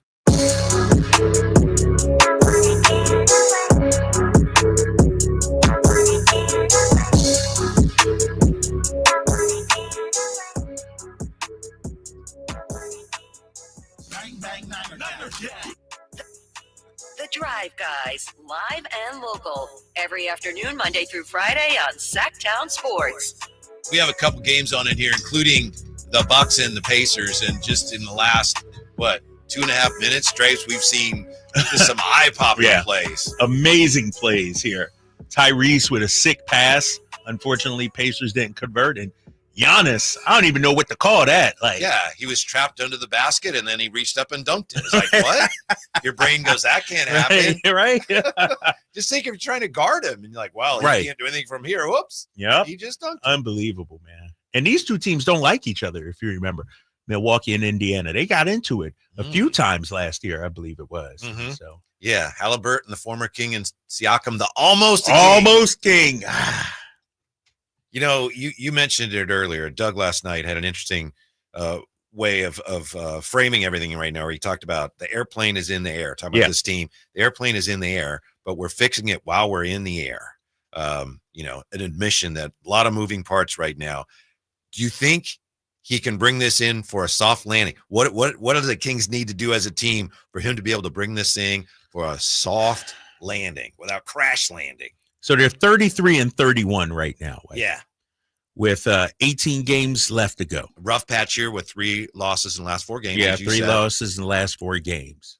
43-44 wins would be a nice soft landing. So that'd be like 10-8. 10-8, 11-7. Yeah. And as difficult as the schedule is, Whitey, I do believe it's doable because after you get through these next 8, and we mentioned it earlier and we talked about it, and I'll refresh our listeners' memories on this.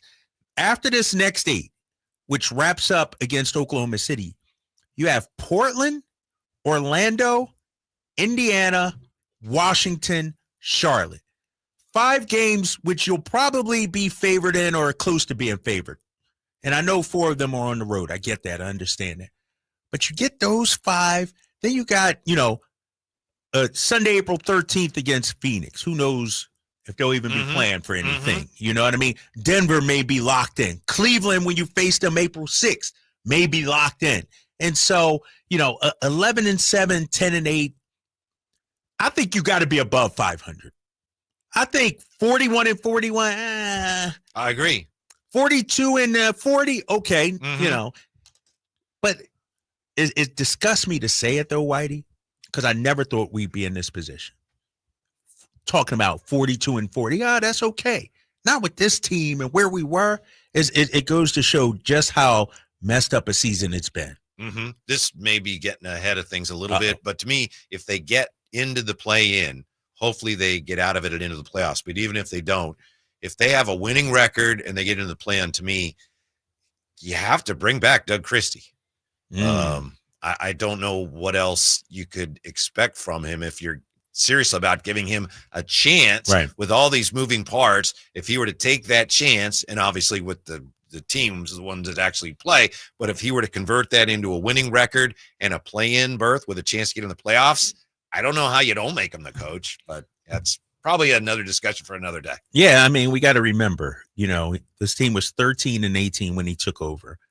And I'm going to say 13-19 because that first game against LA, dude, you ain't have no time to put in anything. Yeah. You know what I mean? Yeah. So basically you're 6 games under 500. If you can get back to 500 or better, as I was saying, that 43 win mark, you're talking like, this guy coached you to 8 games, 9, 10 games above 500. Right. You got to take that. Yeah. I don't know what more you could expect from him. Yes. Assuming they are able to get to that point. By the way, the games tonight, looking at the schedule, there's no one really who can help the Kings much except for the Pelicans who are hosting the Clippers. Everything else is Eastern Conference games. But New Orleans is leading the Clips here after the first quarter, 31 now to 21 early second quarter. So long ways to go there, but it's going to be an uphill climb. It's going to be tough for the Kings to catch 7 or 8, but they still have an opportunity. Still have an opportunity, and it's you still have one against the Clippers, and I understand they have the tiebreaker. Yeah, but that game is really worth 2. You know what I mean? Because it's you get a win and they get a loss. Yeah, and when you look at the NBA standings right now, I look at the loss column, and I understand the Kings have a tough schedule, so it's going to be hard to stack up wins. Right now, they're 2 games back of the Clippers and the Timberwolves in the loss column. And I understand those 2 teams have the tiebreaker on you, but you play the Clippers, so you're going to send them hopefully to a loss. And, the Clippers might stumble. Let's say they lose tonight, and so I don't think it's out of the realm. The odds are against them to get into 8th spot or even the 7th spot, but inside that locker room, inside that organization, you still got to have that belief right now. Yeah, if you're in the play-in, obviously, no matter where you end up in the play-in, there's no guarantee you get out. But 7 or 8 is just night and day compared to 9 and 10. Yeah, yeah. And I mean, just having to win 2 games. Right. Like, and mind you, Whitey, I think we all think Dallas is going to tail off, right? We think Phoenix will probably get there. Not only do you have to win 2 games, you got to win 2 games against either Kevin Durant, Devin Booker, or Kawhi Leonard and James Harden, or obviously Ant-Man in Minnesota. Like, These are Hall of Fame caliber players that you're going to have to dethrone, sort of like we did with Steph Curry and the Warriors last year. But you got to do it twice now. Mm-hmm. That's tough. That's tough. The tough thing for Phoenix, if you put anything into any stock into the remaining schedule strength, the Kings are second right now. The Suns are first. Their remaining opponents they're have tough. a combined winning percentage of 593. Yeah, it's going to be tough for Phoenix, especially if they continue sliding. They might tap out, even more so. Their really hope is that Dallas taps out. You know what I mean? And Dallas got a nice little win last night, That's Phoenix hope, is that Dallas, hangs it up. And so we'll see, man. I need to look at the schedule here. I'm looking at Phoenix's schedule. They got one against the Spurs. De'Aaron Fox, I believe, is going to get surgery on the hand in the next week or so. I think that'll come out. Then I'm looking at Phoenix's schedule. 2 against the Rockets. Rockets still fighting for something. Right. Lakers still fighting for something. Knicks still fighting. Celtics twice still fighting at this point. OKC pretty much wrapped up and Cleveland wrapped up. That's a tough schedule, man. Mm-hmm. Meanwhile, you got to look down, go all the way down, Whitey, to look at the Clippers. They're in the 8th spot. 521. Yeah. 521 remaining opponents' winning percentage. Yeah. So the Kings clearly have to make the most of the opportunities they will have against Washington, Charlotte, Chicago, Portland. Well, they got 2 against Phoenix. Orlando and 2 against the Suns. You got to win both those games. You got to. Like, here's the thing. Are we at a point now, too, Whitey, where the teams you're supposed to beat, that list of easiest opponents, you got to win. You can't afford to lose at this point. If you want to have any chance if to you move want to up, have you any certainly chance do. to move up. Yeah. These are must wins if you're talking 7 or 8 in the Western Let's Conference. be honest. You could probably just almost flop and you'd still back in to the play. Probably. No one wants that. And it's unlikely, but you probably it would be a do big that. time collapse. Yeah. You're right. And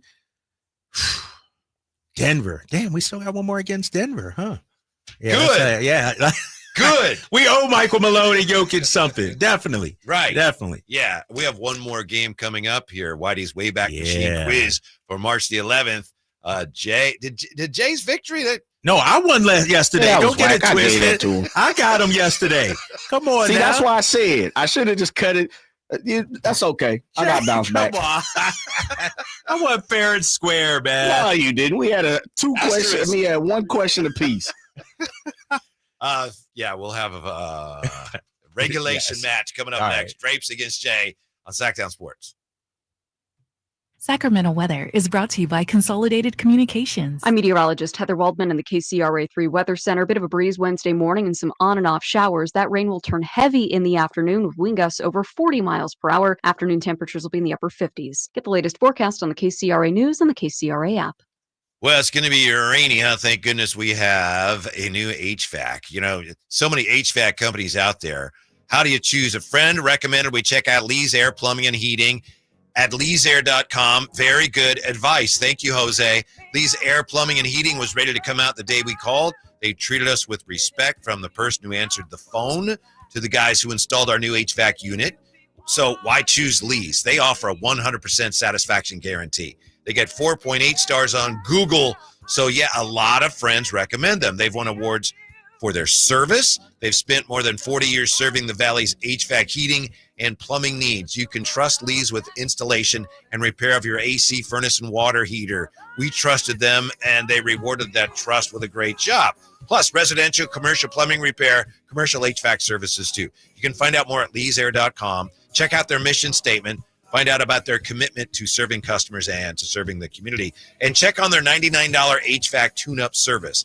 You want to let Lee's take care of you the way they took care of me, treating us like family while setting us up with an HVAC system that has improved our quality of life. Lee's Air Plumbing and Heating, license number 635355.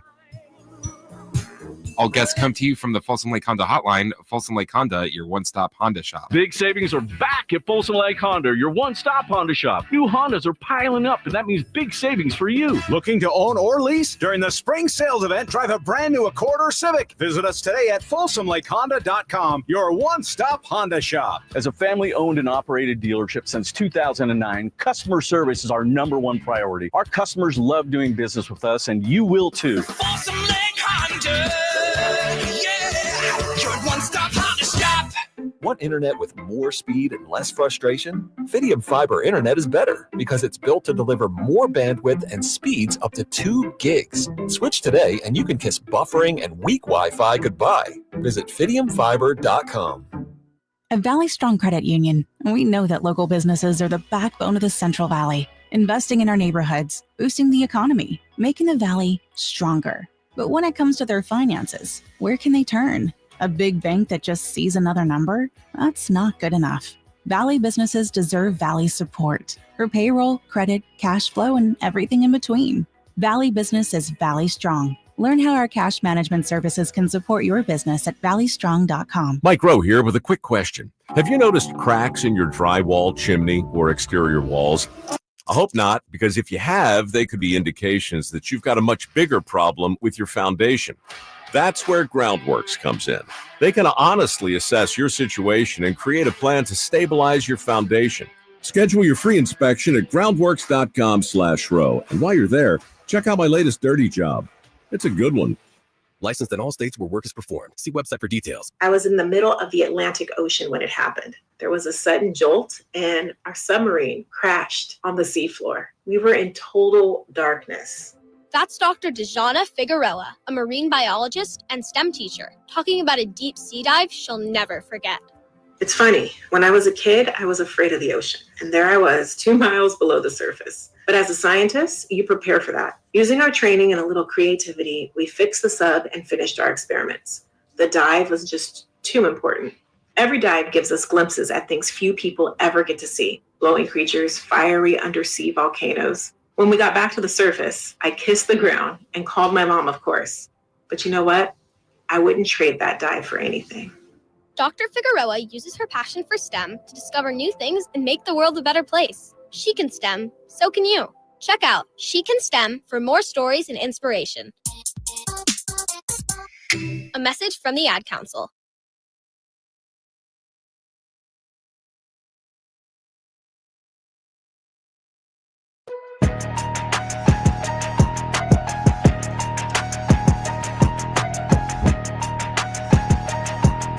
Live and local, 6 a.m. to 6 p.m., Monday through Friday. Sacktown Sports. Stick around. Return of the Roar is coming up. And right now, it's time for Kyle and Jay to go head-to-head. It's time for Whitey's Wayback Machine quiz for March 11th. Happy birthday to my wife, Sheena. It is brought to you by Lee's Air Plumbing and Heating. Kyle Get out of here. We got a sponsor? Yeah. When did this happen? It's a long story. It's been a while. Okay, Yeah. all right. Yeah. That's my first time, dude. I didn't know. Yes, I didn't know. I've been gone for a minute. This is the first time Drape's been in the studio in quite a while. Yeah. I think Jerry Reynolds was still the coach of the Kings the last time Drapes was in here. So you're up first today, Drapes, after yesterday's controversial win. So we have these categories. This date, what year in basketball? This date, what year in pro football? This date, what year in baseball? 1965, 2000, and 2002. Where would you like to This begin? date, what year basketball version? All right. Since when have we started? No, the winner from last night. No. What? Since when have we said last week? Oh, it's okay. better than just, all right. I think it's better for you guys. Gives you a clue. Nah. I like just what year number one. Jay nervous already. He already know he down. I like the way. Look, man, I'm about to start This Rough Sucks in a minute chant, just like the Kings did. So you get to hear it here and decide. Yep. Yeah. Who wants to go first? This date, what year in basketball? The game of basketball is played in public for the first time. This date, what year? The game of basketball might have been 2 words at the time. I don't know. In game public. is played in public for the first time. We're hiding in the shadows. Like, what does that mean? Right. Played in Well, I public. think they had like They were in like the gym, an outdoor or court, or like like the first time they played was like in front of fans. Was a gym class or something. Oh, Right. So that's not okay, you're saying, okay, all right, Jay can go first. I'm just going by what I saw here. Where the hell did you get this? I know, Let's right? Yeah. First time it was played in basketball public. was played in public for the first time. Maybe it was the first. Jay's going first. Yeah, I'm going to go 1872. 1872? 1873. It was 1892. 1892. I want to go a little longer, but hey, it's all good. Yeah. We actually reenacted in the parking lot of the old station the first basketball game. We had Pete Are you Chilcott play. serious? Yes. Okay. We had peach baskets and volleyball. And we played with the original rules. Man. It was a lot of fun. Okay. All right, Jay, you're up next year. This date, what year in pro football? This date, what year in baseball? 1965, 2000, 2002. 1965. 1965. Okay. To closest two, Jay, you want to go first? No, let Drapes go first. All right. He's got his thinking cap on. What year is this? 65? 1965. Bill Russell grabs 49 rebounds in a game, the third highest total in history. What is the single game record for rebounds held by Wilt Chamberlain? And how many did Bill Russell? Did you say? Bill Russell in this date, 65, had 49. That's the third highest total. So what is the most anyone's ever had in one game? The record held by Wilton Norman Chamberlain. I think I know this, or I'm close. Drapes with a 1-0 lead. 56. 56. Jay? 57. 55. Oh, I set him up, Whitey. I thought it was 55, but I'm like, if I say 55, it might be more than that. Like, yeah, I thought 56, he'll probably. Jay, yeah, boy. That was tough. I actually set you up on that one. I I thought it was 55. Yeah, 59. That's the number I exactly Why didn't you thought. just say 55? Because if I was right, I had either 55 or 62. I thought if I said 55, he was definitely going to say 56. I see. Okay. Smell fear on his neck. Yeah, Don't worry about that. scoreboard. He has the 2-0 lead, and you're up again, Kyle. This date, what year in pro football? This date, what year in baseball? 2000 and 2002. You know what? I'm going to beat Jay in his own sport. Give me baseball. Right. I'm going to beat him at his own sport. Got his eagle hat on. He feeling himself. This day, what year in baseball? The American League announces that all hitters will be required to wear batting helmets in the upcoming season. This day, what year? To this day, what year? You can have Jay go first if you like.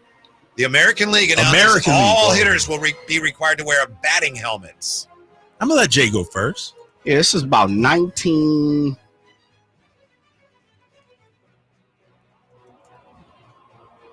Kyle with the 2-0 lead. Whitey's way back machine quiz. It's brought to you by Lee's Air Plumbing. And look at that. Giving them that love, baby. I'm going 19... In what year? The American League 69. 1969. What do you think, Drapes? 1969? American League announces all hitters will be required to wear batting helmets. Jay with 1969. Drapes with the lead. 2-0. I'm going to say 68. 1958. Ah! Yeah. I almost went 55, 56. So Drapes has a 3-0 lead. Sorry, I'm going to bounce back. It's a wrap. It's over. I'm going to bounce back on him right here. I'm Vince Carter and I'm in a slam. Over. Jay, this day, what year in pro football? 2000 and 2002. 2000. Y2K, baby. All right. The Mavericks retire the jersey number 22 in honor of Rolando Blackman. Your question is, which of these players, I'm going to read your list, which of them is not one of the four players whose number has been retired by the Mavericks? Okay. Which of these does not have his number retired by the Mavericks? Derek Harper, Jason Kidd, Brad Davis. One of those is not. Give me that question one more time. Yeah, this date, 2000. Yeah. Rolando Blackman's got his jersey? Yes, yes. Number 22. Which of these players is not one of the four players whose number has been retired by the Mavs? Derek Harper, Jason Kidd, Brad Davis. I think it's J. Kidd. You are correct. Yeah. Oh, nice one, Jay. J. Kidd. Nice I one. know Harper is. Harper and is. I figured you threw Brad is. Davis in there to try to get me. Yeah, but he's one of the four. And then Rolando Blackman, and then, of course, Dirk. Dirk got it, yeah. So 3-1. Drapes, he's coming back. I'm on the comeback trail, baby. All right, shut him down. All right. This day, what year in pro football? And 2002, Drapes. This day, what year? In football. The National Football League, pardon me, adopts an instant replay system for reviewing disputed calls.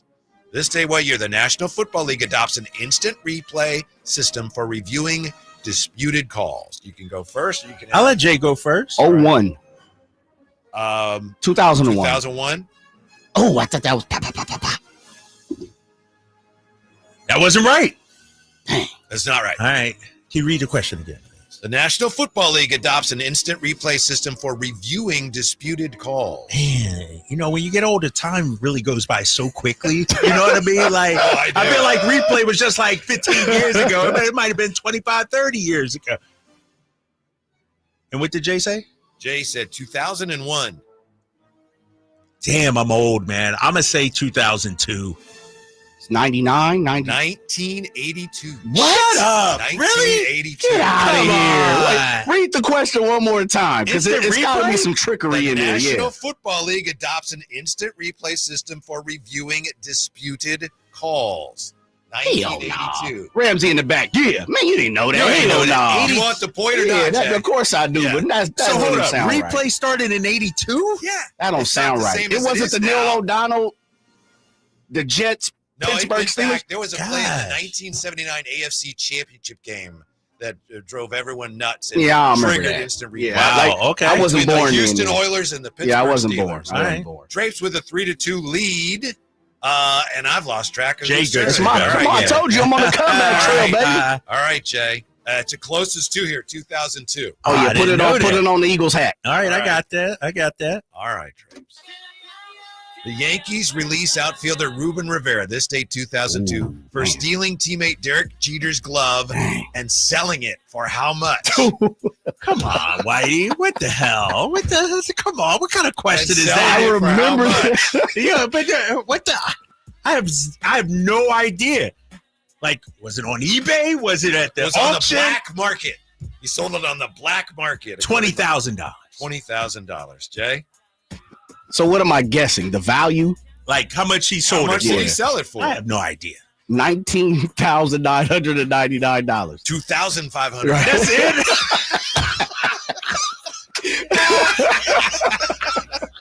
That's all he sold it. He was kind of a He was that hard up. Man. He sold for a soft 2K. That's not even the bottom at the club in New York. You want to tie or you want to keep going? I want to keep going. All right. It's 3-2. I'm up. I got 22 seconds. tied. No, he only got two. That's 3-3. No, you got I two. just get back to back. You can't count. You got two. bro. Oh, he got 3. I got 3. How many he I got 3. I got 3. I Yeah. just got the last 2. Yeah. And I got the first one. Oh, you got the doubled up. first one? Yeah, come Oh, on, all right. man. I didn't remember the first I see one. you All just said you getting Yeah, old. hey. I told you. Nah, we can end on the tie. I'm down. We got to get out of here. I return to the roar. I'm cutting into Brennan in them time. All right. Return of the Roar is next.